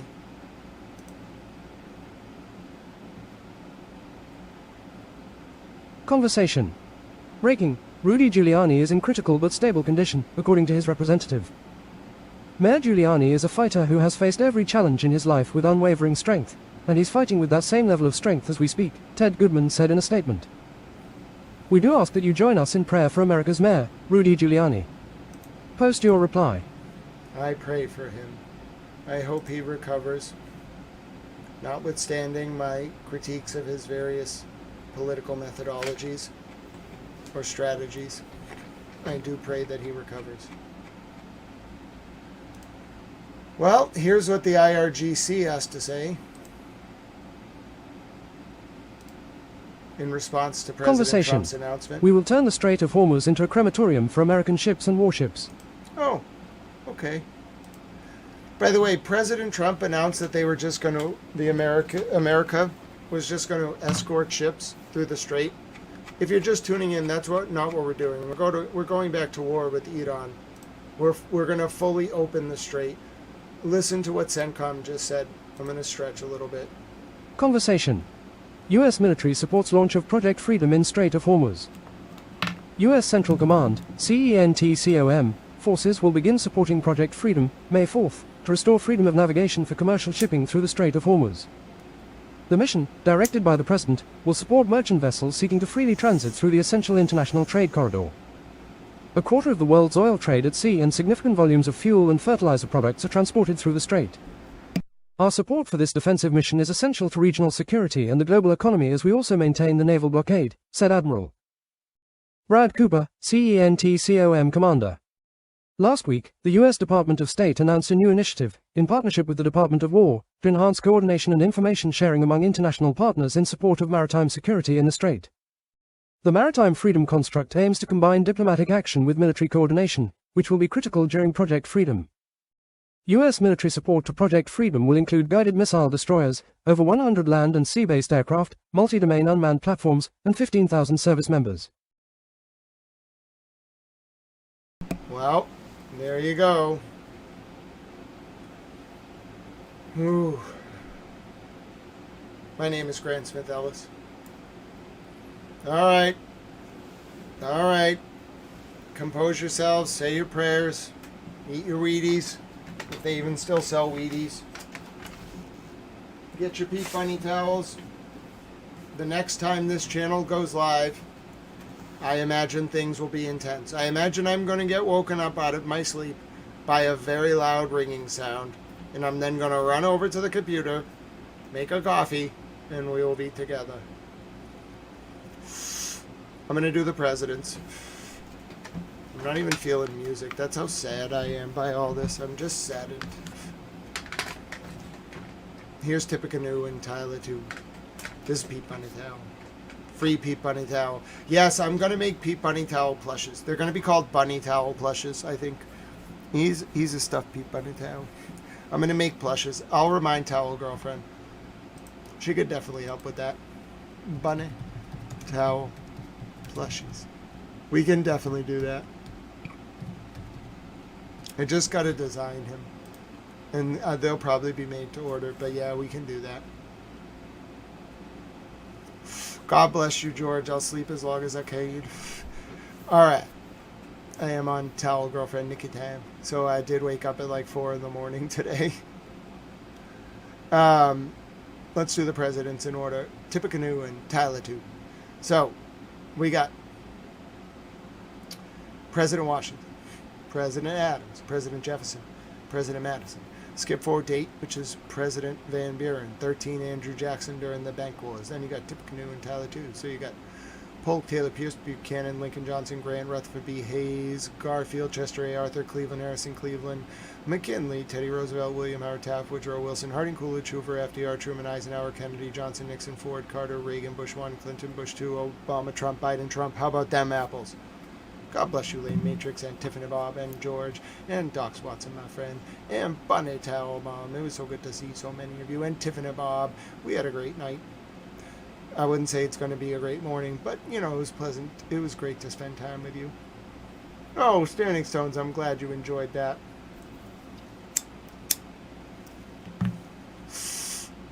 Yep, I know something about all those presidencies. It's not route memorization. Tiffany Bob, you sleep well, my dear friend. Now, we've been going, this was supposed to be, 4 hours and 20 minutes. That's sweet. This was supposed to be a 2 to 4 hour nightly news recap, and then President Trump announced like he's going to go to war tomorrow, basically. So I got to get some rest. All of you rest well. This is a public information service. Thank you all for supporting Towel News. I try to provide education, information, and entertainment. Use 20% entertainment as a buffer to provide 40% information, 40% education. We learned a lot tonight. There's going to be a great final, I'm sure. You all have to memorize things about Kant and Hegel and Rousseau and Proctor and Epstein and bank accounts and, lots of things. You can support the channel by liking the stream, subscribing to Towel Channel, telling your friends, family. If you want to support, there's a Cash App and money sign, Cash App and Venmo up there on the screen. You can scan them.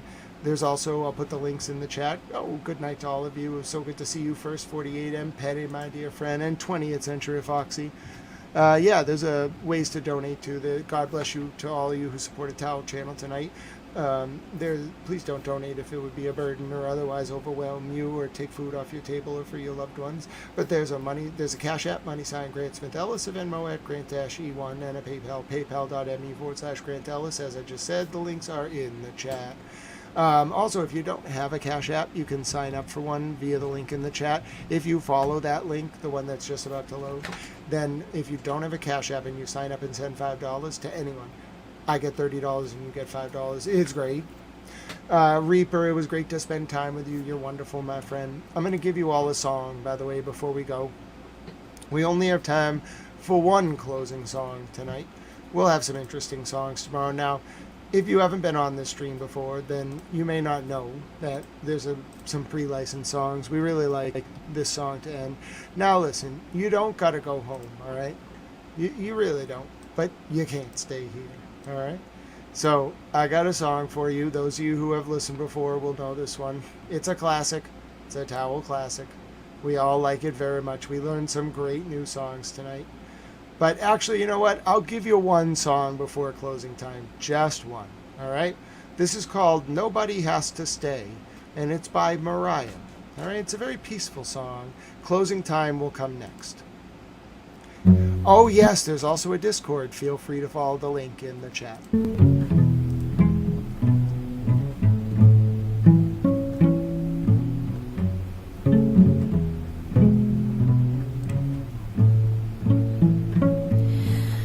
dressed up in the gentle sway.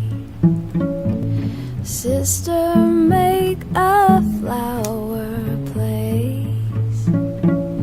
The mother, father, brother grace of river stones to keep her safe.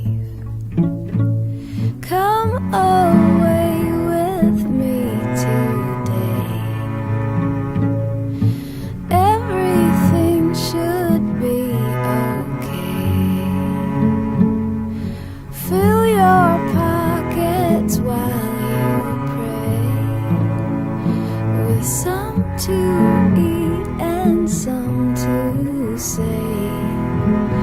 Nobody has to stay, but we wish they would anyways.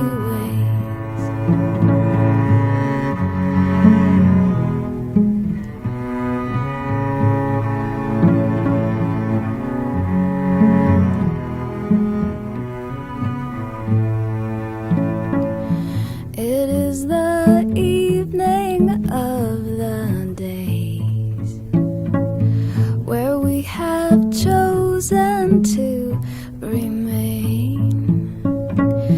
And while you hurt with all that pain, the stars will kiss your pretty face. Come away with me today. Everything should be okay. Fill your pockets while you pray, with some to eat and some to say. Nobody has to stay, but we wish they would anyway. One more Mariah song. She's really good. This album is great. This next one's called We're Both So Sorry. I know you didn't mean it, and you're sorry that I left. I'll go right on pretending I've got nothing to regret, except all of the times we wasted giving only second best. You always seemed to lose the spark when I was only half undressed. I drove across a sea of flags to find my own command. The distance paid a lonesome price to see its motherland. Now if you would unbuckle, sir, receive your reprimand. And hey, I'm sorry about so much, baby, but I know you'll understand. I'm sorry about so much, baby, but I know you'll understand. How can I ever apologize? I meant you no such harm. I never knew I could possess that fatal kind of charm. I just wanted to be good to you, but I found I was disarmed by a lifetime of disillusionment and the distraction of the stars. I abdicated, now I'm just a prince without a land. My subjects all adore me, but for this I had them banned. Now could I trade my gift for a good flogging by your hand? And hey, sorry about so much, baby, but I know you'll understand.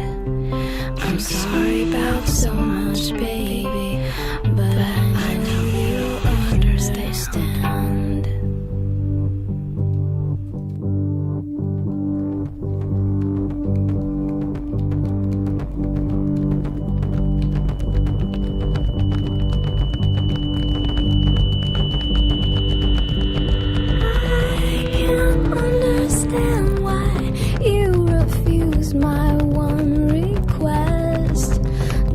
To press against my weaponry and then lay bare your chest.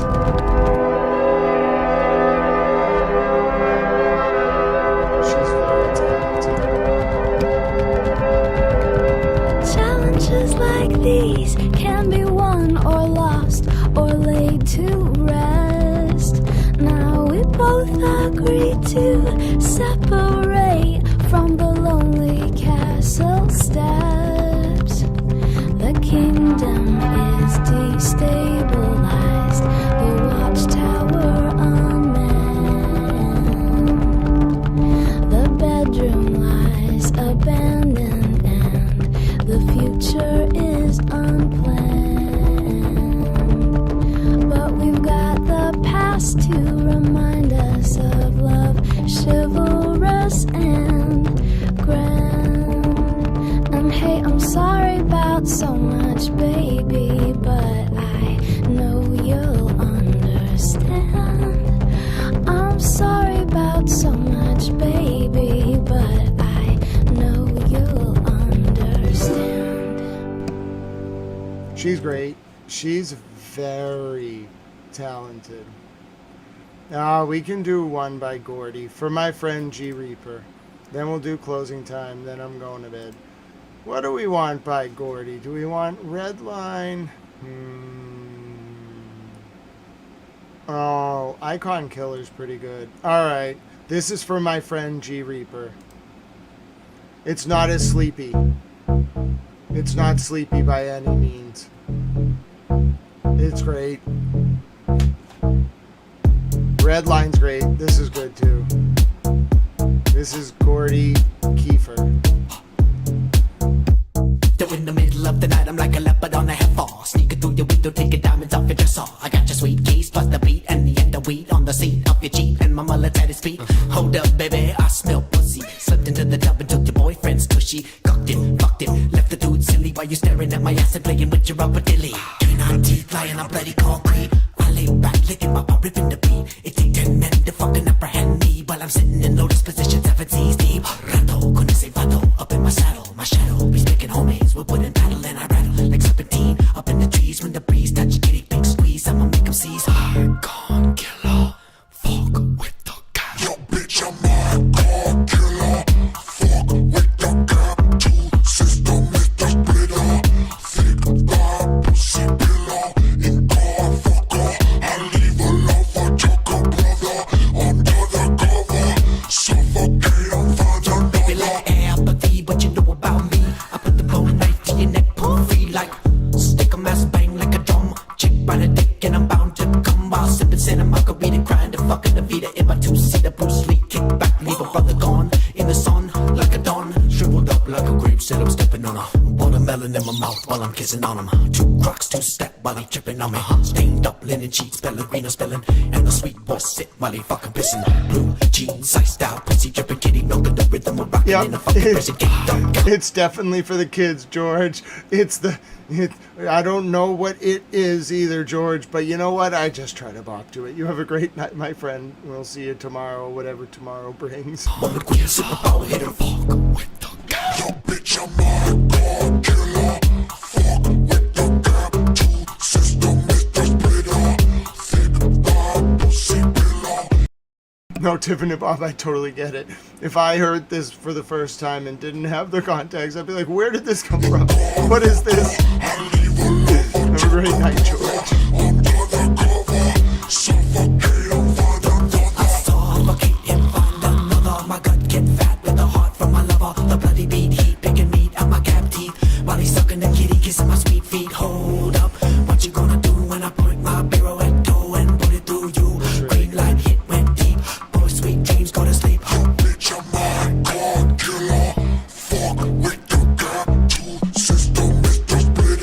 definitely an odd song.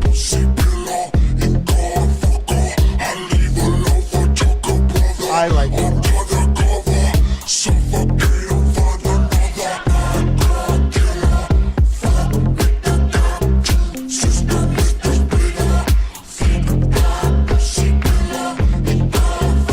Oh, it can get worse. So that's kind of like fun rap. Actual rap is very hard. If you want to hear what actual like modern rap is like, it's way harder. I don't do too much talking, that's what got your homie whack. I don't diss on dead asses, roll their This ass is Fulio. He's Made a dead, ring, we with a group, unfortunately. we been over, break a back. When Told you I it's fuck, I pull harder. a track. Boy, you not a threat, I swear to God, just relax. When we catch your ass in public, gotta stand on what you route. Make the police do their job, they can't catch me in this scat. In the they can't catch me in the scat. Crackers tried to roll Tyree Hill, we had to shake some. Treat them like a phone front camera, I'm a face one. Free JB out the counter and up piping off that M1. BBS is on my teeth, so it costs if I say something. A Mary on my jeans, I got V-Lone on my shirt. Bugattis on my range, popping ops like they perks. My little burst caught a hat, man, he known for putting in work. Swear to what they did, lil' shit. Well, that boy got it the worst. Catch him where he banging, I'ma leave him where he ganging. ESPN 6, KJ, that's what I'm claiming. Mama told me son be safe, I said, Mom, your son dangerous. Nigga reap in the diamond on my body, gon' make him famous. He dissing on them songs, I'm the one that got him whacked. Breaking news, say cheese, put his ass on news for Jack. The way we turn thing, we cheating, we some glitches, we some hacks. Solo sliding on the arcs, tryna score and catch a hat. Fuck the group is a move, it had to beat her from the back. Had to beat her from the back. Been a little hoe over, break a spine and pull a track. Tryna tweet when it's The fun stuff's better. I mean, this is good. He was really talented. Sleeping in his bushes, get it turned up like the sun. But you should know what he's talking. I mean, he's not kidding. He had like 30 bodies. He can't walk, he can't run. Shot him in his face, he can't smile, he can't grunt. Try to rob me, but that shit a junkie stunt. If you reach it for my Rolex, I'ma turn you to some runs. Right within the blunt. Thank you, Tiffany Bob. Good to know. Yes, I absolutely am not going to be up. I have to go to bed, but you should be aware things could happen at any moment. If you hear any alerts in Israel, I will immediately go live. But yes, take a look at Turtle Boy. I don't know what time. He normally goes live around 9. I can't keep track of when he's live. Normally he goes live Saturday, I think Thursdays. I can't keep, it's a lot. He does a lot of coverage. Anyway, check him out.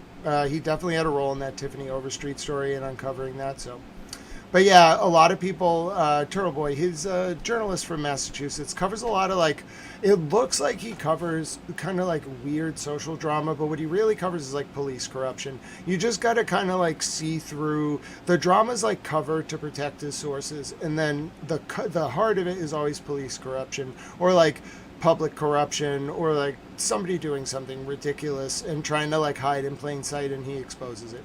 It's time for our closing time song. He usually does Saturday, but he's been switching it up. Heard he gave me a shout out the other day. I didn't see a clip of it. I'll have to go back and find it, but cheers to him. And I really think that Tiffany Overstreet article in September of 2022 is like a genius piece of work. It's probably going to go down as one of the like most important pieces of journalism in the past, I don't know, 4 to 7 years. It'll be the crux of a lot of black mass like reporting on Sandra Birchmore once people put it together. But nobody's given him his like plaudits yet because I don't think people understand how important that story is. I just don't. I think the DOJ does. I think Adam Deutsch does. I think Dustin Chow does. I think Leah Foley does. I think I do. I'm not in the DOJ. I'm just a towel. But although they did recruit me at one point to the antitrust section, but I said no. It's a little bit too political. I love the work they do, but I can't. I can't. I can set policy for the DOJ. I cannot be in the hierarchy of the DOJ. Imagine me in the DOJ. The defendant would be like, well, the line prosecutor was covering the war, and while smoking cigars, he said this. And I'm like, well, I did say that. I was a journalist. All right.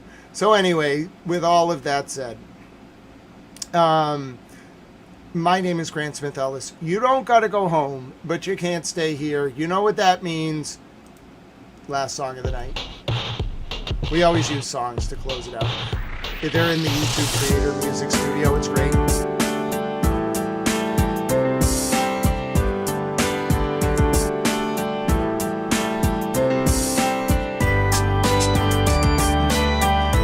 let's just enjoy the song.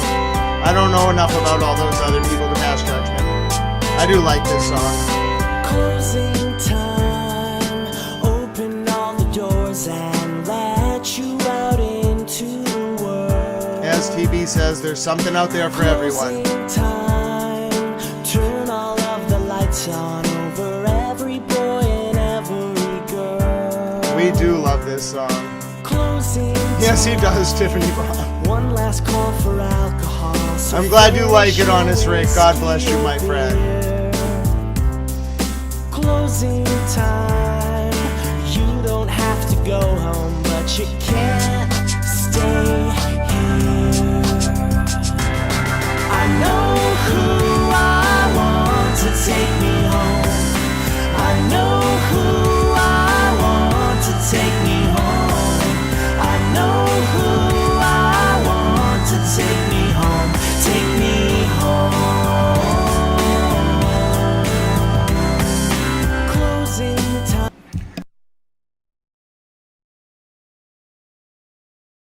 British Maritime Trade Organization, quote, "We have received reports of an incident 20 miles north of Fallujah in the UAE."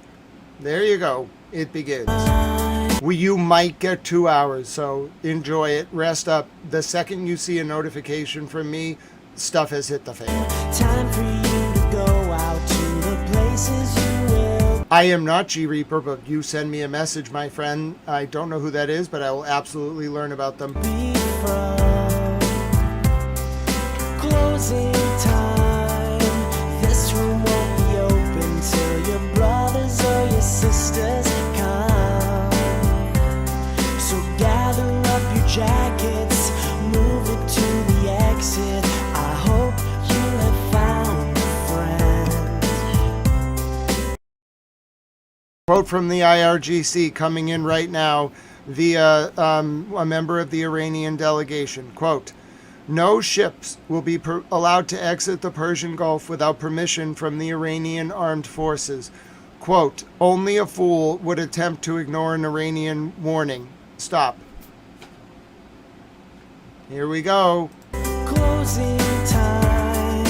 Every new beginning comes from some other beginnings. And yeah, I know who I want to take me home.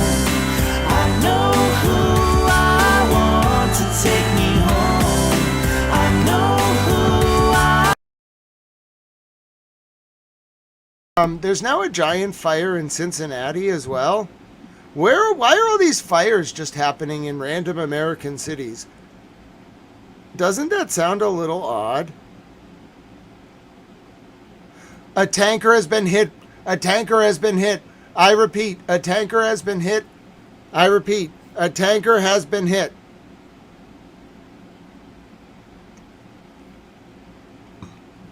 I repeat, a tanker has been hit north of the UAE. I repeat, a tanker has been hit. Per the Maritime Trade Office, a tanker was hit with an unknown projectile 20 miles north of the UAE. I repeat, a tanker has been hit 20 miles north of the UAE. It is unclear what flag the tanker was flying. The incident has only occurred minutes ago. I'm going to start another stream as soon as there is an alert. We do have to get to the end of our song. You should be aware, though. Keep an eye on these developments. You're not going to get much downtime. It is beginning. I want to take me home. Take me Lame Matrix reports it was an Iraq tanker.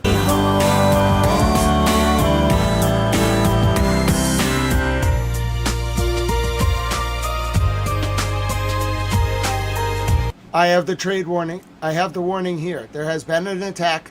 I repeat, there has been an attack. I repeat, there has been an attack. I repeat, 8:08 p.m. Eastern, 30 minutes ago precisely. The UK Maritime Trade Office, reading from the report, has received a report of an incident 78 nautical miles, which is like 20 miles, north of Fallujah, United Arab Emirates. A tanker has reported being hit by unknown projectiles. Quote, all crew reported safe. Quote, No environmental impacts reported. Quote, authorities are investigating. Quote, vessels are advised to transmit with caution and report any suspicious activity to the UK Maritime Trade Office. It is unclear which ship was attacked. We don't have an identification on a vessel. I will read the full warning here. British reporter towel, this is apropos. Nope, that's it. It's just this. That's all it is. There is nothing more. That's all I have for you right now. Yes, there has been an attack. It's with projectiles. There has been an attack. We don't know who the ship belonged to. It could all be beginning now. You don't have much time. I don't know what's about to happen. Peep Bunny Towel is concerned. He is worried. Peep, it's not the communists. Calm down. I'm calming Peep down. We're using our calm voice.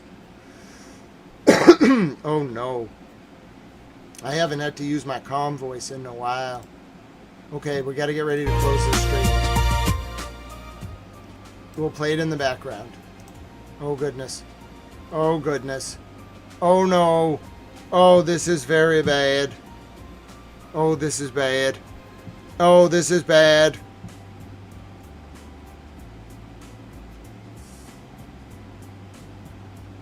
They've been hit. Somebody's been hit.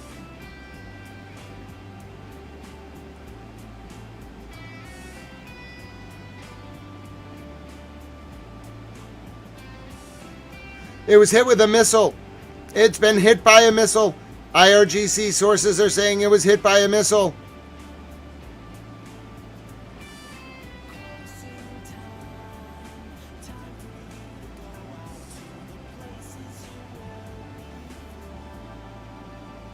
Oh, goodness.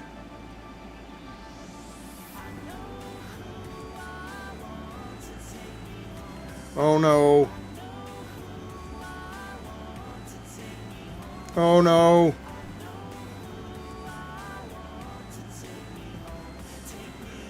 It was hit by Edon. Oh, no. It was hit by Edon. Oh, goodness, you're going to see another stream soon. I'm going to go lay down. You should rest up. You should pray.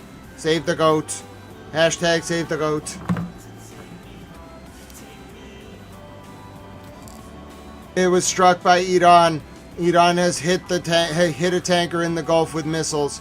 30 minutes ago, 32 minutes ago exactly. You will see another stream start soon. The cue for the stream will be any attacks on Israel.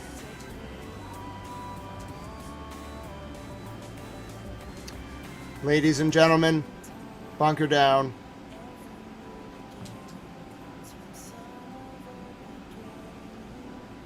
How apropos.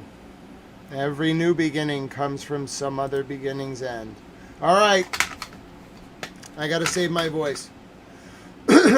Thank you for watching with me today. We're not doing our closing because I assure you we will be doing another stream within hours. Consider this a break. I'll get up at 3 in the morning. I'll get up at 2 in the morning. I don't care. This is Towel News. I'm not doing my conventional sign-off because I know what's about to happen and it's going to be bad. Yes, Tiffany Bob, I will post on X and the Discord if I resume my live. This is not goodbye. This is just a break. Thank you for watching today. If you want to pay it forward, please consider a donation to our homeless vets or our service members or their families. They fought for us. We can help them. There should not be a single veteran homeless against their will in the United States. We can help them. If there is, we failed, ladies and gentlemen. Let's try to help today. God bless you all, Lane Matrix and Tiffany Bob and Docs Watson. Every single one of you, Mishigama, 20th Century Foxy. We pray for peace. You may consider a donation to animal shelters that help our veterans or service members, or an animal shelter in general, or a donation to the big issue in the UK, or smiling at someone on the street, or reaching out to a friend or family member you haven't heard from in a while. I called Towel Nana today. She picked up. It was great. We had a great time. Talked about sigils. She was confused. We're going to do some research. She was all excited. I said we would read about them in the Bible. She felt comfortable with that. She was like, oh, we could read about it in the Holy Book. I was like, yeah, Nana, that would be great. So anyway, you may also consider, giving away 200 tomato plants like Francis Futrell did one time, and having them designated honorary towels forevermore during the outro.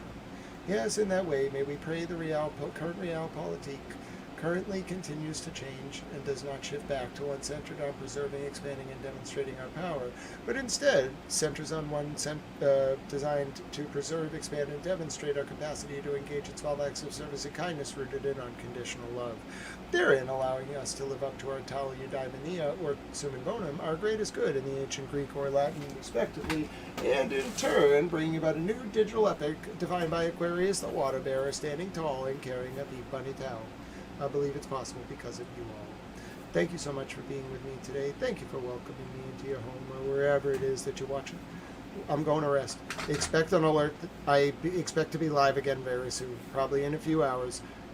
I don't know what to say. May God protect America. God bless the United States. May God protect our soldiers, the soldiers of our allies. May God protect the animals.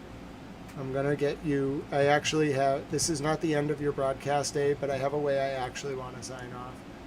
Okay, ready? I got a great plan. I need waving American flag. Here, hold on. Waving. This is how I like to sign off. Okay, ready? I have a new sign off that I like to do. Okay, so this does not conclude your broadcast day, but nonetheless, this is how I like to end the broadcast day. Okay? Ready, everyone? Okay, so I present to you, ladies and gentlemen, the American flag, and then I need the national anthem. Hold on, where is it? I had it yesterday. I'll find it. I just found, here it is. Let's begin. From Towel News, good night. God bless.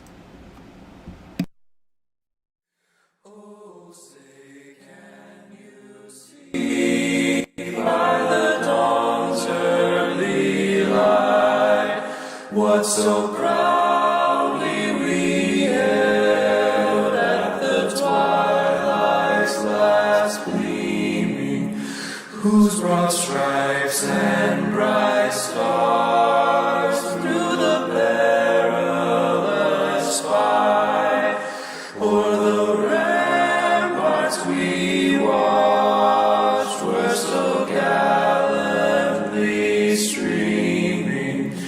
And the rocket's red glare, the bombs bursting in air, gave proof through the night that our flag was still there.